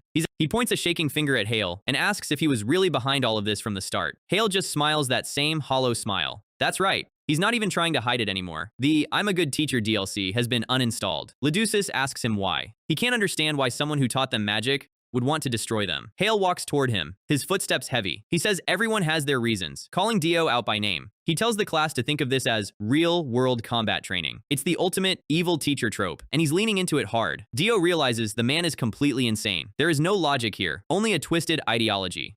Hale leans in, his eyes glowing red. He says they need a warning to make sure they perform with sincerity. A whip of dark mana erupts from his hand and wraps around Dio's neck, lifting him off the ground. Leducis screams for him to stop. He's watching his only friend being strangled by the man he was supposed to trust. Leducis's eyes are starting to change. The abomination within him is reacting to the trauma, and the air around him is starting to vibrate. Hale doesn't care. He explains his core belief that useless people have no right to exist in this world. He gestures to Dio, who is struggling to breathe. He calls him a fundamentally worthless human who doesn't deserve to live. He dangles Dio over the edge of the floating cliff. He asks the class a final, chilling question: what should be done with him? The chapter ends on the ultimate cliffhanger. Dio is literally seconds away from being dropped from a floating island, and Leducis is about to snap. Rood is sprinting across the wasteland, but will he get there before the abomination comes out to play? Our guy has to cover miles in minutes, or he's going to lose the very person he was sent to protect. Stick around, because the next batch is where the real war begins. The students are screaming for him to stop, but they're starting to realize their teacher isn't just having a moment. He's actually a sociopath. Dio is struggling to breathe, the dark mana around his neck acting like a literal noose. The ground keeps crumbling away under Hale's pressure, making the whole falling to your death thing feel very inevitable. Dio looks at Leducis and tries to call out for help, but at this point, he's just hoping for a miracle. The other students are paralyzed. They want to jump in, but seeing your professor go full Sith Lord tends to kill your confidence. Hale tells them they're mistaken if they think he has even a shred of mercy left for trash. He calls out Leducis's family name, Hedelio, just to make sure the emotional damage is critical. And then, the absolute madman actually lets go. The whole camp goes silent as they watch Dio vanish into the abyss. It's one of those moments where the plot just took a massive turn into no coming back territory. Leducis snaps and lunges for the edge, reaching out with a desperate burst of mana, but he's too slow. The impact of his own failure hits him harder than the ground will hit Dio. He's kneeling at the edge, completely broken. Hale tells the rest of the class to stay put unless they want to join the falling to the ground club. He smirks, telling them that the real lesson hasn't even started yet. If this was the warm-up, the final exam is going to be a bloodbath. The kids are sobbing. They went from a field trip to a death march in about 6 hours. Hale leans back and listens for the sound of a body hitting the ground, but he's actually disappointed he can't see the impact from this high up. He prays that Dio becomes a more useful person in his next life. Truly, The audacity of this man. The students are staring at him with pure hatred, but hatred doesn't stop a first-class mage. He turns back to the crowd, his work here apparently not finished. He tells them he expects them to give their very best, so they don't end up like the trash he just discarded. He's standing there, surrounded by pillars of dark mana, looking like he's finally the main character of his own twisted story. Meanwhile, back on the ground, a massive explosion of rock and mana clears the air. Raoul is still locked in a fight with the golem, but the thing keeps regenerating every time she shatters it. It's basically a high-level boss with a passive heal over time. Damien is doing his best to shield the students while Raoul handles the front line. He tells everyone to prepare for battle. The training trip is officially a combat emergency. He reaches into his cloak and pulls out a stick. Lapis stares at him, completely confused. He's wondering if the professor has finally lost it, bringing a twig to a magic fight. Linus is still on the ground, his purple hair messy, as he looks at the crumbling rocks. He's mourning the fact that Lord Blow vanished. The man is literally in the middle of a war zone, and he's sad his idol left. Another boulder comes crashing down, nearly flattening the group. Damien grips his staff. He doesn't need a fancy sword when you have enough mana to turn a piece of wood into a tactical nuke. He starts chanting a high-tier spell, the tip of the stick glowing with intense purple energy. The surge of power is so large, it creates a physical dome around them, pulverizing any rocks that get close. Raoul is still dancing around the golem, her ice magic looking like a waterfall of frozen blades. The rocks that were about to crush Linus are literally reduced to dust before they touch him. Everyone looks up at Damien. He's just standing there casually, his cloak fluttering. Apparently, the stick is top tier. Lapis is losing his mind. He's never felt a surge of magic like that from a regular professor. Then, he looks at the magic stone in his own hand. It's reacting to the chaos. He realizes the stone is leaking dark mana. He remembers Rood, or rather, the Dark Mage, pouring power into it earlier. The other students are asking what he means by, the Dark Mage gave us magic. Lapis explains that the first-class mage himself put power into this stone. He knows this is their only real shot at surviving a prolonged fight. He starts fanboying too, calling Blow incredible. The Lord Blow fan club just gained a new member, but even Lapis admits he's just getting in the way right now. He knows he's outclassed. He looks over at Linus, who is giving a thumbs up like everything is fine. These two are a comedy duo in a horror movie. Linus shouts for everyone to hang in there, sounding way too optimistic for someone in a dimension called Ishuella. Damien stays silent, his eyes hidden by his hood. He knows the real threat is still in the air. Rood is moving through the trees like a ghost, his black cloak blending into the shadows. He lands on a branch, his blue eyes scanning the distance. He can see the floating island from here. He knows he has to be faster. He has a terrible feeling about Leducus's mental state. He stops as he sees a silhouette in the distance. Someone is waiting for him. We open on a massive blast of blue mana. Things are officially moving at 100 mph. The golem is taking a beating, but it's still standing. It's like fighting a mountain that just won't stay down. Raoul creates a barrier as more rocks fall. She's looking for an opening, but the golem is covering its weak points. Linus is still acting like a fan at a concert, yelling for everyone to hurry up and watch the show. Lapis tells him to shut up.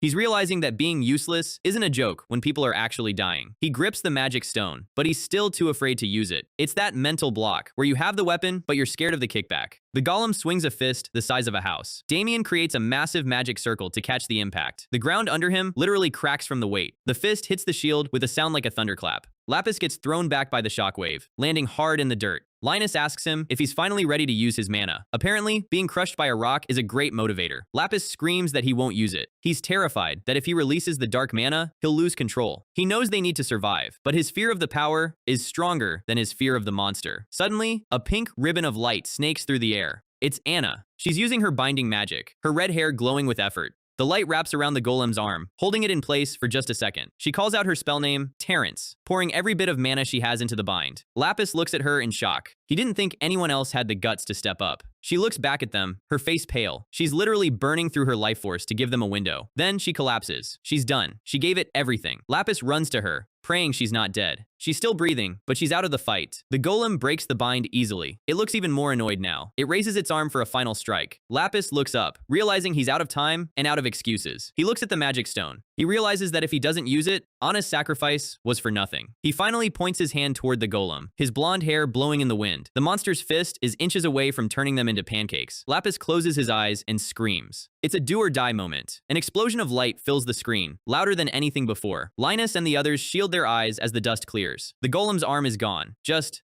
gone. Vaporized into mana particles. Lapis is standing there, his hand glowing with white-hot flames. He finally did it. He stares at his own palm, his orange eyes wide. He can't believe he actually channeled that much power. He looks like a completely different person right now. This is his main character moment. Linus is cheering, telling him he was amazing. Lapis is still in shock, trying to process the fact that he's not useless after all. Then he realizes what actually happened. He feels a burning sensation on his chest. He pulls back his shirt and sees the heart engraving, the joke spell Rood's coworkers put on him. It's glowing. It wasn't his mana that saved them, it was the protection Rood left behind. He feels a bit deflated, realizing he still had training wheels on. But hey, not being dead is a win in my book. He grips the magic stone again. He's finally starting to understand how Rood's world works. He helps Anna up, telling her she did a great job. But Anna's first word is shovel. She's still worried about the other students on the floating island. Speaking of the island, it's still rising, looking like a literal volcano in the sky. Leducis is holding his family crest, his hand shaking. He's asking Hale why he's doing this to them. He's demanding to know what Hale wants from them. He's finally finding his voice, even if it's through tears. Hale just smirks. He tells Leducis to take a guess. He's enjoying the trauma way too much. Leducis warns him that no matter what he wants,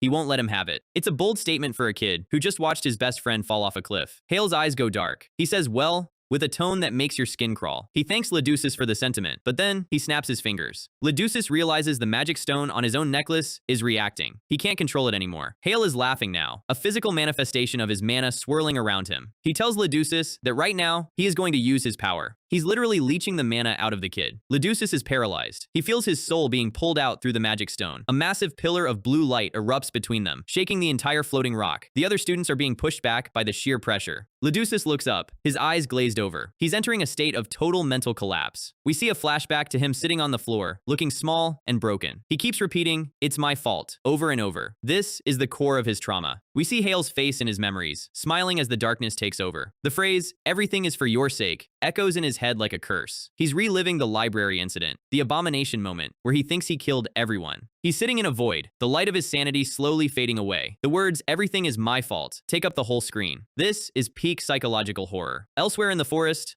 a red wolf growls, its eyes glowing with hunger. Camille is hiding behind a rock, her green hair messy. She's terrified. She realizes they've been sent somewhere terrifying. No kidding, Sherlock. She wonders if everyone else is safe. Considering the current situation, safe is a very optimistic word. Rin tells her to be quiet. They're being hunted. She sees the wolf approaching. She grips a wooden stick, her hand trembling. The wolf is massive, looking more like a demon than an animal. Camille tells Rin they have to run, but Rin has already frozen up. The wolf lunges, its teeth bared. It's over for them. Camille closes her eyes and raises her stick. It's a pathetic defense, but it's all she has. She thinks to herself that she has to stand her ground. It's her final stand moment. She looks tiny compared to the predator. It's a classic damsel in distress setup. But then, something huge appears in the sky. A shadow falls over the forest, larger than any mountain. The wolf stops mid-lunge, its eyes wide with fear. There is a bigger fish in this pond. It's a massive blue dragon monster, its back covered in glowing blue flames. It lands with a force that creates a crater. It's looking down at the wolf like it's a snack. With one swipe of its claws, the wolf is literally erased from existence. The dragon takes off again, its wings creating a hurricane-level wind. Camille is left sitting in the dust, her brain completely fried. She looks up at the sky, asking herself, what was that just now?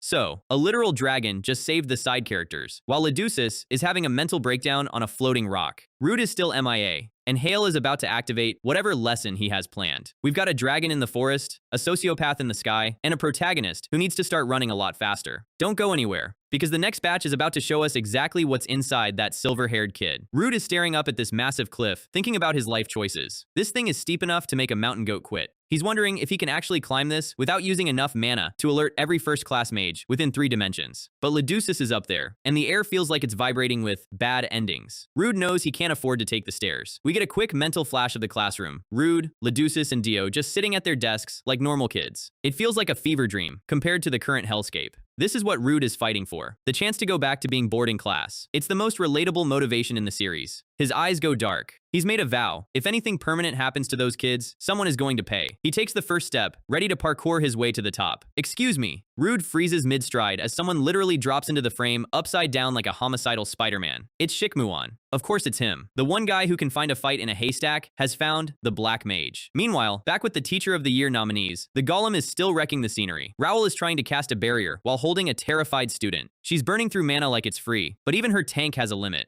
The students are yelling that they'll be fine as long as Lapis stays behind them. Lapis, for his part, looks like he'd rather be literally anywhere else. Raoul realizes she can't go full power with the kids in the splash zone. She needs a safety zone, but the golem isn't exactly giving her room to breathe. Suddenly, the air gets hot, like standing in a microwave. Hot. A massive magic circle ignites on the ground, radiating enough heat to melt the rocks. Raoul spins around, sensing a presence that shouldn't be here. The kids are staring at the golden flames. They've seen a lot of magic today, but this feels expensive. A boot steps out of the light. This isn't a student, and it definitely isn't a monster. A man's silhouette appears in the glow, looking like he just walked off a high-fashion runway into a war zone. It's Marquis Helios, Cheval's dad. He's adjusting his glove and complaining about the smell of the air like he's visiting a bad restaurant. The mages from the magic tower are right behind him. The cavalry has finally arrived, and they look like they mean business. The lead mage says they need to break through the barrier. They aren't here for a chat. Raoul is stunned. The Marquis and the Magic Tower elites showing up in a restricted dimension is a political nightmare, but a tactical win. Professor Khan/Damien drops his hood. The Marquis recognizes him immediately. These two clearly have some history that involves a lot of paperwork. Helios asks if the students are all right, but his tone is so clinical, you'd think he was asking about the weather. The ground shakes again. The golem is back for round 50. The massive rock beast lunges with those glowing blue eyes, but the Marquis doesn't even flinch. Raoul calls out to him, but she's already being pushed back by the shockwave. Helios looks at the golem and asks, "What's that?" He says it like he's looking at a bug on his windshield. He realizes it's just a mana puppet, a high-level one, but still a puppet. Then he spots the specter lurking in the shadows. Now that gets his attention. He tells everyone to stand back. He's about to show why the Helios name carries so much weight. He starts trash-talking the Helios Academy, saying their eminence is a thing of the past if they can't handle a simple summoning. He looks at Raoul and says he'll hold her responsible for letting the princess get into danger. He's a Karen, but with first-class magic power. Raoul is just exhausted. She's being yelled at by a noble, while a dragon-sized golem is trying to eat her. His assistant tells him to look behind him. Helios turns around just as a massive fist of rock comes hurtling toward his face. The impact is huge. Dust and debris fly everywhere. Oh! The Marquis is just standing there, with a magic circle, acting as a physical wall. He didn't even move his feet. He tells the golem not to worry. He has an eye behind him. It's the ultimate dad flex. Raoul and the students are speechless. The level of power between a regular mage and these elites is just a different game. His face goes cold. He asks where his son and the other students went. The dad rage is officially charging up. Cut back to the floating island. Cheval is standing in a pillar of fire and light. The other students are terrified. They can feel their mana being leached away just by standing near him. Professor Hale is center stage, his arms wide like he's delivering a TED Talk in hell. He announces the objective of today's lesson. He points to Cheval. The blonde kid is glowing, surrounded by ice and wolves. Ice dogs made of pure mana are snarling at the crowd. The lesson is simple. Win a fight against Cheval von Helios. Leducis is staring at Cheval. He can't believe the person he's known for years has become this monster. Hale tells them he'll provide weapons. No rules. Just survive or don't. Then he leans in with that creepy smirk. If you fail this class, you will lose your life. Leducis is shaking. He looks at Cheval's eyes. They're empty. He realizes that Hale has completely overwritten Cheval's personality. The bully is gone. There's only a weapon left. We fade to a flashback. White clouds, blue sky. A much simpler time. "Brother!" A young girl's voice calls out. It's young Cheval. He looks like a normal, slightly arrogant kid. His little sister, Ivril, is yelling at him for being deep in thought. They're in a carriage, approaching a massive palace. They're arriving at Duke Ardian's mansion. Young Cheval is complaining about having to see that brat Leducis. He's already practicing his grumpy noble act. But Ivril is all smiles. She says this time, she's definitely going to befriend Leducis. It's a heartbreaking contrast to where they are now. The carriage pulls up to the Ardian estate. It's the kind of place that has a hallway, just for its trophies. Marquis Helios steps out, looking exactly like he does in the present, judging everything he sees. He starts introducing his daughter, but before he can finish, Ivril spots someone. "Leducis!" She screams and takes off like a heat-seeking missile. A tiny Leducis is peeking out from behind a pillar, looking like he's ready to jump out of his skin. He sees Ivril coming and immediately bolts. This kid's social anxiety has been first class since birth. Cheval sighs and apologizes to Leducis' older brother, saying Ivril is a handful. Leducis' brother turns around. He's got these sharp green eyes and a fake sweet smile. He tells them it's charming. Cut to the garden. Ivril has successfully cornered Leducis for a picnic. They're sitting on a blanket, and Leducis looks like he's being held hostage by kindness. Cheval is watching from a distance, arms crossed. He's genuinely confused. Why is his sister trying so hard with a kid who won't even talk? Leducis is just staring at his shoes, his silver hair covering his eyes. Cheval notes that while this kid is an Archian too, he seems completely different from his brother. But his noble brain tells him to dislike them both, just to be safe. Ivril looks up and spots Cheval lurking in the bushes. She asks when he got there. Cheval tries to act cool and says he's been there the whole time.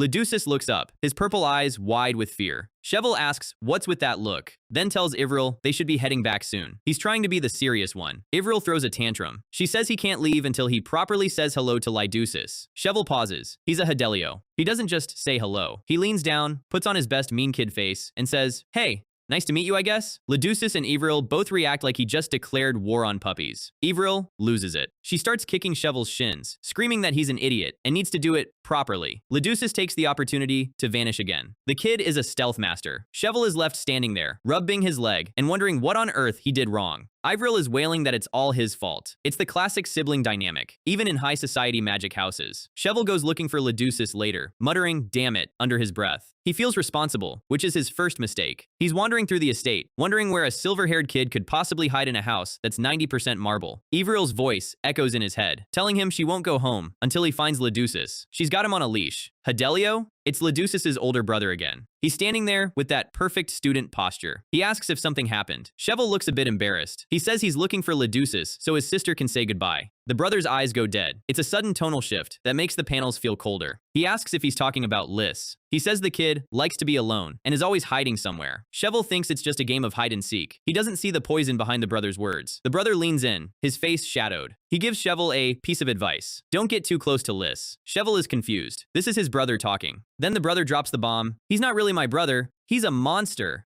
The brother walks away, leaving young Cheval alone in the hallway, with a mind full of toxic information. Cheval watches him go, his worldview shifting. He wonders what the brother meant. Is he insane? How could you say that about your only sibling? He keeps walking, the sun starting to set. He can't stop thinking about the word monster. It's starting to stick to his image of Leducis. He enters the woods on the edge of the estate, still searching. His face is full of conflict. He wants to be a proper noble, but his curiosity is winning. He finds Leducis. The kid is curled up under a tree, fast asleep. Chevalier is annoyed. Did he just fall asleep? He's been searching for an hour while the target was taking a nap. He looks at the sleeping Leducis and realizes there's nobody looking after him. No maids, no guards, no brother. He decides that Leducis' warped personality is entirely the older brother's fault. For a split second, Cheval actually has a heroic thought. He looks down at the silver-haired kid. He thinks about what a little brother should be. Someone smaller, someone you protect and cherish. He takes off his own noble cloak and gently lays it over Leducis. It's the most wholesome thing Cheval has ever done. Leducis wakes up and sees Cheval looming over him. He reacts with, huh. He jumps up and bolts for the third time today. Cheval is furious now. He yells at him to wait, asking where he learned the habit of running away from a greeting. Leducis actually stops. He's standing there, his back to Cheval, looking like a lost puppy. He turns around slowly, his head down. The two of them are sitting on the ground together. It's awkward, but it's progress. Leducis tries to say hello, but before he can finish, Cheval lunges. Leducis is terrified, thinking he's being attacked. Cheval just grabs him in a headlock. You brat!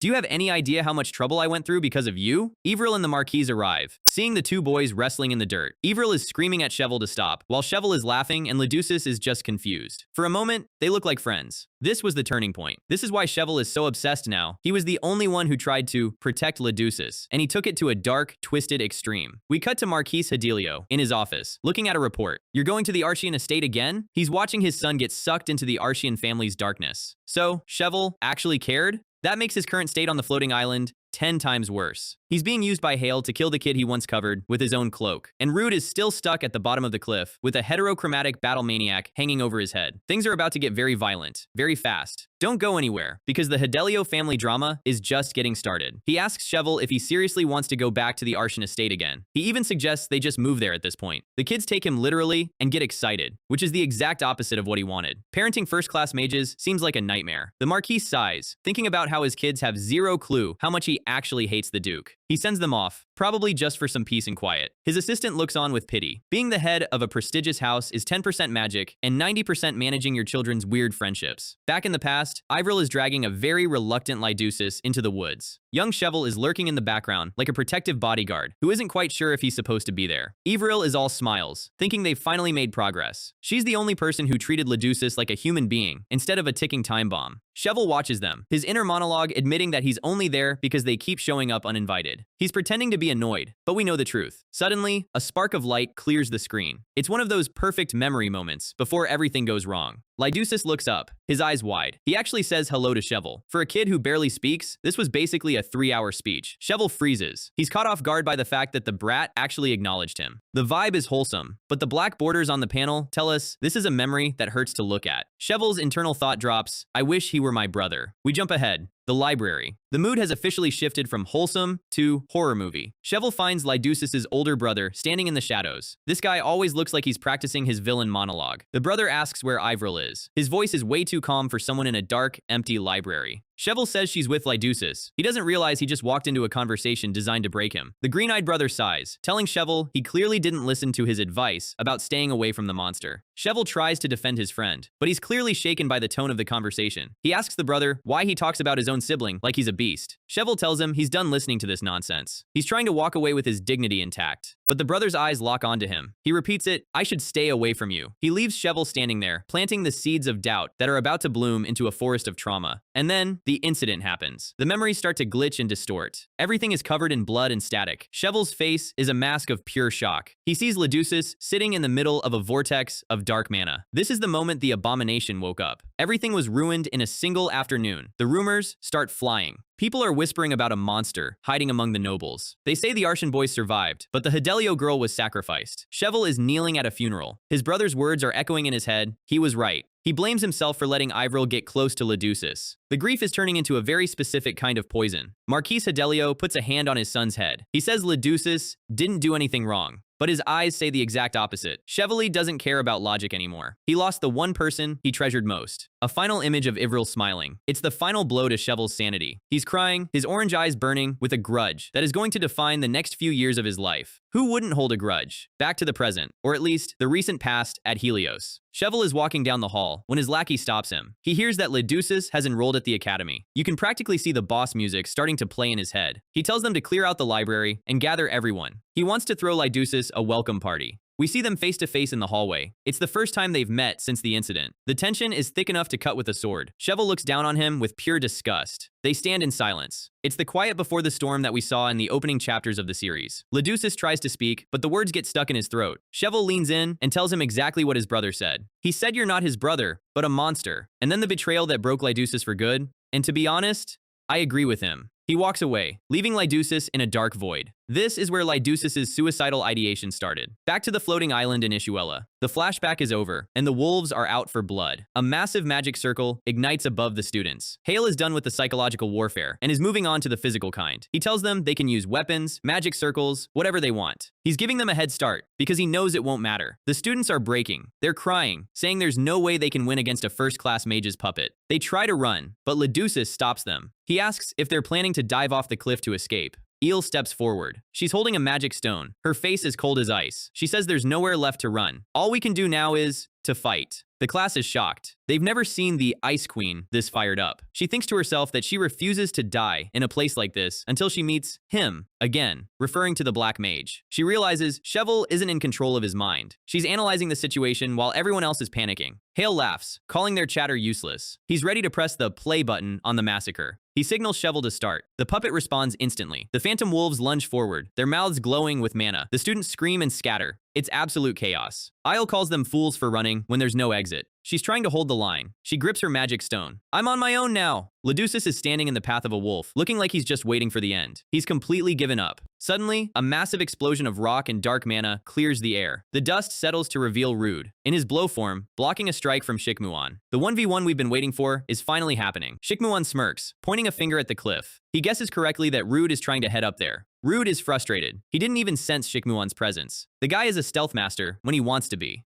Rood asks who he is and if he's working with the traitor. Shikmuan reacts like being called an ally of Hale is the biggest insult of his life. Shikmuan tells him he's not a traitor, but he's also not going to let Rood pass. He's being a hater just for the sake of the grind. He wants to see exactly what Hale plans to do with the students. He treats the potential massacre like a season finale he doesn't want spoiled. He wonders why anyone would bother crushing bugs like the students. He doesn't see the point, but he wants to watch anyway. He gives Rood a look that says, I'm bored, and you're the only entertainment in town. His eyes glow, red and yellow. The mana pressure he's emitting is insane. A massive blast of fire hits the cliffside. The impact shakes the whole mountain. Shikmuan is smiling through the smoke. He's having the time of his life. Rood tells him that if he doesn't want to get squashed like a bug, he should start talking. He's done being polite. He points out that Shikmuan called Hale a traitor, which means they used to be allies. He demands the full story. Back on the island, the wolves are closing in on Leducis. A hand reaches out and grabs Leducis' collar. It's Isle. She literally tackles him out of the way of a wolf's jaws. She shouts a spell name, Tharain. A second spell follows, Matinoas. Chains of light erupt from the ground, binding the phantom wolves. She grabs Leducis by the shirt and hauls him up. She is absolutely livid. She screams at him, asking if he's insane for just standing there. She tells him that charging in without a plan is just a death wish. She's the only one with a functioning brain right now. Leducis mumbles that if he dies here, maybe the nightmare will end. It's the ultimate main character in a tragedy logic. Isle hits him with the truth. You think you dying here will change anything? It changes nothing, just like with Dio. Leducis flinches. The mention of Dio's death hits him right in the trauma. She tells him it would just be a meaningless death. She's not letting him take the easy way out. The wolves are starting to break the binding spell. They're growling, their eyes fixed on the two students. Hale looks impressed. He notes that the binding spell was impressive for a student of her rank. Eel realizes that because the spell worked, the wolves have physical forms. They aren't just illusions, they can be killed. Hale smirks. He admits the duration of the spell was pitifully short. He's a hater, even when he's being a monster. The wolves lunge again. Isle pushes Leducis back. She knows her magic has limits. She needs to strike the caster directly to disrupt the flow. But Shevel is guarded by a massive aura of dark mana. The wolves are relentless. They're moving faster now, coordinated like a pack of actual predators. The other students are being picked off one by one. It's a slaughterhouse. Isle casts again. Shuin! Hilda! A burst of light hits the wolves, knocking them back for just a second. She knows this only buys them seconds. She can't do this alone. Suddenly, a student with long hair steps up beside her. The student says she hates to admit it, but Isle is right. If there's nowhere to retreat, they have to fight. Another student yells that he came to Helios to become a mage, not a corpse. The trash tier students are finally growing a spine. They're drawing their swords and stepping forward. They're asking each other why they're just standing there doing nothing. Eel looks at them, her red eyes softening for a split second. She tells them that if they become real mages, they'll face worse things than this. They can't start their careers by running away. The wolves are snarling, but for the first time, they're facing a united front. Hale looks at the scene and sighs. This isn't the scene I was hoping to paint. He's annoyed that they're being heroic. He tells them they're far too weak. He wonders if a part of Leducis's power is still hesitating to harm them. He walks toward them, his footsteps sounding like a death knell. He calls Shevel Mr. Hedelio with zero respect. A dark voice echoes in his head. Professor, we are out of time. Make haste. Hale smiles. Understood. He says it's a shame, but the game ends here. He's about to skip the tutorial and go straight to the endgame. He recalls the phantom beasts. The wolves vanish into black smoke. The students are confused. They think they've won, but AL knows better. Hale announces he's going to grant them a precious experience that they won't forget, even in death. A massive magic circle appears under him. Awakening. A pillar of fire and dark mana erupts from his body, reaching the sky. The pressure is so intense that the floating rock begins to crack. Isle is speechless. She's witnessing a first-class mage force an awakening that shouldn't be possible. The light clears. Hale is gone. In his place is a magnificent entity. The monster laughs, saying the feeling is ecstatic. He's clearly high on his own power. He asks them if they're watching. He's obsessed with his own performance. He claims he has transcended the limit of humanity. The students are paralyzed with fear. This isn't a teacher anymore. Leducis stares at him. He doesn't see a transcended human. He sees a monster. The final panel shows the full form, a winged, demonic creature of fire and stone. Hale is now minus, and the boss fight has officially entered phase 2. So, our Teacher of the Year candidate just turned into a literal demon. The students are trapped on a cracking rock with a guy who thinks genocide is a precious experience. Rood is still stuck at the bottom of the cliff with a battle maniac who won't get out of his way. The timer is ticking, the boss has reached his final form, and our guy is still miles away. Stick around, because the next batch is where the Dark Mage finally stops playing nice. The floating island is basically a giant pressure cooker right now. Minas is hovering over the students like a god, and he's just enjoying the view of everyone panicking. He starts playing the "how should I kill you" game. It's the classic villain trope. Do I toss you off one by one, or do I just snap your limbs and watch the slow burn? He wants something quick, but entertaining. Typical demon behavior. If it's not flashy, he's not interested. The students are frozen. It's one thing to practice magic in a classroom, it's another to have a four-winged nightmare deciding your expiration date. Eel is staring up in pure terror. This is the waking nightmare moment, where you realize your teacher wasn't just mean, he was actually a literal monster. Minus lands, looking way too smug for a guy who just committed several war crimes. He realizes there's still some dead weight left on his to-do list. He looks at Shevel, the guy he was using as a puppet. Minus is basically a toxic manager firing his best employee after the project is done. Shevel just stands there, hollow-eyed. He's been through enough mind control today that his brain is probably just white noise at this point. Farewell. No severance package, just a one-way ticket to the bottom of the ravine. Minus triggers a localized earthquake, just to make sure Shevel loses his footing. The ground literally crumbles under him. The class watches in horror as their top student just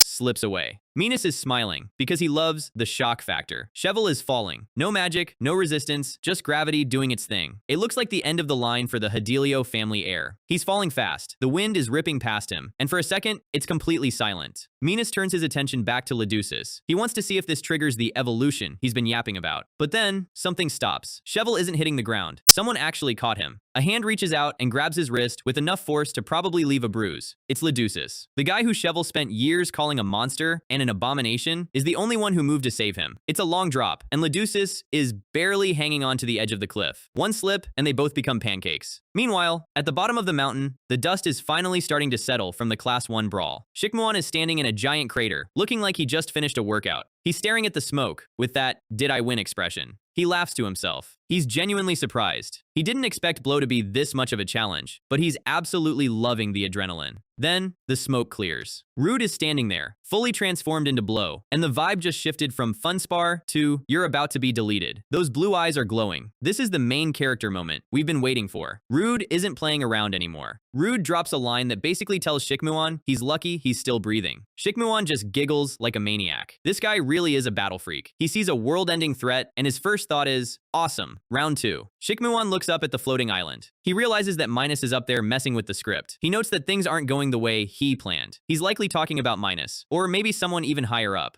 Back on the island, the students are watching the most awkward rescue mission in history. Leducis is straining. You can see the sweat. He's physically weak compared to the elites, but his willpower is currently carrying Chevel's entire body weight. He's dangling over the edge, holding on for dear life. If Leducis lets go, his bully dies. If he stays, Minus might kill them both. Minus walks over, looking genuinely confused. He calls Leducis unexpected. He can't wrap his demon brain around why Leducis would save the guy who tormented him. Minus is a predator. He doesn't understand empathy. He starts gaslighting Leducis, reminding him of all the malice and isolation Chevel caused. He's trying to get Leducis to just let go and embrace the hate. Leducis just grips harder. His knuckles are white. He's not listening to the demon. He's listening to his own heart. I can't lose him. Not this time. Leducis is having a major flashback moment. This isn't just about Chevely. It's about the guilt he's carried for years. He's remembering back then, the incident at the library, the day his life ended even though he stayed alive. We're at the Arshan estate, a fancy dinner. The atmosphere is stiff and cold, like a museum where you're not allowed to touch anything. Young Leducis is sitting there, looking like a porcelain doll. He's not eating. He's just existing in this big, empty house. Then we see young Chevel. He's acting all high and mighty even as a kid, wiping his mouth with a napkin like a little aristocrat. He mentions some exquisite flowers blooming in the garden. Even as a child, Chevely was a bit of a snob about aesthetics. Leducis just looks down. He's clearly the omega in this friend group, even back then. He doesn't have the confidence to speak up. Chevel asks if he doesn't like eating with him. It's that classic, aggressive friendship, where the stronger personality dominates the weaker one. Leducis looks up, startled. He's so used to being at the bottom of the social ladder that any direct question feels like a trap. Then Chevel mentions Evril. He says she would be fond of the flowers. This is the first time we see the glue that held these two together. He tells Leducis to make sure he shows them to her. It's actually a sweet moment, hidden under a layer of bratty behavior. The flowers are beautiful. They look peaceful. They're a symbol of the normal life these kids were supposed to have. We see a shot of Leducis and Yvril holding hands. They were genuinely happy. Leducis wasn't the abomination yet. He was just a kid with a friend. Yvril reaches for a flower. It's a perfect, sunny memory. And then, the darkness hits. Black smoke starts swirling around them, swallowing the flowers and the sunlight. This is the moment the incident began. Yvril's face goes still. She realizes something is very wrong. This is the last time Leducis saw her look human. Everything explodes. Leducis is thrown back. This was the library fire, the abomination incident that everyone blames him for. A massive skeletal demon appears. This is the monster that actually killed everyone. It's holding Yvril like she's a toy. Leducis can only watch as his best friend is dragged into the dark. He was too small, too weak, and too scared to do anything. That's why he's not letting go now. He's gripping Chevel's arm like it's the only thing keeping him anchored to reality. He's crying, pleading. He's telling himself, please. He's trying to rewrite the past by saving the brother of the girl he lost. Suddenly, the mana stone on Chevel's neck, the one Minus was using for control, shatters. The blue light fades away. Chevel's eyes snap open. He's back. No more mind control, just the cold reality of dangling off a floating rock. He looks up and sees Leducis. The monster is the one saving him. It's a complete system shock for his ego. What the hell is going on? Chevel is confused, terrified, and probably a little embarrassed. His feet are dangling in empty air. The gravity of the situation, literally, is starting to set in.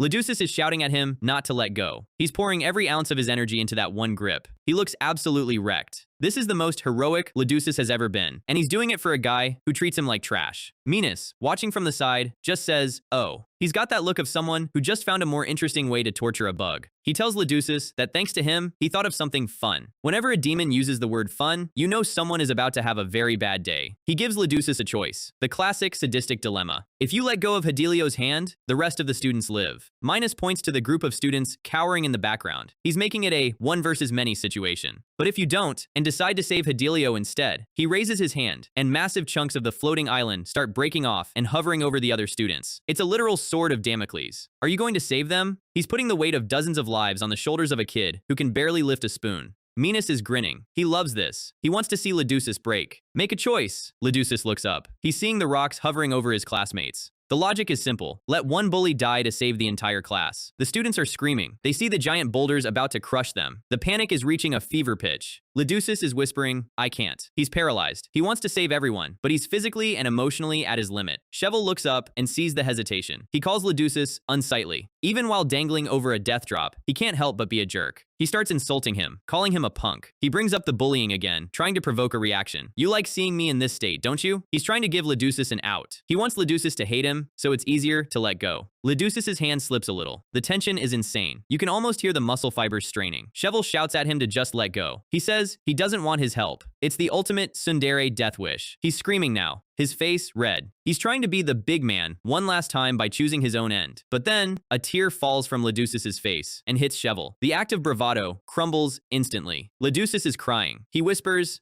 I don't want to. He's not being a hero, he's just a kid who doesn't want anyone else to die. We see Evril again. She's complaining about her brother saying things he doesn't mean. She knew Cheval better than anyone. Young Leducis asks if she hates him. He's so used to hate that he assumes everyone feels it. She says no. She has that soft, big sister energy that Leducis never had in his own family. She admits she actually likes her brother the most. She tells Leducis to keep it a secret. This is the heart of Cheval's character. He's a jerk because he doesn't know how to handle his own emotions. She wants the two people she likes to get closer. That was her wish. That's the micro mystery of their relationship finally paid off. Young Cheval walks in, acting like an idiot as usual. He's being a brat, asking if they lost their way. He's trying to hide the fact that he was actually looking for them. Let's go back, Leducis. He used to call him by his name. They weren't enemies, they were a trio. Leducis looks at them. To him, these two shine like the sun. They were the only light in his miserable life. Back in the present, Cheval is still yelling. He says he'd rather die than have Leducis save him. He's trying to protect his pride. Leducis is screaming, I don't want to! He's reaching his breaking point. The trauma of losing Evril is overlapping with the current moment. Cheval goes quiet. He sees the absolute agony on Leducis' face. He finally realizes that Leducis isn't a monster, he's just a broken kid who's been trying his best. Leducis tells him to hold tight. He's pleading. He's begging the universe for one win. Minas is getting bored. He sees the emotional weight landing, and he's ready to move on to the carnage. He notes that Leducis chose Hedelio. You'd let everyone else die just for one person? He's calling out the selfishness of Leducis' choice. He offers one more chance. He's mocking them now. He tells Leducis to think carefully. If you let go of his hand, I'll spare the other students. I promise. A demon's promise is worth about as much as a free game with 500 microtransactions. Isle looks on, paralyzed. She knows the promise is a lie, but she can't do anything to stop it. Cheval looks at Leducis. He says, you're not a monster, you're an idiot. It's the closest he'll ever get to an apology. He tells Leducis that he's always been an idiot, but then he drops the line that actually breaks the curse. It wasn't your fault. Back then, it wasn't your fault. He finally says the words Leducis has needed to hear for years. He admits that Leducis wasn't the one who killed Evril. Cheval asks how long he's going to hold his hand. He says his hand is numb. He's making the choice for him. Leducis is screaming, no, never. He knows what's coming. Cheval's hand slips. He's letting go. He's sacrificing himself so Leducis doesn't have to carry the weight of the choice anymore. I'm sorry, Cheval falls. This is his side character redemption. He's going out with a little bit of dignity. Leducis reaches out into empty space. The silence here is deafening. Cheval is falling into the abyss. Minas is just watching, probably wondering if there's a trophy for most trauma caused in a single afternoon. Minas bursts out laughing. Ha ha, he's falling. He's a total psychopath. He loves that the choice ended in tragedy anyway. He tells Leducis not to feel bad, because his choice didn't matter at all. I was thinking of killing everyone from the start. There it is.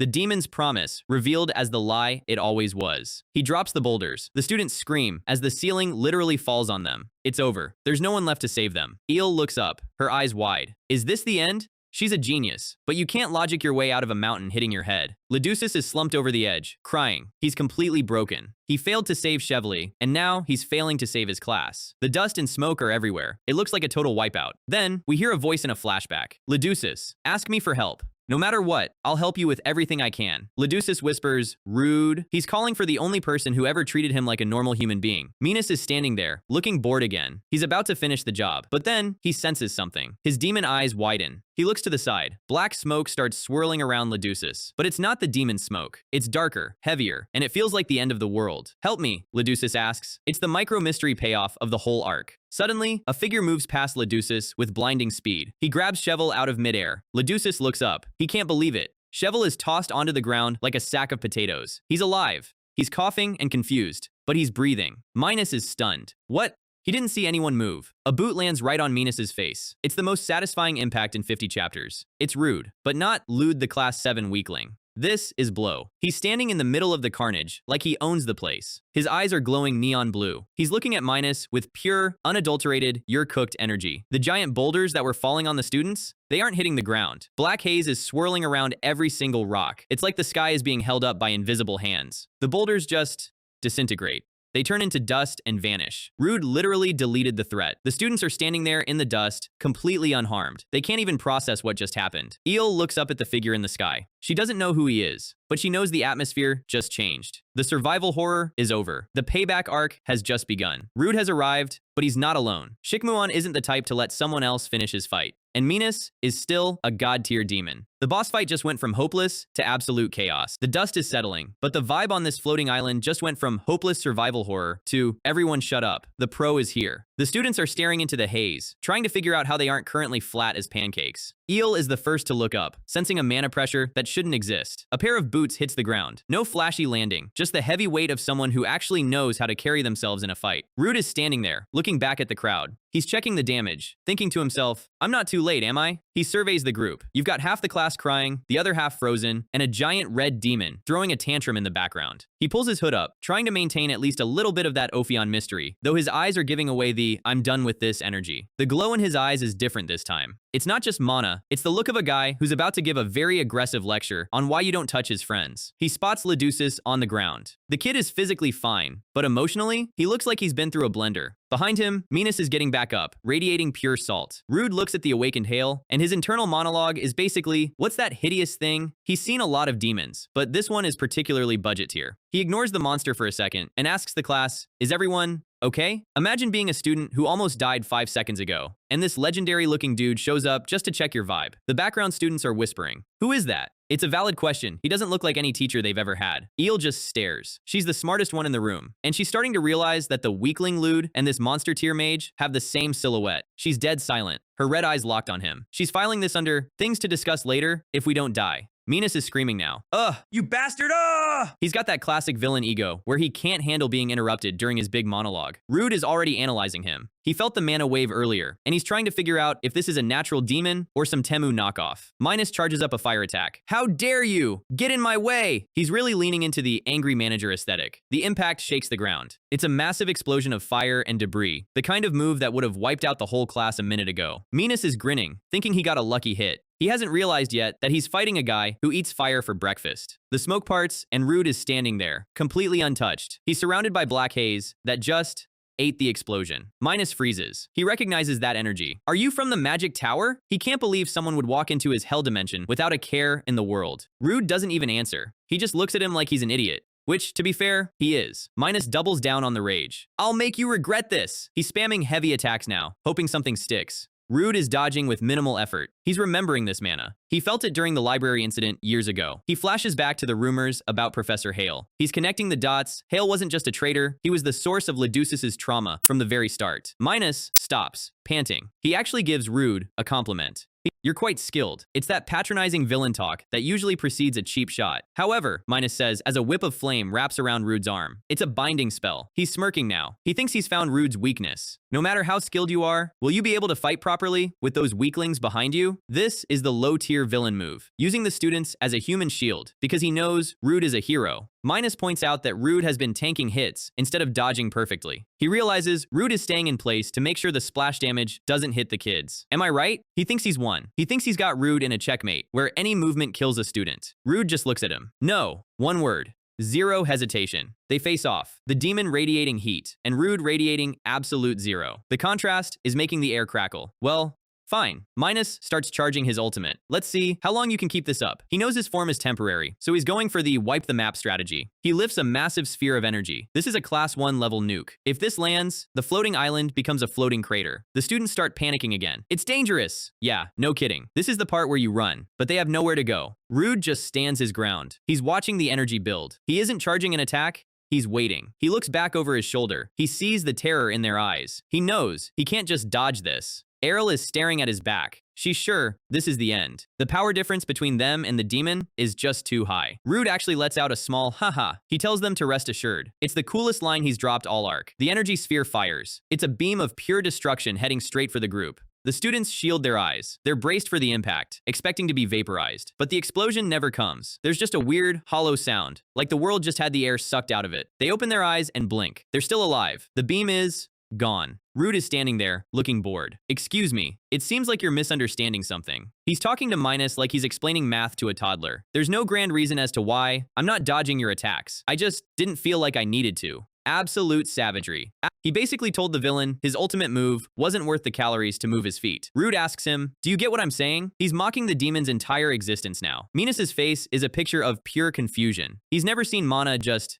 disappear. He doesn't understand the Black Haze. Suddenly, Minus's eyes widen. He starts piecing it together. The black clothes, the neon eyes, the delete button magic. No way, I've heard about you. The young mage known for single-handedly dealing with monsters from the gate. He finally says the name. The one from Ofon? The Black Mage! The legend is finally standing right in front of him. And he just realized he's not the boss of this dungeon. #tag chapter 54. The students are in total shock. Dark! They've heard the stories. The Dark Mage is a boogeyman to some, a hero to others, but a legend to everyone. Did he just say Dark Mage? The realization is hitting the back rows. They realize they aren't being saved by a teacher or a knight, but by a walking calamity. Rood just blinks. Well, is that really important right now? He's trying to downplay it, but buddy, you just deleted a nuke. It's pretty important. Minus screams, of course it matters! He's vibrating with a mix of fear and excitement now. This guy is a power scaler's nightmare. He's genuinely curious why a high-level Ofon asset would be at a school. He hasn't realized Rood was the weakling student sitting in his class every day. If you truly are that infamous Dark Mage, he's getting that villain power-up glow again. Then, killing you right here will be the ultimate proof of my power. He's decided that Rood is his ticket to the big leagues. Bad decision, Professor. The students are still freaking out. The name Dark Mage carries a lot of weight in this world. Most of it being, stay away if you like being alive. Eel is staring at him with a look that says, I knew it. She's connecting the dots between Lud's weird behavior and this god-tier power. Some of the kids are starting to feel hope. The Dark Mage is here to save us. They think they've already won because the legend showed up. Duchess is looking at Rood's back. He's seeing the person he looks up to reveal their true nature, and it's overwhelming. Eel notices Duchess's reaction. She's realizing that Duchess might have known, or at least suspected, all along. Minus doesn't wait. He unloads a massive wall of fire. The flames wash over the area. The heat is so intense the students have to shield their faces. Rood just walks through it. He's using his arms to part the flames like he's opening a curtain. Minus is laughing like a maniac. Bwahaha! This is truly incredible! He's drunk on his own power. Rood notes that the demon's aura is shifting. It's getting more erratic, more bloated. Minus is shouting about the mana boiling in his veins. He feels like a god, but Rood sees a man who's about to pop like a balloon. He charges up a huge magic circle. It's complex, glowing, and looks like it belongs in a final boss phase 2. No one could possibly understand this euphoric sensation. He's officially lost his mind. He's chasing a high that his human body can't handle. The impact shakes the entire floating island. Debris is flying everywhere. Rood lands on top of a rock, looking down at the demon. He's completely unbothered. He's just waiting for the trash talk to end. Minus asks, what's the matter, Dark Mage? You look stiff. He thinks he's faster than Rood now. Rood is internally worrying about the children. If Minus decides to stop targeting him and hits the crowd, he might not be able to catch every projectile. Minus keeps mocking him. Cat got your tongue? Finally realizing your place? He's really feeling himself right now. Rood finally speaks. You sure talk a hell of a lot. I'll end this quickly. He's done with the banter. And there's something I've been wondering. He's moving now. Not just walking, but moving. He asks what exactly Hale did to himself to end up looking so hideous. He's questioning the origin of this power. Rood blurs. He kicks off the ground with enough force to shatter the stone. He's coming in from a high angle. The truth behind this incident must be uncovered properly. Minus shouts, impudent brat, and swings a massive clawed hand. Rood dodges in midair. He's moving like he's playing a different game than everyone else. Minus is laughing again. I have nothing to tell a corpse. He's firing beams of energy like a Gatling gun. A close-up of the demon's eye. It's bloodshot and frantic. He's losing control of his own magic. Rood dives through the barrage. He's getting closer, ignoring the minor burns on his cloak. He lands a hit on Minus's shoulder. The sound isn't a bang, it's a crack. Rood stands in a magic circle. He's binding the demon's movements now, turning the tables. He's looking at Minus with a clinical coldness. He isn't fighting an enemy, he's dissecting a specimen. Minus prepares one last desperate attack. You won't be able to block this. DIE. The explosion is the biggest one yet. It lights up the entire red sky of Ishuella. The students are blown back by the shockwave. They're clutching the ground, praying for it to be over. The smoke is thick. Minus is standing there, breathing hard, waiting to see if he finally got a kill. Did he melt away without a trace? He's looking for a body. He's hoping he's finally the strongest. Then, he feels a weight on his head. A very specific, very disrespectful weight. As if. Rood is literally standing on the demon's head. It's the ultimate L for a villain. He stomps down with Black Haze. The impact drives Minus straight into the bedrock of the island. The students shield their eyes from the dust. They can't believe what they just saw. Duchess and Chevalier are safe behind a rock. Duchess looks up.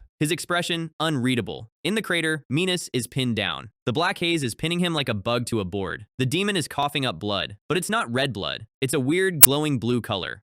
Rood looks at him. This mana, it certainly rivals that of a high-ranking mage. But Professor Hale can't control it properly, and he seems to lack combat experience. Rood is basically giving him a 1-star Yelp review for his performance. It's an undeserved, revolting power. He's looking at the blue blood with disgust. He knows this isn't natural. Blue blood, this is the chapter mystery opening up. Natural demons don't have blue blood. Humans don't have blue blood. Rood presses his foot down harder. Minas lets out a muffled scream. I'll ask you one thing. Rood's voice has gone cold. This is the moment we get some answers. Who was it that gave you this power you're so unworthy of? Rood is looking into the distance, sensing that the mastermind is watching. Minas was just the distraction. The real threat hasn't even stepped onto the island yet. Who gave a low-tier professor the power of a demon god? And what happens when Rood finally finds them? Don't go anywhere, because the real Black Haze is just starting to spread. Rood is standing over the defeated professor, and he's not here for the villain monologue. He's got one goal. He wants to know who gave this budget-tier demon such high-level, ill-fitting power, because someone out there is handing out demon transformation kits like they're candy. The students are watching from a distance, paralyzed. The Dark Mage just won, but the air is still thick with enough mana to make a normal person pass out. The whispers are starting. Did the Black Mage really just solo him? It's starting to sink in that they aren't looking at a hero, they're looking at a force of nature. Leducis looks down, his face hidden in shadow. He's feeling pathetic because he spent the whole arc being protected instead of fighting. He's trapped in a loop of his own trauma. Being unable to act, being the victim, it's the same story he's lived since the library fire. He's mid-spiral when something catches his eye. He looks up and blinks. Huh, what is that? High in the red sky, something is moving. It's small at first, like a bird, but it's moving with an intensity that bird wings can't explain. The speed is insane. It's cutting through the clouds of Ishuella, growing larger every second. The students are already back to panicking. It's a dragon. A massive, glowing blue dragon with literal flames for horns just dive bombs the island. Minas is still pinned to the ground, screaming about how it's impossible that he lost. He's really struggling with the fact that he isn't the main character. Rood tells him to stop with the nonsense and answer the question. He doesn't even look up at the dragon yet. He's that locked in on his target. Then, he feels it. A pressure that makes the demon Hale look like a house cat. Rood's eyes go wide. This isn't part of the script. This isn't just another monster from a gate. The blue dragon lands right on top of the floating island, its weight shaking the entire rock. It lets out a roar that probably shattered every eardrum within a 5-mile radius. The students are clutching their heads. It's literal sensory overload. First a demon, now a dragon, all before lunch. The dragon's eye is glowing. It's looking directly at the crater where Rood and Minas are standing. Rood is shielded behind a rock, trying to figure out the threat level. This thing is massive, even by his standards. Leducis is staring at it, his brain probably just giving up on logic at this point. Black Haze starts swirling around Rood. If he has to fight a dragon to get his answers, he's ready to delete a lizard today. He steps out of the smoke, looking remarkably calm for a guy whose current opponent has teeth larger than his torso. What the hell is that? Even our guy is allowed to be surprised once in a while. He's standing in the crater, staring up at the blue beast. It's a boss fight cinematic if I've ever seen one. The dragon's eye is golden, focused. It doesn't look like it's here to kill everyone. It looks like it's looking for something specific. Rood notes that it doesn't have the energy of a monster. He's never felt anything like this mana before. It's strange. The dragon leans down. It's hovering its snout inches away from Rood. It starts sniffing him. This legendary creature just showed up to give the Dark Mage a quality control check. Rood is sweating. Isn't it too close? Yeah, one sneeze and Rood is visiting the afterlife. The dragon's eye narrows. It seems satisfied with whatever Rood smells like. Probably expensive, Ophion cologne, and void energy. Rood is just confused. He's ready to swing, but the dragon isn't attacking. Behind him, Minas is starting to laugh through the blood. He's back to being a delusional loser. He thinks the dragon is his backup. He's shouting, "I'm sure it was sent to support me." He's screaming at Rood, telling him that no matter how strong he is, he's still just a mere human. He wants to watch Rood slowly die inside. He really thinks he's about to have a call an ambulance, but not for me moment. Rood just sighs. So who is it? He's asking the dragon now, because Minas is clearly too far gone. The dragon opens its mouth. The students are bracing for fire. Rood's face says it all. He realized what's happening a second too late. The dragon just eats Minas. No epic fight, no final words. Just a chomp, and the villain is gone. It takes off immediately, wings creating a shockwave that almost knocks Rood over. Rood is reaching out, shouting, "Whoa, wait!" He's not trying to save Hale. He's trying to save his information source. But the dragon is gone. It disappears into the red sky as fast as it arrived. Rood is left standing in an empty crater. What was that? Why did it run away? He's wondering if it was really there to rescue Hale, or if it was just cleaning up a mess that talked too much. Anyway, this is bad. He didn't get his answers, and now he's stuck on a rock that's about to fall out of the sky. He looks back at the students. They are literally sparkling. Their eyes are shining like they just saw a K-pop idol save them from a meteor. Rood is just standing there in his cool pose while 60 kids start treating him like a religion. He gets self-conscious. Why are they looking at me like that? He starts adjusting his hood, trying to look dark again. The students start cheering. Blah blah. Black Mage. WE1! They're jumping, hugging, and celebrating like the credits are already rolling. Rood is just internally screaming for them to stop. He's looking around, awkward as hell. He's a mercenary, not a mascot. He's amazing. Leducis just watches from the background, his expression unreadable. He's the only one who knows the Dark Mage is his seatmate Lude. Leducis looks away. He's feeling that gap between them again. The gap between a legend and a boy who can't even stand up for himself. Suddenly, the air crackles with a different kind of magic. A massive portal starts opening in the sky. Rood snaps back into pro mode. He realizes the land is about to collapse. The mana hail used to lift this rock is gone. The portal is golden and stable. This isn't a demon rift, it's a high-level teleportation spell from the association. A group of figures steps through. It's the cavalry. The light is blinding. The students shield their eyes, probably thinking it's a third boss phase. What? The students are confused, but then they see the uniforms. The Helios professors and the Magic Tower mages have arrived. They found the hidden dimension way faster than Rood expected. Marquis Adelio is there, looking like he's about to have a heart attack, searching for Cheval. Professor Roel is standing at the front, her ice blue hair flowing. She's looking for the Dark Mage, and she looks like she's in a bad mood. The kids go wild. Professor Khan! Professor Roel! It's like their parents finally picked them up from a nightmare summer camp. Rood is watching from the shadows. They arrived faster than I thought. He knows he needs to disappear now if he wants to keep his lewd alibi. He looks at the tower mages. They'll handle the mana stabilization. He checks on Cheval, who is still out cold. It'd be annoying if they saw me. If Raoul catches him in this form, the school year is going to get real awkward, real fast. He looks at Leducis one last time. The kid is staring at him, waiting for a signal. Hashtag chapter 56.6. He puts a finger to his lips. He's telling Leducis to keep his mouth shut about what he saw. Leducis just nods, his brain still buffering. Rood looks at Leducis like a disappointed big brother. What did you get yourself into? He's listing the chaos, black magic, crazy professors, suspicious purple guys, and a dragon. It's a lot for a Tuesday. He tells Leducis that the other mages are here and he'll be safe. Hurry up and join the other students. Leducis tries to say wait, but Rood is already ghosting. He's got a vacation to get back to. The ground shakes. A massive chunk of the cliff just falls off. The island is literally disintegrating beneath their feet. The hooded tower mage, Daeon, looks down. Oh no! He's the only one who isn't panicking, which is somehow more terrifying. He calmly explains that the magic is disappearing and they're all going to fall. Raoul is like, is that really something you can say so calmly? They need to evacuate 60 kids, and the portal they used to get here isn't big enough for a mass exodus. We can't do that. The compact teleporter is too small. It's a logistics nightmare. Daeon starts explaining the options. They could try to replace the mana channels, but that takes time they don't have. The professors are looking at him like he's crazy. What are we going to do then? The clock is ticking. Daeon has that I'm a genius and you're all peasants vibe. He says there's another way. Once it collapses, we'll let them fall. And then catch all of them. It sounds like a plan made by someone who has never touched grass, but he's dead serious. Raoul is just speechless. Marquis Adelio is having a mental breakdown in the background. Daeon turns to Marquis Adelio and tells him to cooperate. He's taking command of the situation. The plan is simple, but insane. Adelio and Raoul will block the falling debris so the kids don't get crushed by rocks on the way down. Professor Khan is told to cast protection magic on the children. Even something light is enough. Khan is already on it, looking way more serious than his usual self. The Marquis is skeptical. Is this really safe? I mean, falling from a floating island usually isn't, Marquis. Of course.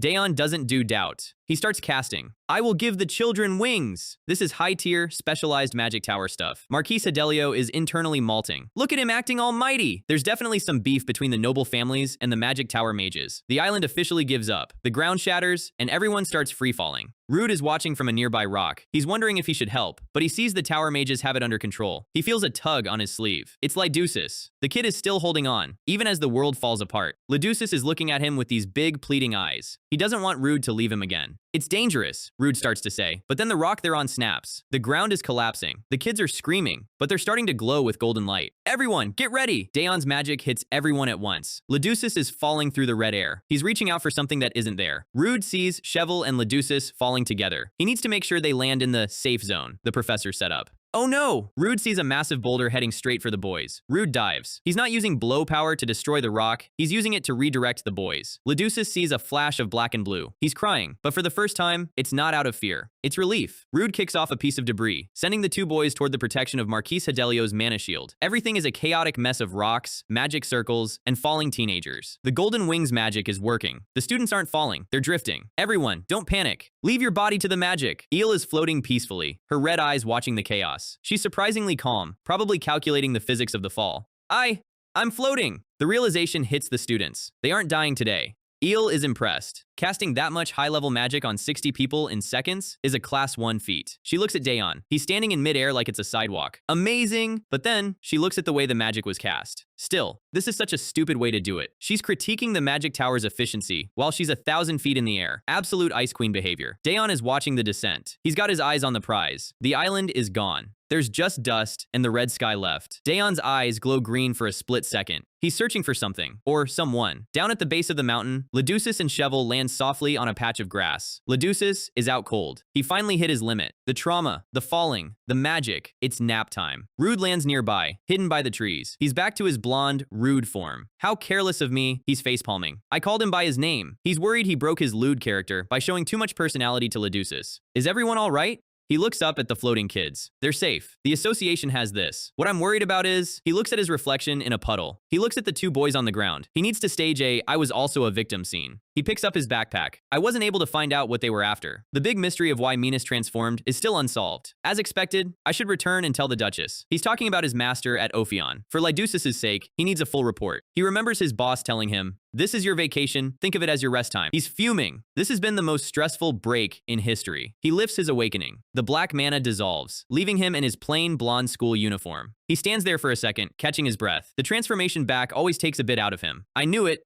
It's all tattered. His clothes are shredded. He looks like he went through a blender. He starts rehearsing his alibi. I'll say I was unconscious for a while, and then happened to find those two. He's getting his weakling face ready. The eyes go from sharp to tired. He walks over to Duchess and Cheval. He's checking the surroundings one last time to make sure no one saw him land. Cheval's eyes twitch. He's starting to wake up. Rood stops. He needs to time this perfectly. Cheval opens his eyes, and the first thing he sees is the Class 7 trash, Lude, looking down at him. How is he going to react now that he knows a dark mage exists? And more importantly, does Duchess remember enough to blow Rood's cover? The school trip is officially over, but the fallout is just beginning. Stay tuned, because the Magic Association is going to have some very pointed questions for everyone involved. Rood is internally sweating bullets. He's realized that in the chaos of saving everyone, he forgot one tiny detail, making sure the witnesses were actually unconscious. Cheval finally finds his voice, but it's shaking. He's trying to reconcile the trash he bullied with the monster he just saw. Rood immediately pivots into the "I have no idea what you're talking about" defense. He's playing the confused victim card so hard, it deserves an Oscar. He looks at Cheval with this blank NPC expression, wondering if it would just be easier to bury him right here in the dirt. No witnesses, no problems, right?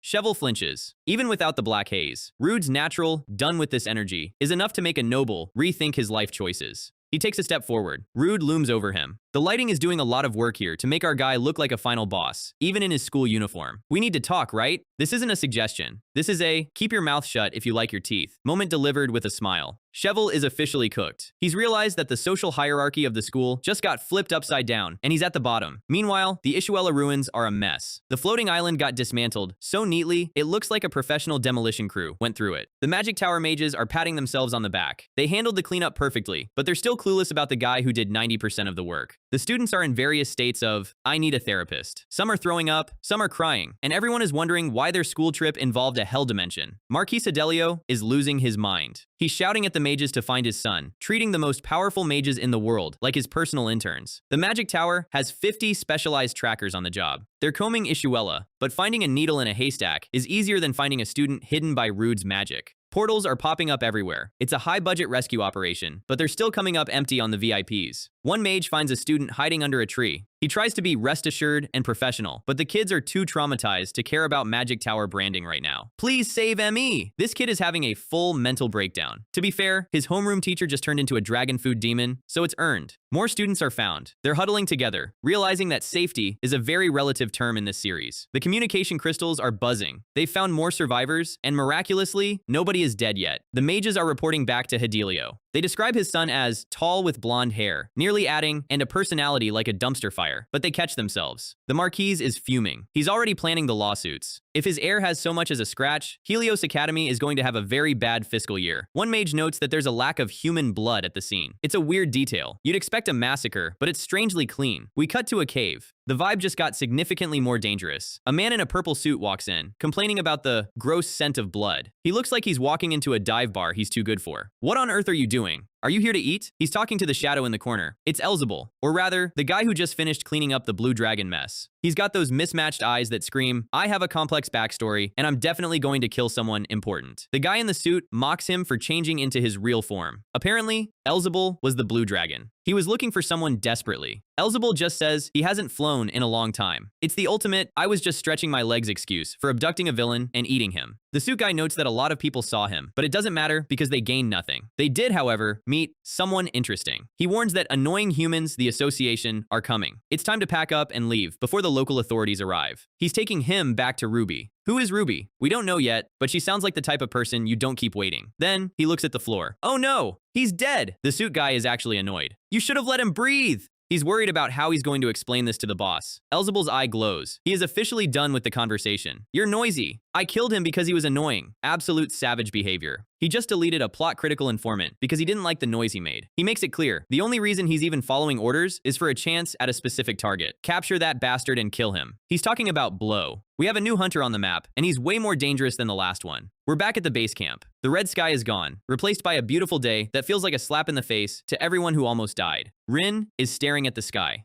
It's over. The nightmare dimension is closed. She looks exhausted. The realization of how close they came to the end is finally hitting. She's wondering what that monster was. The blue dragon is a mystery that's going to haunt these kids for a while. Rin! Her friend Camille runs up. Camille is injured, but way more worried about the gossip. She asks the million-dollar question. Is it true that the one who started this, Ix, was Professor Hale? The rumors are spreading like wildfire. The school's reputation is currently in the incinerator. Rood is in the background, listening to everyone talk about how ridiculous and horrible it is. He's internally high-fiving himself for acting natural. He's thinking about the logistics. A professor turning into a demon is a PR nightmare Helios can't fix with a bake sale. He spots Shovel standing with his father. The Marquise is giving his son a listen carefully talk. This is the moment where the cover story gets set in stone. We see the conversation Rood had with Shovel before the rescue arrived. Rood literally wrote the script for him. Tell them you fell alone, you were scared, and then you found the duchess. He's erasing himself from the story entirely. He grabs Shovel's shoulder. It's a friendly gesture that feels like a threat to the person receiving it.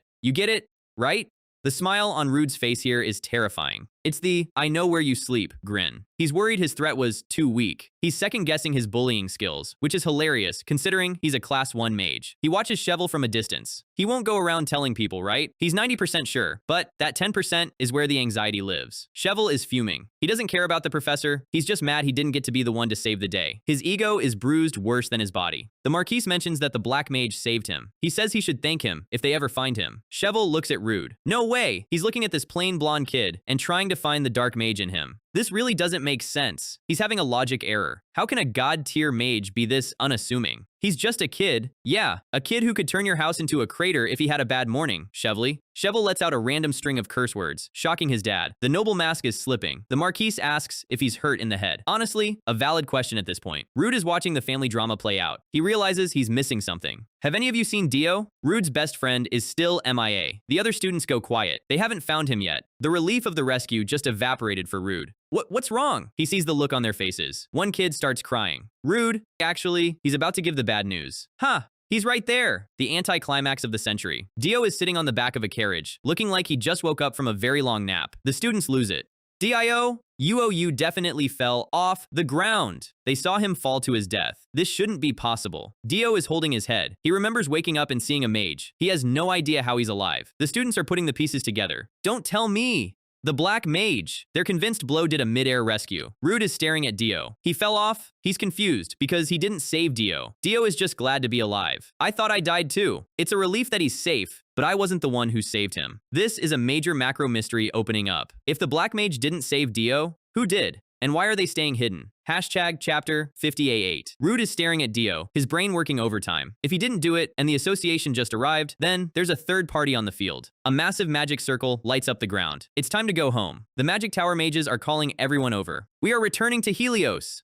The students are filing into the portal. You can see the exhaustion on their faces. Some are relieved, some are just numb. Professor Rowell is watching the evacuation like a hawk. She's still scanning for anything suspicious, which for her is basically everyone. Leducis is already in a bed on a transport. He's out cold. He's the MVP of emotional suffering this arc. Dio is being crowded by his friends. He's the school's new celebrity because he survived a fall that would kill a dragon. Eel is watching the scene from the side. She's thinking about the Black Mage. Will I be able to see him again? She's definitely suspicious. Lord, Let's go, her attendants call her. She takes one last look at the ruins and steps through. Black ink-like mana swirls. This is the transition to the political world. We're in the cave where Minos died. The investigation has begun. The tower mages are looking at the body, or what's left of it. What a gruesome sight. They note the blue blood. Was this man not human? They're realizing that Minos was an experiment. The lead mage looks serious. This is not an issue that will end with Helios alone. They've realized they're dealing with biological warfare on a magical scale. We cut to a massive, ornate palace. This is high-level politics. Someone knocks on a heavy door. Come in. A woman with pink hair and glasses is holding a stack of papers. She looks like she hasn't slept since the series started. Lord Lenost. The man at the window turns slightly. He's got that "I'm the smartest guy in the room" aura. He asks about the report. He's mocking the magic tower. He calls their rescue mission a picnic in Ishuella. This guy clearly doesn't respect the establishment. The assistant explains that because the imperial princess is enrolled, the palace is putting massive pressure on the tower. Marquis Hedelio is their attack dog. Lenost taps his fingers on the desk. Helios.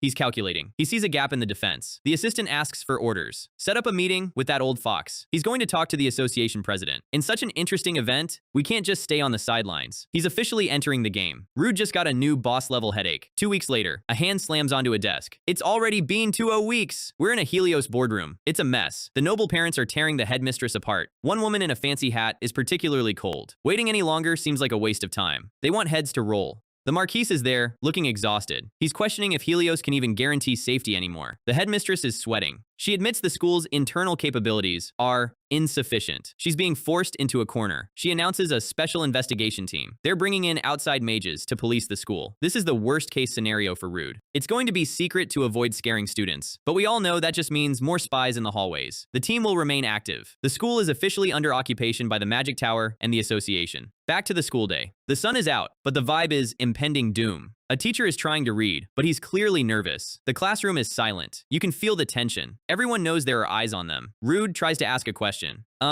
Professor? Professor Roll turns around. WHAT. She is on a hair trigger. She's literally sitting at Rood's desk, watching him read. This isn't teaching. It's an interrogation. The actual homeroom teacher shouts at her to stop interfering with the class. Even he's fed up with her security measures. I'm just watching. Raoul is the queen of being technically correct, but socially exhausting. The teacher begs her to leave. Rood is just hiding behind his book, trying to be invisible. He realizes Raoul is onto something. The pressure from her, Chevlet, and the rescue mages is starting to converge on him. He looks at Leducis and Dio. Ever since that day, things have felt strangely off. He's also worried about his boss. He sent his reports to Ofon, but there's been zero response from Master. He's effectively cut off. Will I be okay like this? He's for the first time feeling like he's losing control of the situation. A party? Rood is talking to a classmate on the balcony. It's a freshman welcome party. Everyone is surprised they're holding it after the incident. They're calling it a safe return party. It's basically a massive PR stunt to make the parents feel better. It feels like I've been dreaming. The classmate is having a post-traumatic glow moment. Lapis Yuan Nuadli, the young body, walks up.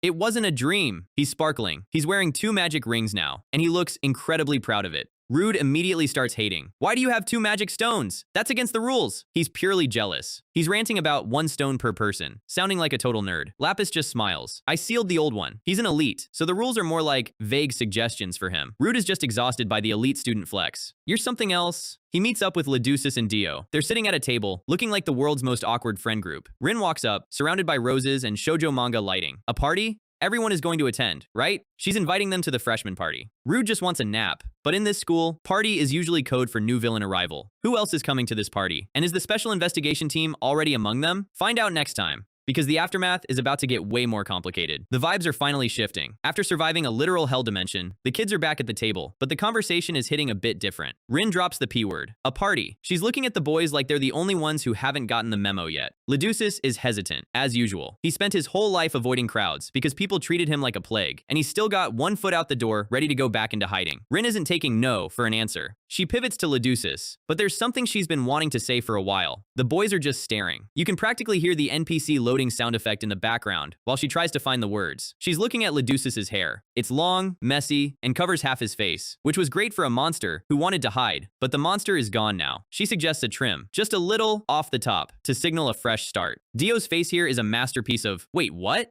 He's looking at her like she just suggested Leducis grow a second head. Rin doubles down. She wants him to use this as a chance to actually see the world clearly, literally and figuratively. She thinks she overstepped and starts apologizing, but Lude steps in. Our guy puts a hand on Lydusis' shoulder. He knows exactly what Lydusis needs, a clean break from the past. Lude is fully on board. He's looking at Lydusis with that trust me bro energy, and honestly, Lydusis looks like he's about to experience his first ever glow up. Meanwhile, back at the office, the paperwork is piling up. The master is reading the reports from Helios, and his headache is clearly reaching class 1 levels. He sent Rood there for a simple protection gig, not to have him drop a floating island on a school. His assistant suggests that maybe Rood should just come back now that Blow's appearance has been leaked. But the master knows the meta. The magic tower is asking too many questions, and if Rood comes back to Ofon now, it's basically an admission of guilt. Plus, the building is a mess. He doesn't want Rood to see the completely messed up state of his home base after recent events. He's worried Rood would see the damage, lose his cool, and then go try to Black Haze the association into the Shadow Realm. Valid concern, honestly. The master confirms the target was indeed the Duke's second son. The plot thickens, and it's getting harder to ignore that Lydusis is the center of a very dangerous map. He asks if the Duchess replied. She's the one who actually hired Ofon to protect her son, and she's finally heading to Helios. The master is preparing to give her the full rundown. He's the only one who truly understands the scale of the mess Rood just cleaned up. Hair on the floor. The transformation is complete. Someone is speechless. It's the whole squad. Rin and another girl are losing their minds over the results. And even Dio has to admit, the kid looks like a whole new person. Rin is having a mild identity crisis, because she didn't actually mean she was going to be the one to cut it. She's currently holding the scissors like they might explode. Lude is just gassing her up. He's calling it an amazing skill, which is basically code for, thanks for doing the emotional labor I didn't want to do. She buys it immediately. She's a simple soul. Lude is watching this with a rare moment of peace. He thinks if Lydusis has a better image, people will stop seeing a monster and start seeing a peer. The transition is subtle, but Lude's internal monologue is already shifting back to business. He turns to the girls and asks the only question that matters now. When is the party? He's planning something. He wants to maximize the impact of this change while he's still around. He needs to engrave it into everyone's minds. Lydusis Artian is a human being, not a demon. Rood is sitting on a roof, talking to a glowing blue rock. It's the master on the other end of the line. Rood is worried about Lydusis, but he knows his contract is almost up. The master is currently ranting about how hard it was to get Rood into that school in the first place. He's acting like a disappointed dad who just saw a bad report card. Rood is squeezing the crystal like he wants to crush it. He wants to leave, but the master is telling him there are procedures. Then the master starts reading Rood's fan mail. To my savior, the Black Mage. Rood is physically cringing into another dimension. There is nothing more lethal to a 15-year-old edgelord than someone reading their thank you letters out loud. The master trolls him by saying he'll store them in his 255th secret treasure box. Rood threatens to force his way out if the master doesn't stop.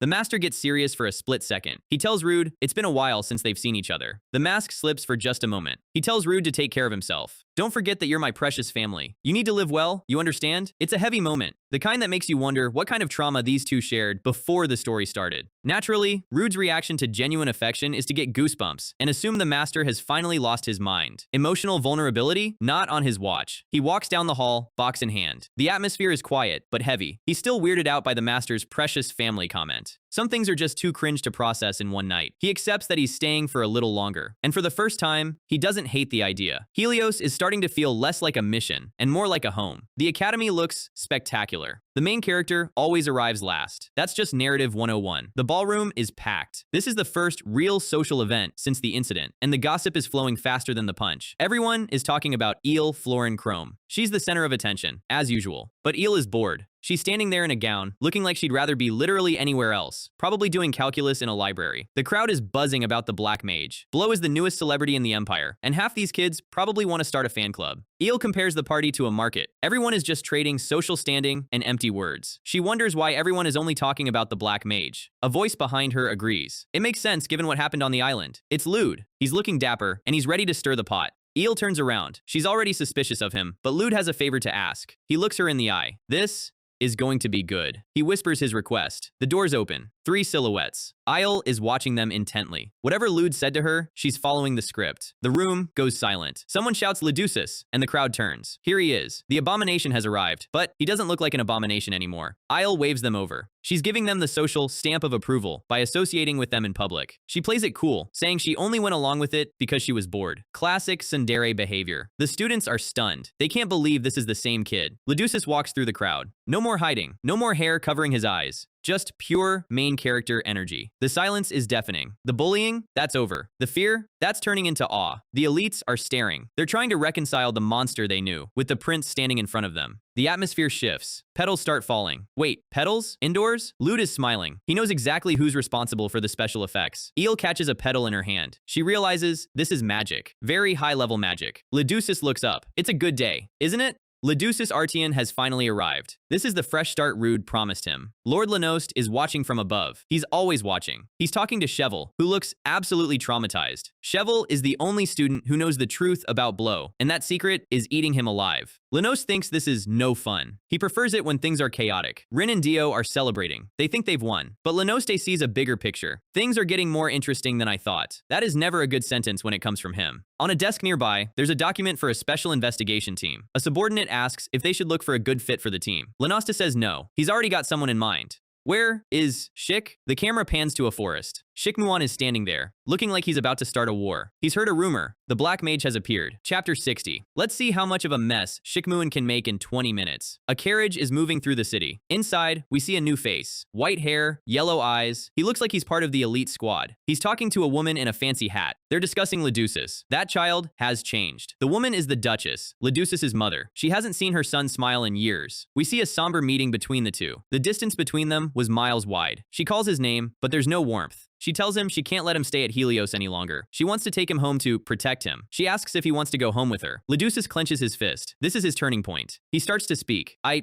like this place. He repeats it. He likes Helios. He likes his friends. He smiles. A genuine, happy smile. More than ever, the Duchess is stunned. The mission Rood was given? Mission accomplished. You evil man, stay right there. A little girl in a hood is waving a stick around. I am the strongest mage in the world, the Black Mage. It's a bunch of kids playing heroes and villains. Blow has officially become a playground legend. Shikmuan is watching them. He looks like he's internally debating whether it's socially acceptable to fireball a 6-year-old for impersonating his rival. He overhears some adults talking. Apparently, the Black Mage was just seen at a local store. Shikmuan's eyes go red. The hunt is on. The kids notice him and freeze. One of them feels like someone dangerous was just there. Kid has good instincts. A massive feast is laid out. The owners are trembling. Are you really the Black Mage? A guy in a black hood is sitting there with his arms crossed. That's right. He reveals his face. He looks like a discount villain from a 90s anime. He's got the fake scar, the greasy hair, and a very punchable grin. The owners are whispering about how he doesn't look like the rumors, but they're too scared to say anything. They offer him the meal for free. This guy is running a literal, I'm a celebrity, give me free stuff scam. The owner is happy because he thinks having the Black Mage there will make him rich. Then, the door gets kicked in. Debt collectors. Not the kind you want to see while eating a roast chicken. The leader is a purple-haired thug. He's mocking the owner for not having any customers. The owner claims he already paid. The thug brings up interest, the oldest trick in the book. The thug smashes a chair to make his point. He wants the store. He's taking it by force. The owner's wife looks at the Black Mage in the corner. Help us, Black Mage! The fraud is sweating buckets. He realized he just stumbled into a real-life combat encounter, and his character level is 1. The owner pleads for help. The thug just laughs. The thug is having a grand old time. He doesn't believe for a second that this guy is the Black Mage. He's seen the real one, or so he claims. The thug describes the real Black Mage as a huge, muscular, middle-aged man. This is what happens when rumors travel through 5 cities. Everyone adds 10 pounds of muscle to the story. He points at the fraud. That bastard doesn't look like him at all. The owners are starting to connect the dots. The Black Mage is currently trying to become invisible. The thug walks up to him. Why aren't you saying anything? As expected, the thug is about to swing. A silhouette appears behind the thug.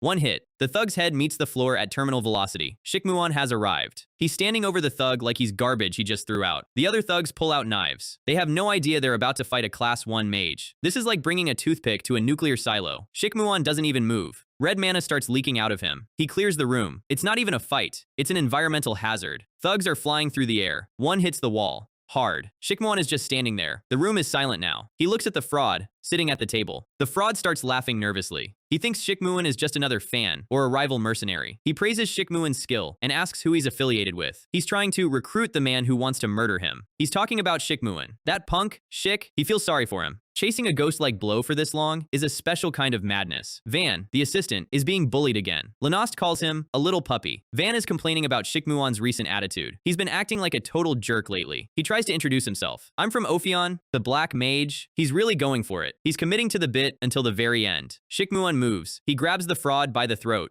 Black Mage? You? Shikmuan looks offended on a personal level. You're trash. The glow in Shikmuan's eyes says he's about to delete this guy's existence. He asks if something happened. Lenoste has a new mission for Shikmuan. He addresses Van. Van, I will send Shik to Helios. Lenoste is smiling. He's just dropped a wolf into a sheep pen, and he's excited to see the blood. Bring him here! Shikmuan is coming to the school. Rood's peaceful life as Lude just went up in flames. This is not going to end well. The morning after the party, and the vibe at Helios has officially shifted. Leducis is getting swarmed by classmates, who finally realized he's actually the main character of a romance manhwa, and not a demon. He's handling the attention about as well as you'd expect, which is to say, he's buffering. Dio is watching the girls simp over Lyducis and is genuinely considering if a haircut is all it takes to get a harem. Lude knows better. It's not just the hair, it's the fact that Lyducis finally has an opportunity to be seen as a person. But the school life vibes end quickly when Lude spots something outside. A group of strangers is standing in the courtyard. They don't look like tourists. They look like the kind of people who carry a high level of main plot relevance in their stats. One of them looks up.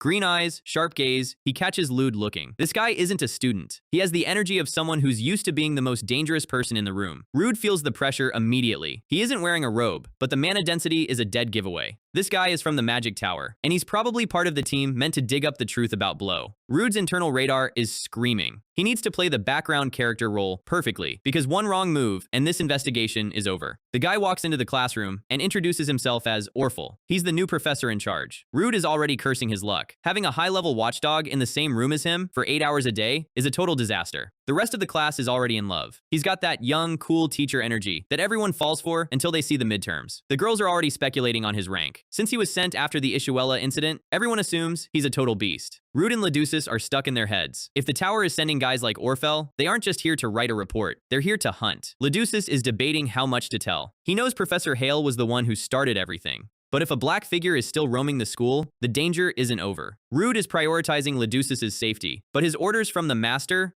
are clear. He has to follow the plan, even if the academy is turning into a cage. Leducis jumps like a cat. Someone just walked up behind them. It's Eel. She isn't here for small talk. She says Rood's full name with the kind of seriousness that usually precedes a "we need to talk" breakup text. She wants a private conversation, just the two of them. Her eyes are locked onto his, like she's trying to read his source code. The rest of the class has their popcorn out. The Ice Queen, pulling a Class 7 nobody aside, is the biggest drama since the floating island. Rood agrees. He's keeping the lewd persona up, but he's already calculating what she could possibly know. Dio and Lyducis are left in the dust, wondering if they just witnessed the start of a secret quest. They end up in a dusty warehouse. It's the classic, shady anime conversation location. Eel is unimpressed with the venue. Rood just tells her it's the only quiet place he could think of without a Magic Tower spy hiding in the vents. She gets right to it. Rood, she asks him what he really thinks about the incident. Rood tries the generic, "oh, it was shocking about Professor Hale" line, but Isle isn't buying it. She's too smart for the NPC dialogue options. She points out that Rood wasn't around for the big fight with Hale. Rood is playing dumb, but his internal monologue is sweating. He's wondering if she's actually figured out he's Blow. She looks him in the eye. "Don't tell me."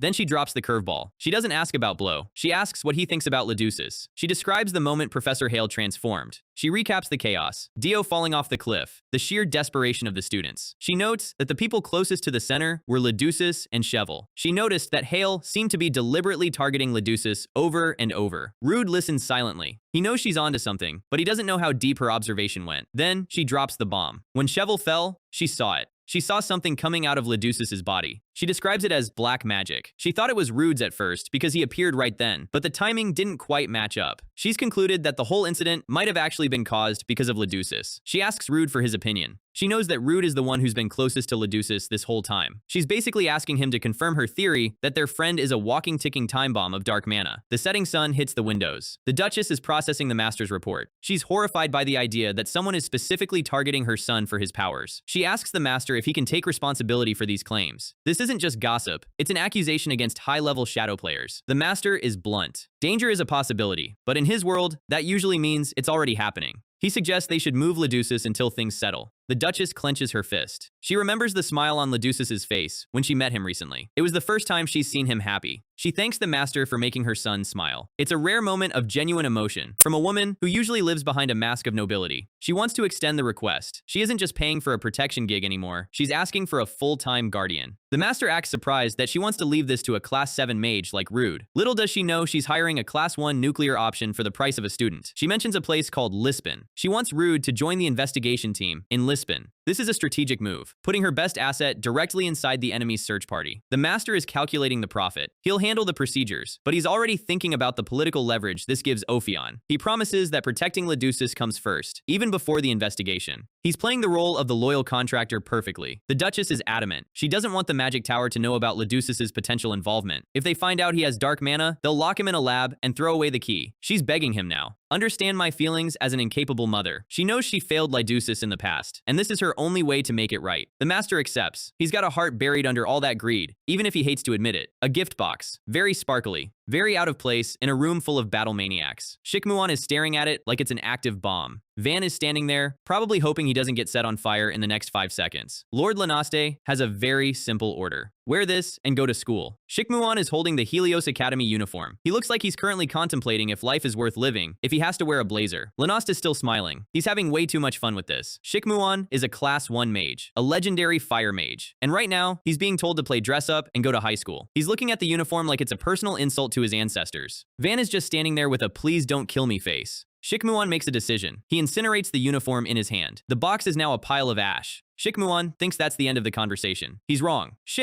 Lenaste isn't even mad. He's got that I planned for this energy that makes him the most dangerous man in the series. He reveals a whole rack of uniforms. There are 100 more of these. He literally spent a small fortune on school blazers just to troll his best fighter. Van starts laughing nervously. Even Shikmuan is starting to realize that you can't out-petty a man with Lenostit's budget. Shikmuan asks if he's crazy. His eyes are glowing red. He's one puppy comment away from leveling the building. Lenost pivots. He brings up Shikmuan's recent reckless visit to Ofon. He's calling him out for acting without orders and making the association look bad. The association's image has hit rock bottom. Lenaste needs a win, and he needs Shikmuan to be the one who gets it, but under his rules. He reminds Shikmuan that he is the one who gives the orders. He taps the table. The impact sends a shockwave through the room. The ground literally shatters under Lenost's hand. This is the first time we've seen him show actual power, and it's terrifying. He tells Shikmuan that when he's in front of Lenost, he follows orders. No exceptions. No fire-based tantrums. He flicks a piece of debris. It hits Van right in the head. Poor Van is just the designated punching bag for these two gods. Shikmuan asks if he's gone senile. He's standing his ground, but the atmosphere has changed. Lenost tells him he has no choice but to go. He's got the ultimate carrot to go with the stick. The one you've been looking for is there. Shikmuan's pupil shrinks. He knows exactly who Lenost is talking about. Blow is at Helios. The academy looks peaceful from the outside, but it's currently a shark tank. The students are noticing the tension. High-level mages are patrolling the halls like it's a military base. Professor Orflal meets Professor Rowell. These are 2 Class 1 mages in one hallway. The air pressure alone should be cracking the windows. Orflal spots a student. He asks for his name. I'm Rood Chrishi.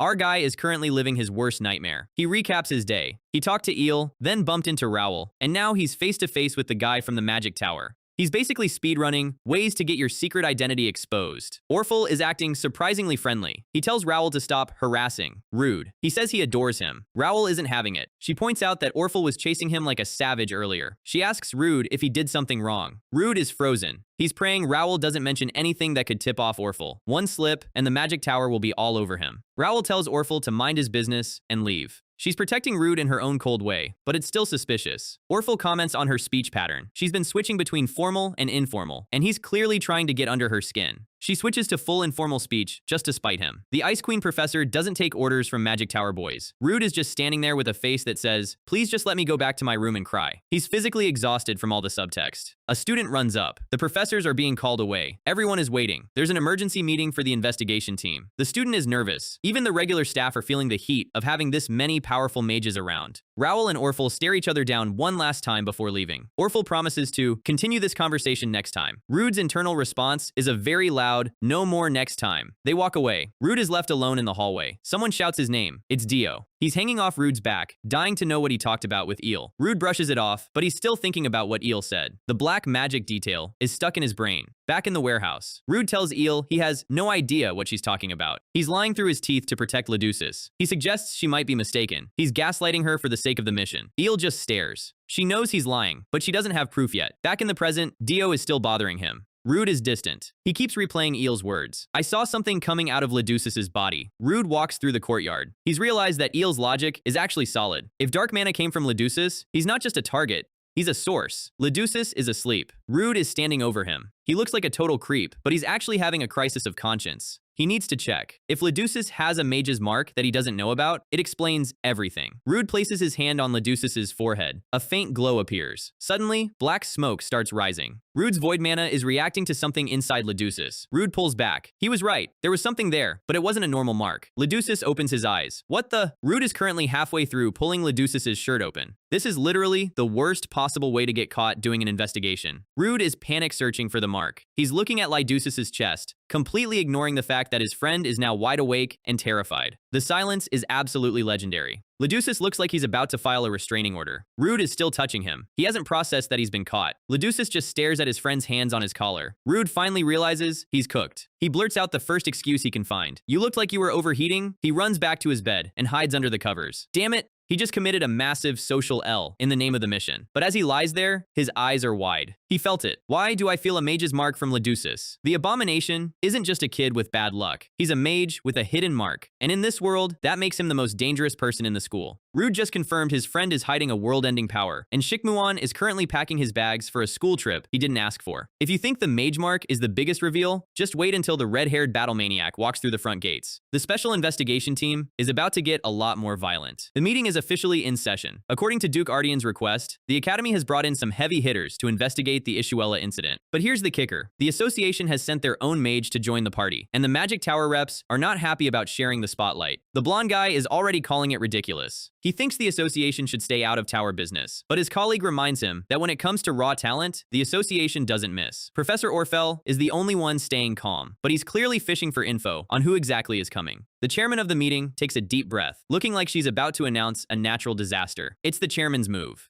Cut to Van, asking the million-dollar question. Is the Black Mage really in Helios? Lord Lanaste drops the, of course, NOT, with the smuggest face in history. He explains the logic. Blow was last seen in Ishuella, and since the school hasn't heard a peep from him since, there's no way he's just hanging out in a classroom. Van is confused. If the target isn't there, why are they sending their best fighter into a high school? Lanaste's intuition is screaming that something massive is about to go down at Helios, and he wants a front row seat. He knows Shikmuan will follow orders once he gets there, but his orders are usually just a suggestion for Shikmuan to go wild. Our guy is standing on a balcony, sleep-deprived and mentally exhausted. He's thinking about how Shikmuan's only hobby is killing people he's interested in. And he's praying the school survives the week. Back in the halls, the Magic Tower mages are still maulding. The yellow-haired guy, Theon, is still salty about a mission in Akron 3 years ago where the association ruined everything. He's convinced Lanaste is plotting something, which to be fair, he definitely is. He's genuinely terrified because there is no way that Helios would ever take in someone with Shikmuan's terrible personality unless there was a hidden agenda. Orflal just tells him to shut up. Theon stops mid-sentence. Orflal senses something. The air pressure in the hallway just changed. The long, white corridor is empty. Then, a silhouette appears at the far end. The sound of footsteps, regular, confident, and dangerously calm. A student in a high-ranking white uniform is walking toward them. Theon is confused. He asks Orflal if he knows this Hiris student. Remember, Hiris means this kid is top-tier elite. Orflal's eyes narrow. It's been a while. He recognizes the vibe immediately. The last time they met was at the Imperial Palace a year ago. Orflal didn't expect to see a Class 1 heavyweight in a school uniform. He tries to be polite and starts a greeting, but the student just keeps walking.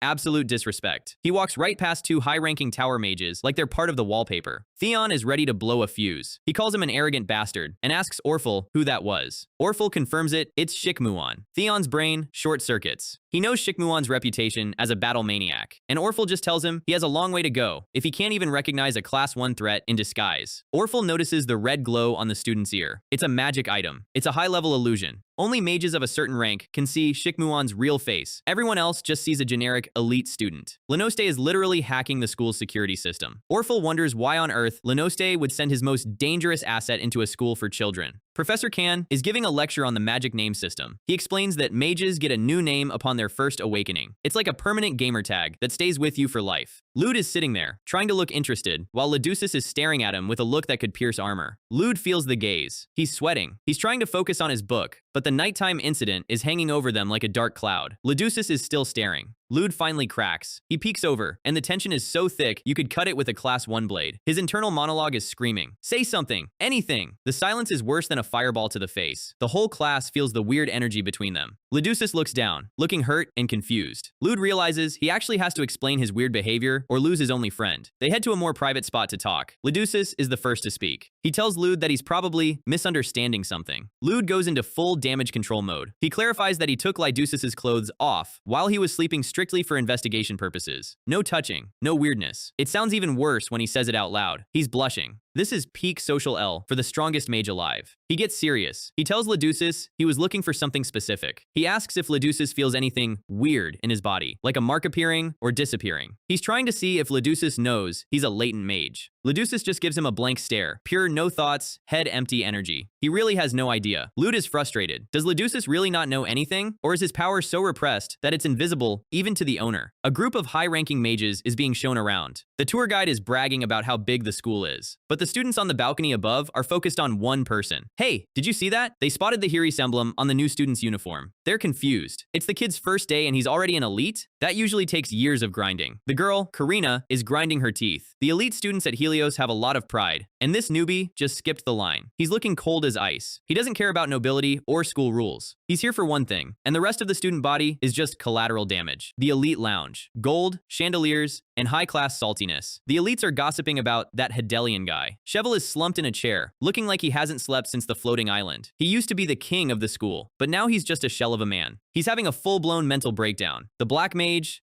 is Rood Chrishi. He's trying to reconcile the terrifying monster he saw with the scrawny kid who sits in the back of the class. We see a chibi version of Lud, looking totally harmless. Chevalier is losing it. He doesn't look strong at all. He's younger than me. It's the ultimate ego death. Being bullied by someone who is secretly a god is a hard pill to swallow. He wonders why Blow is even there. He realized the professors have no clue, which means he's the only one holding the most dangerous secret in the world. Past memories of Blow saving them and threatening them flash by. Cheval is literally trembling. His friends try to snap him out of it, but he just yells at them to get lost. He's not in the mood for school drama. A girl stands up, hands on hips. She's the new voice of the elite class. She's rallying the troops. She's talking about the crazy newbie who just entered the Haze class directly. Karina confirms she saw him. She's not letting a random transfer student take their spot at the top of the food chain. The red-haired guy is complaining about how it took him 5 years to promote. Even the imperial princess had to start from the bottom. The purple-haired girl is the only one being realistic. She thinks if the school decided it, protesting won't change anything. But the leader has a plan. They aren't going to protest, they're going to bully him until he leaves on his own. Step 1. Check his skills. They want to see if this Sikh is actually worthy of the elite mark. She asks Chevli if he's in. Cheval just looks at them like they're toddlers playing with a hand grenade. Childish fools, the elites walk out, full of confidence. Cheval just screams WHAT into the void. He knows that if they try to bully Shikmuan, the school might actually stop existing. Ren puts a hand on the master's forehead. She's worried he's sick, because he's actually acting like a concerned guardian for once. He swats her away. He's stressed because the security clearance for the Ishuella incident has been raised to the point where even he can't see the full report. The atmosphere at Helios is getting heavy. The master is holding a communication crystal. He's wondering what to tell Rood. Ren is worried too. She thinks Rood has been caught up in something unnecessary because of someone's interference. With the magic tower and the association both moving in, the school is becoming a war zone between two massive factions. Ren senses something and calls out to the master. He looks over, his eyes sharp. Trouble. We have big trouble. That is the Ofon version of a red alert. He's walking with a professor. He's being told that as a Haze student, he has total freedom of movement. The professor is acting nice, but he's clearly intimidated by the Sike persona. They're in a library, and the professor is trying to give him a briefing, but Shikmuan is just staring into space. Shikmuan cuts him off. He's heard the whole situation and has zero interest in the lecture. He stands up to leave before the professor can even finish. The professor is left reaching out to a man who is already checked out. In the hall, Professor Khan spots Roel. Roel is standing outside a door, looking like she's about to start a duel. Khan tries to play it cool. Didn't you receive the call? Everyone's waiting. Shikmuan walks out of the room. His blue eyes flash. Raoul draws her sword. She points it straight at Shikmuan's throat. The tension is insane. Shikmuan doesn't even flinch. He just looks at her with pure, I wish you would energy. Khan is panicking in the background. Professor Raoul, what are you doing? Shikmuan just stares. He's waiting for her to make a move. Raoul tells him to stop right there. She senses something is wrong with this student, and her class 1 instincts are rarely wrong. Khan gets between them, trying to de-escalate. He tells Raoul she's being out of line, and tells Shikmuan to follow him quickly. As they walk away, Khan asks if Shikmuan and Raoul are acquaintances. He's fishing for info. Shikmuan says nothing. He's just annoyed. Lenoste hands Shikmuan the earring. He explains that it's enchanted so even people who see his face won't recognize him as Shikmuan. He needs an alias. Van is still skeptical. Is it really necessary to send a class 1 legend in as a high school student? Lenoste jokes about sending a kid in as a professor instead. He's clearly enjoying the chaos he's created. He gets serious. He mentions the students who were transported to Ishuella, bypassing the barrier. Demonic beasts are appearing where they shouldn't be, even inside the tower's own protective barriers. Lenoste thinks the Ishuella incident and these glitches in the world's security are related. His job for Shikmuan is simple. Find the suspicious one, whether it's a student, a professor, or a tower rep. Dealing with the black mage comes after that. Understood? Shikmuan's face shows he's actually interested now. A real mystery is better than a boring duel. Shikmuan is in a classroom. The students are whispering, the Black Mage isn't here though. Shikmuan clenches his fist, smashing it into a desk. Blood, or red mana, splatters. I've been tricked. That damn old man? Shikmuan realizes Lanaste sent him on a wild goose chase, or worse, used him as a distraction. He's currently vibrating with enough rage to level the east wing. Shikmuan just realized he's a pawn in Lanasted's game, and his first instinct is to break the board. Meanwhile, the elite students are currently planning to test a guy who could turn them into ash with a sneeze. The next hour at Helios isn't just going to be dramatic, it's going to be a massacre. And Rood, he's still trying to figure out why his best friend is a living mana battery. The fuse is lit. We're picking up right in the middle of the storm. Rood is standing outside the main office, wondering why he was summoned. He was planning to talk to Duchess about that mysterious mark, but the plot had other plans. He's invited in, trying to maintain his "I'm just a weak class 7 kid" face. He asks why they called for him, probably hoping it's just about a missing library book.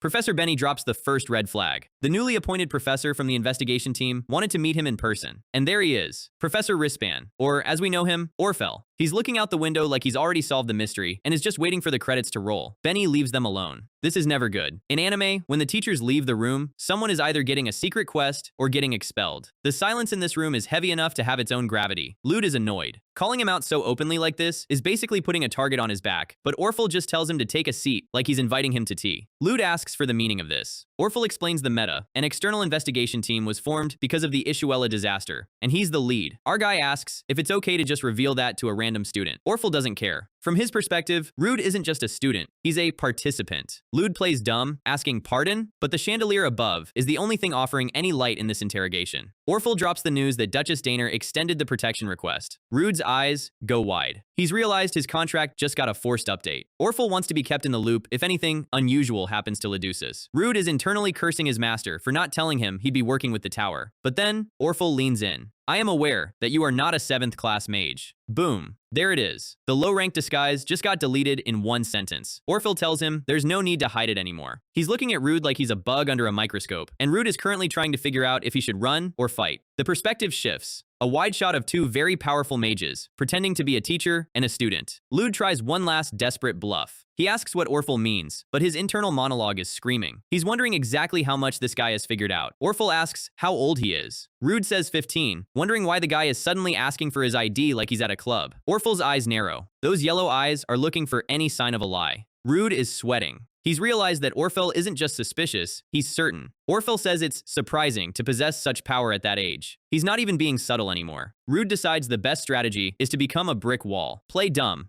Just play dumb. It's his only survival mechanic left. Orflal stands up and grabs his coat. He's finished with the appetizers. He's moving to the main course. He tells Rood that if he wants to hide it until the end, he won't pry any further. This sounds like a truce, but it's actually a warning. He warns him that many high-ranking mages are here now. If Rood doesn't want to be discovered, he needs to keep a low profile, which is hard when you're a walking void. Orflal claims he doesn't like spreading rumors. He's acting like a professional, but in this world, everyone has a price. Then, as he's walking out, he drops the actual nuclear bomb. Black Mage. Rood is frozen. He didn't just say his rank, he said his title. His illegal title. Orflal walks out of the room like he didn't just ruin Rood's entire week. Rood is left sitting there in silence. The mission just went from undercover to total exposure in under 10 minutes. He's processing. He's shaking. His brain is currently a 404 error page. Wait, ate the HE. How does he now? He's retracing his steps. He's never met this man as Blow. He's wondering if Orflal was secretly at Ishuella watching the fight from the shadows. He wonders if his master sold him out. No, the master is greedy, but he's not stupid. So what is it? How did he get caught? What on earth is going on? The scene shifts to Professor Kan. Kan is walking down the hall, looking like he's about to have a nervous breakdown. Dealing with Class 1 mages is not in his job description. He runs into Orflal and Raoul. He asks Orflal why he's coming back alone. Kan explains that the new student told him to get lost. He even does a little impression of the terrifying "do not follow me" gaze. Kan is worried because he hasn't finished explaining the school rules yet. He's worried about a problem arising. Raoul is smug. She tells Kan not to worry because it's not like he's actually a student. She knows the secret, and she loves seeing Kan struggle. She warns Kan that they are talking about Shikmuan. He is a walking time bomb who will reduce his surroundings to ashes if he's provoked. And speaking of being provoked,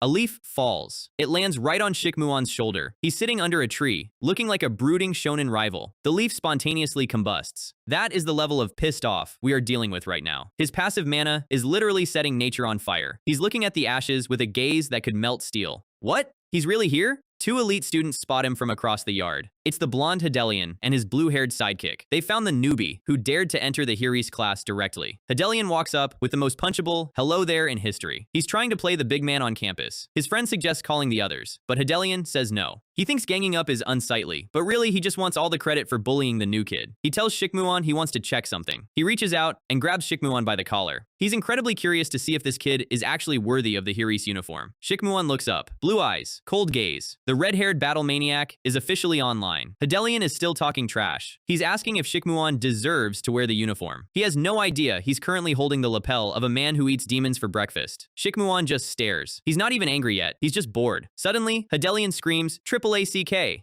And let's go. His friend is confused. He asks what's wrong. Did he get burned? Did he see a ghost? Hedelion is trembling. He's looking at Shikmuan with a face that says his life just flashed before his eyes. This punk is so handsome! Wait, what? He's losing his mind over Shikmuan's face. He's talking about the piercing gaze and the nasty personality. This kid has been spending too much time reading shoujo manga. He's worried because Shikmuan is exactly Karina's type. His big concern isn't that this guy might be a dangerous mage. It's that his crush might like him. The friend agrees. They're both standing there acknowledging that Shikmuan could probably get away with murder just because he's a 10 out of 10. Hedelion decides he needs to deal with him before Karina sees him. He demands a magic stone from his friend. He's going to try to use a high-level item to take down a guy who is a high-level item. Meanwhile, Rood is walking through the halls. He's thinking about how things are slowly getting messed up. He didn't expect the tower to move this fast or be this accurate. He doesn't mind the extension of his contract, but he hates being on the defensive. The problem is Orflal. That face is going to haunt Rood's dreams for the rest of the week. He needs to figure out how Orflal identified him as Blow. He feels like he's walking on thin ice, and the sun is coming out. Then, he turns a corner and sees the fully recharged Cheval von Hedelion. Rood is just walking by. Cheval is at a counter, probably ordering a "please forget my trauma" latte. Cheval drops a pendant.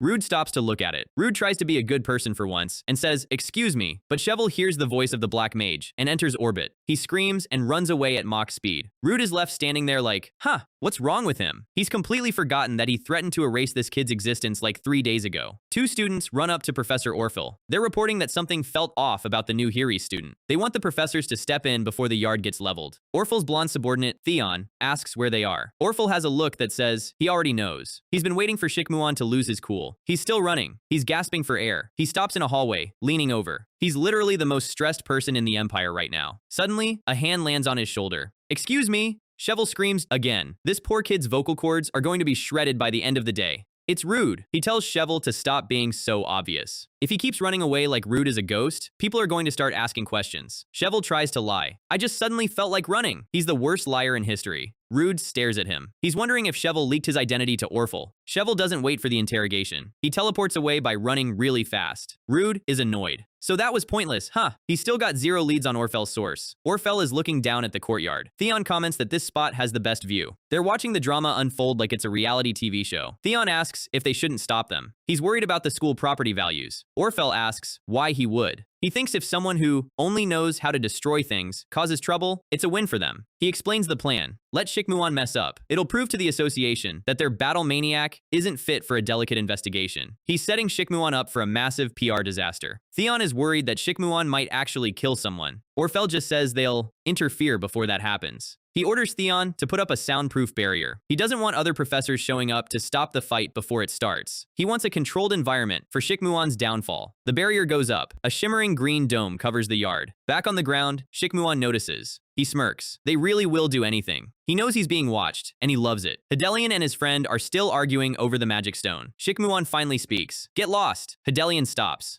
"What?" Shikmuan looks him in the eye. Blue eyes flashing with hidden red mana. "Shut up, it's annoying. Get lost." Hedelion is offended on a level he didn't know existed. WHAT! He starts yapping about how he was planning to go easy. He's doing the classic side character speech that always leads to an immediate knockout. Shikmuan's gaze turns lethal. On the roof, Theon is sweating. He's praying Shikmuan doesn't commit a homicide in front of them. Orflal notices 2 students approaching. Theon asks if he should stop them. Orflal says no. Having a couple of witnesses isn't so bad. He wants more people to see Shikmuan act like a monster. Suddenly, a hand grabs Hedelion from behind. Hedelion is slammed into the ground. He's really having a rough day for his vocal cords. A voice asks, "Why are you wasting your energy like this?" It's Rood. He's sitting on Hedelion's back like he's a park bench. Hedelion is muffled against the floor. Rood is looking at Shikmuan, looking completely unimpressed with the situation. Rood thinks to himself that he's not that stupid. He's not going to let a Class 1 fight break out if he can help it. He looks up and senses something. A barrier? Why is there a barrier? Rood's final boss instincts are tingling. He knows he's being watched from above. He stays sitting on Hedelion, looking over his shoulder. Across the courtyard, he sees the silhouettes of the elite group. He spots the gold emblem on the uniform. Helios? He recognizes the rank. He knows only the biggest fish in the pond get that uniform. He looks at the student standing in the center, the one Orflal is watching. Shikmuan looks back. The disguise earring is still working on everyone else, but Rood's eyes see the truth.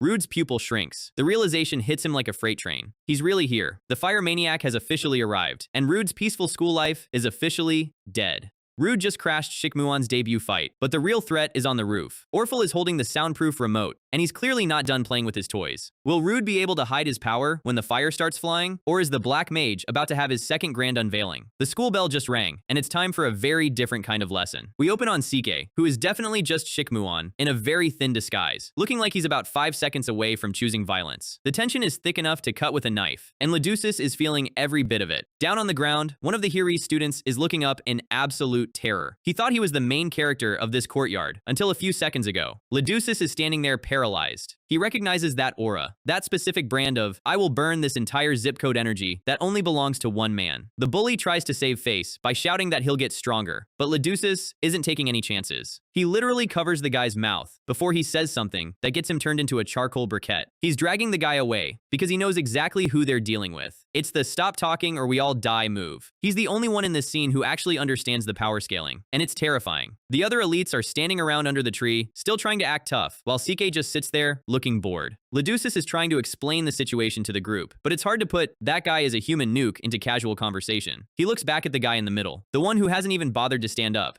The elites are calling him the new kid, which is like calling a hurricane a breeze. Sike just stares. No thoughts, just who do I get to fight today? Vibes. Suddenly, duchess gets shoved aside. The civilized discussion is over. duchess realizes his eyes weren't playing tricks on him. This guy is dangerous, on a level the school hasn't even categorized yet. He tries to usher everyone away, but the elites have already decided to make this a whole thing. The silver-haired elite pulls out a magic stone, thinking a temporary power-up is going to help him against a class 1 mage. Sike doesn't even move. He just watches the stone fly toward him like it's a piece of trash. The ring bounces off his shoulder and clatters onto the pavement. The disrespect is legendary. The elites are stunned. They expected a fight, or at least a reaction, and they got a guy who looks like he's waiting for a bus. Sike finally speaks. He agrees to do whatever they want, but he says it with the energy of a professional boxer agreeing to fight a toddler. High above them, 2 figures are watching the whole scene from the rooftop. Sike drops the warning. He won't take responsibility for what happens next. That's mage speak, for I'm about to call an ambulance, but not for me. He walks past them, leaving the silver-haired guy fuming in his wake. He's just walking away. No drama, no flashy exit, just pure, you're not worth my time. Up on the roof, Professor Orflal is watching the whole thing with that sharp, judgmental gaze of his. The elites are confused. They think he's running away, but they really should be thanking their lucky stars. The silver-haired guy is losing his mind. He's clenching his fist, ready to force a confrontation. He activates a spell. Runan! The air starts to crackle with mana. He's screaming about being treated like a fool. Usually, when people scream this in a manhwa, it's because they are in fact a fool. Orflal thinks it's over. He's already apologizing to Shikmuan in his head because he knows if the fire mage loses his temper, the school is getting a new sunroof. The attack is launched. A massive wave of energy surges towards Sike's back. There's a huge explosion of light and dust. The courtyard is completely obscured. The elites look triumphant for about 2 seconds, while Orflal just looks disappointed. But as the dust clears, there's a golden glow, a barrier. Sike is standing there, completely untouched. He didn't even turn around. The bullies are experiencing a sudden, sharp realization that they might have messed up. Behind Sike, another figure is standing. It's the long-haired guy, looking like he just stepped out of a shampoo commercial to save a life. duchess is standing there, looking like he's about to faint. His internal monologue is just, I'm screwed on loop. He's clutching his mana stone, shaking. He intervened because he couldn't just watch the massacre happen. He didn't want the elites to get vaporized, but now he's the center of attention, which is his personal version of hell. He looks up and notices the professors on the roof. He's wondering why they're just watching like it's a Netflix show, instead of doing their jobs. He needs to confirm it. He looks at Sike's back, trying to reconcile the new student with the monster he knows. Sike finally turns his head. That sideways glance is chilling. The courtyard goes dead silent. The elites are screaming at duchess to get out of the way. They still think they're in control of this situation. Sike is staring directly at him, or rather, through him. The silver-haired guy is still barking orders. It's actually impressive how long it's taking him to realize he's irrelevant. duchess just looks at them with pure, exhausted pity. Get a grip, you idiots. Sike starts walking away again. He's seen enough. duchess is left left with the final confirmation. It's Shikmuan. There's no doubt now. He's watching the most dangerous man in the association walk through the school gates like he owns the place, which, effectively, he does. Back on the roof, the other investigator is annoyed. He wanted to see an explosion. He's commenting on how the Hiri students are better than he thought since they blocked the attack. Orfl's eyes narrow. He's a professional. He knows exactly what he saw. He realizes it wasn't the Hiris who blocked it. It was the student standing behind him. He's looking at Leducis now. A new player has entered his radar. The silver-haired elite is demanding to know who Leducis is. He's confused because Leducis is hanging around Edens and Manons like some kind of social butterfly. Shift to Dio. He's standing alone on a balcony, looking out over the school. His back is turned, but the energy is wrong. The golden retriever has left the building. Two other students call out to him, but he doesn't even flinch. They assume he just didn't hear them and walk away. They are making a massive mistake. Dio grips the stone railing so hard it starts to crack. He turns around, and his eyes are glowing a demonic orange red. The traitor! I have to kill! This is the macro mystery, jumping to the front of the line. Chapter 68 kicks off with a literal bang. A blue mana stone is screaming, "Rud!" at the top of its lungs. Rood is in his dorm, looking completely done with life. He tells the master to keep it down, because, you know, he's supposed to be undercover. The master isn't worried about Rood, he's worried about the school. He's heard the rumors, and he's panicking. He mentions that even the Duchess's wizard is at Helios. Rood's face goes pale. The master is rambling about the Duchess extending the commission, and how his opinion apparently doesn't matter anymore. He's giving Rood that, "I'm not mad, I'm disappointed," smile that every boss uses before they give you more work. He tells Rood to come back before things get messier. Rood just looks at the stone and thinks, "Buddy, the mess is already knee-deep." Rood drops the bombshell. The wizard from the duchy already knows who he is. He tells the master not to worry, because Edens and Hirises don't run into each other. It's the classic "nothing can go wrong" line that immediately causes everything to go wrong. He cuts the connection before the master can have a heart attack. Back at the Ofon office, the master is left holding the stone, looking like he just watched his kid drive a car into a lake. He's seriously considering going to the school himself to drag Rood back by the ear. The redhead secretary tells him to trust Rood and get back to work. She's the only one with a brain in this office. The master tries to convince himself that Rood is right. The school system is designed to keep the ranks separate. Cut to Rood walking through the halls. He's regretting not telling the master about the wizard mark he felt from Leducis. Suddenly, Dio comes running up behind him, screaming his name. He's back to his hyperactive self, asking what happened when Leducis disappeared. He saw Leducis getting dragged off by the Hiris elites. To him, it looked like a kidnapping. Rood brushes it off, saying nothing happened. He just wants a normal school day. Dio stops and starts sniffing Rood like a bloodhound. He pulls back with a disgusted face and says Rood doesn't smell too good. Rood is genuinely confused. He didn't think Ishuella Dimension had a lingering scent. Dio tells him to take a bath and runs off. It's a weirdly specific moment that feels like another file this away detail. Rood sniffs his own sleeve. He can't smell anything. The mystery of Dio's nose continues. He stops and asks where Leducis is right now. Leducis is in a dusty warehouse, looking like the poster boy for hardworking student.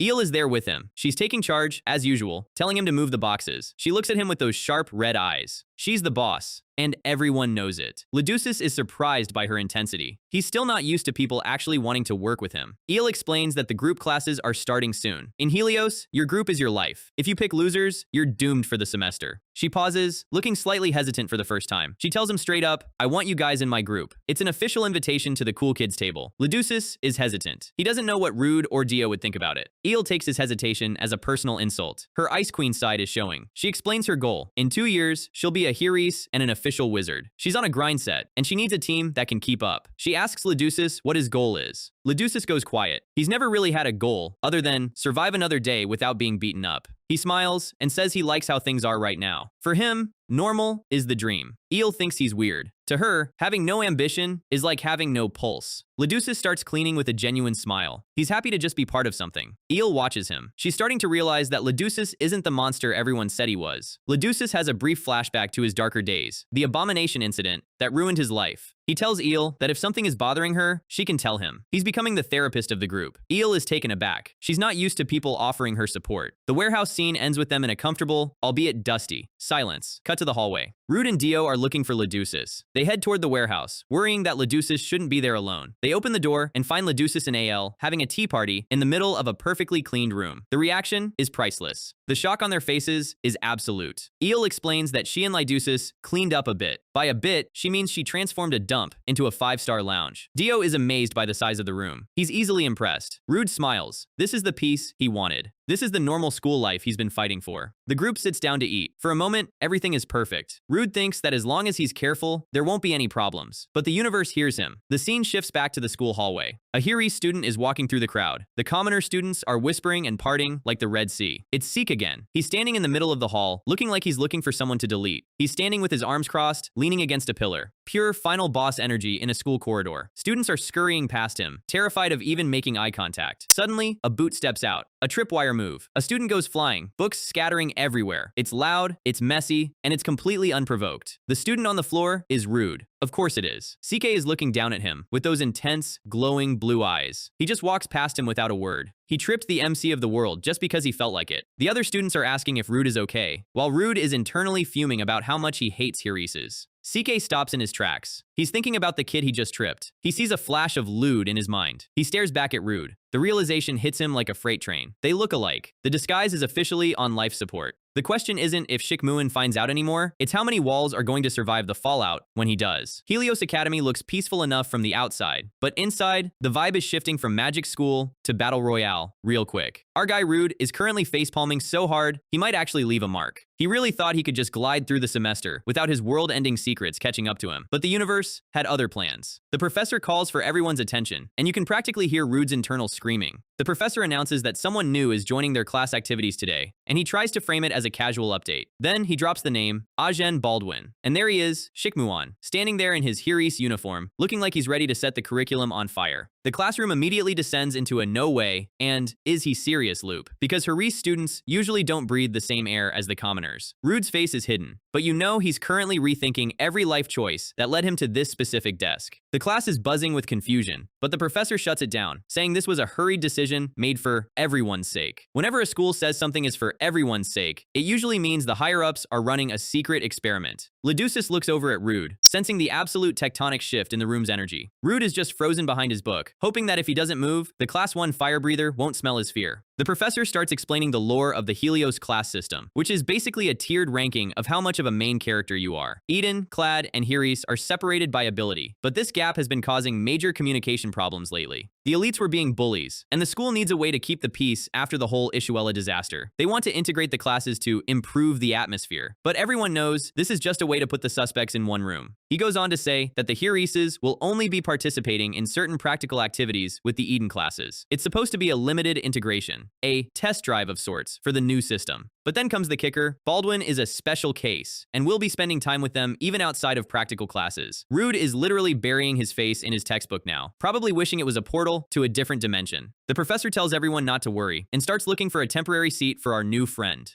Shikmuin just stands there, radiating, "I don't want to be here" energy. Rood is internally losing it, calling this whole situation complete nonsense. Shikmuan starts walking down the aisle, and you can feel the girls in the class getting flustered, while the guys just pray he doesn't look at them. Rood tries to give himself a pep talk, reminding himself that he isn't Blow right now. He's just Lude, the harmless Class 7 weakling, who shouldn't be on a Hiris' radar. Duchess and Dio watch him walk past, the silence in the room getting heavy. A hand reaches out and taps Rood's desk. It's the kind of slow, deliberate movement that signals a boss fight is about to trigger. Rood looks up, and his harmless student mask is being tested to its absolute limit. Shikmuan is staring him down with those piercing blue eyes, looking for even a single spark of mana that would give the game away. He tells Rood he'll take this seat, and it's not a request. Rood just lets him have it, sliding over and acting like the submissive weakling he's supposed to be. The professor watches the interaction, specifically keeping an eye on Rood. He knows there's more to this kid than meets the eye. He wraps up the introduction, acting like everything is normal when he just sat a tactical nuke next to a secret legendary mage. Baldwin is officially part of the class, and the professor tells everyone they can come to him with questions. Later, outside, Dio is pensive, trying to wrap his head around the idea of a joint class with the Hirises. They're sitting on a bench, and Dio points out that they have nothing to gain from the Hirises. He's right, it's like a pro gamer joining a bronze tier lobby just to socialize. He asks Rood if he actually believes the professor's excuse about solving discrimination. Eel shows up out of nowhere, pointing out that this problem has existed for ages. Why would the school suddenly decide to fix it right now, immediately after a major incident? The group is stunned by her sudden appearance, especially since she looks like she just spawned behind them. Dio is startled, but Eel just stands there with her "I know everything" aura, telling them they're too late to be asking these questions. She says she has something specific to ask Rood.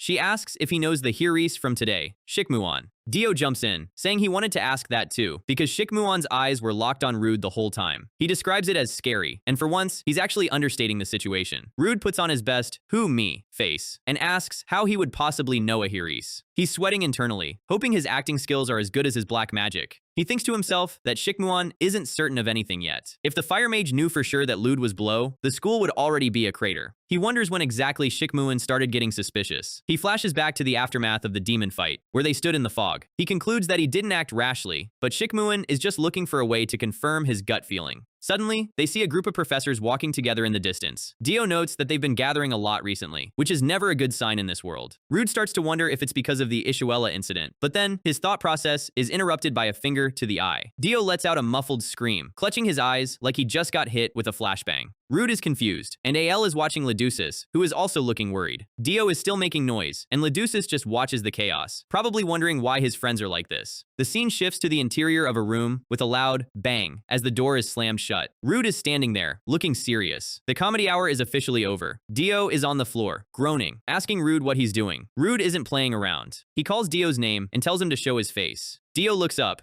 and there it is. One of his eyes is a glowing vertical red slit. It's a complete departure from his normal goofy self. Dio asks, "What's wrong with my eyes?" But his voice is different. He's clutching his head, saying they hurt. Rood is on high alert. He's looking at Dio like he's a wild animal that might snap at any second. He asks if it's bleeding, his concern mixing with a deep suspicion. Dio covers his eye, but the other presence is clearly visible. The bubbly kid we know is currently being suppressed by something much darker. Rood grabs Dio's face, forcing him to look at him. He's not being gentle. He needs to see what he's dealing with. Dio is startled, but Rood is hyper-focused on those eyes. He's trying to figure out where he's seen this specific brand of mana before. We get a flash of a monstrous, blue draconic creature with a glowing red eye. This is a massive lore drop, the blue dragon we saw earlier. Rood realizes the eyes are similar. It's a ridiculous thought, but in a world where mages turn into demons, ridiculous is usually the correct answer. Dio calls Rood's name, his pupil dilating as the red energy surges. The vertical slit becomes sharper, more predatory. Dio is officially losing the struggle for control. Rood doesn't hesitate. He delivers a sharp strike to Dio's neck, knocking him out instantly. It's a safety first move, because he knows he can't let this entity fully awaken in the middle of the school. Dio falls to the ground, and Rood is left standing over him, his heart probably racing. Those eyes were a red alert that he can't ignore. He thinks about the vertical slits.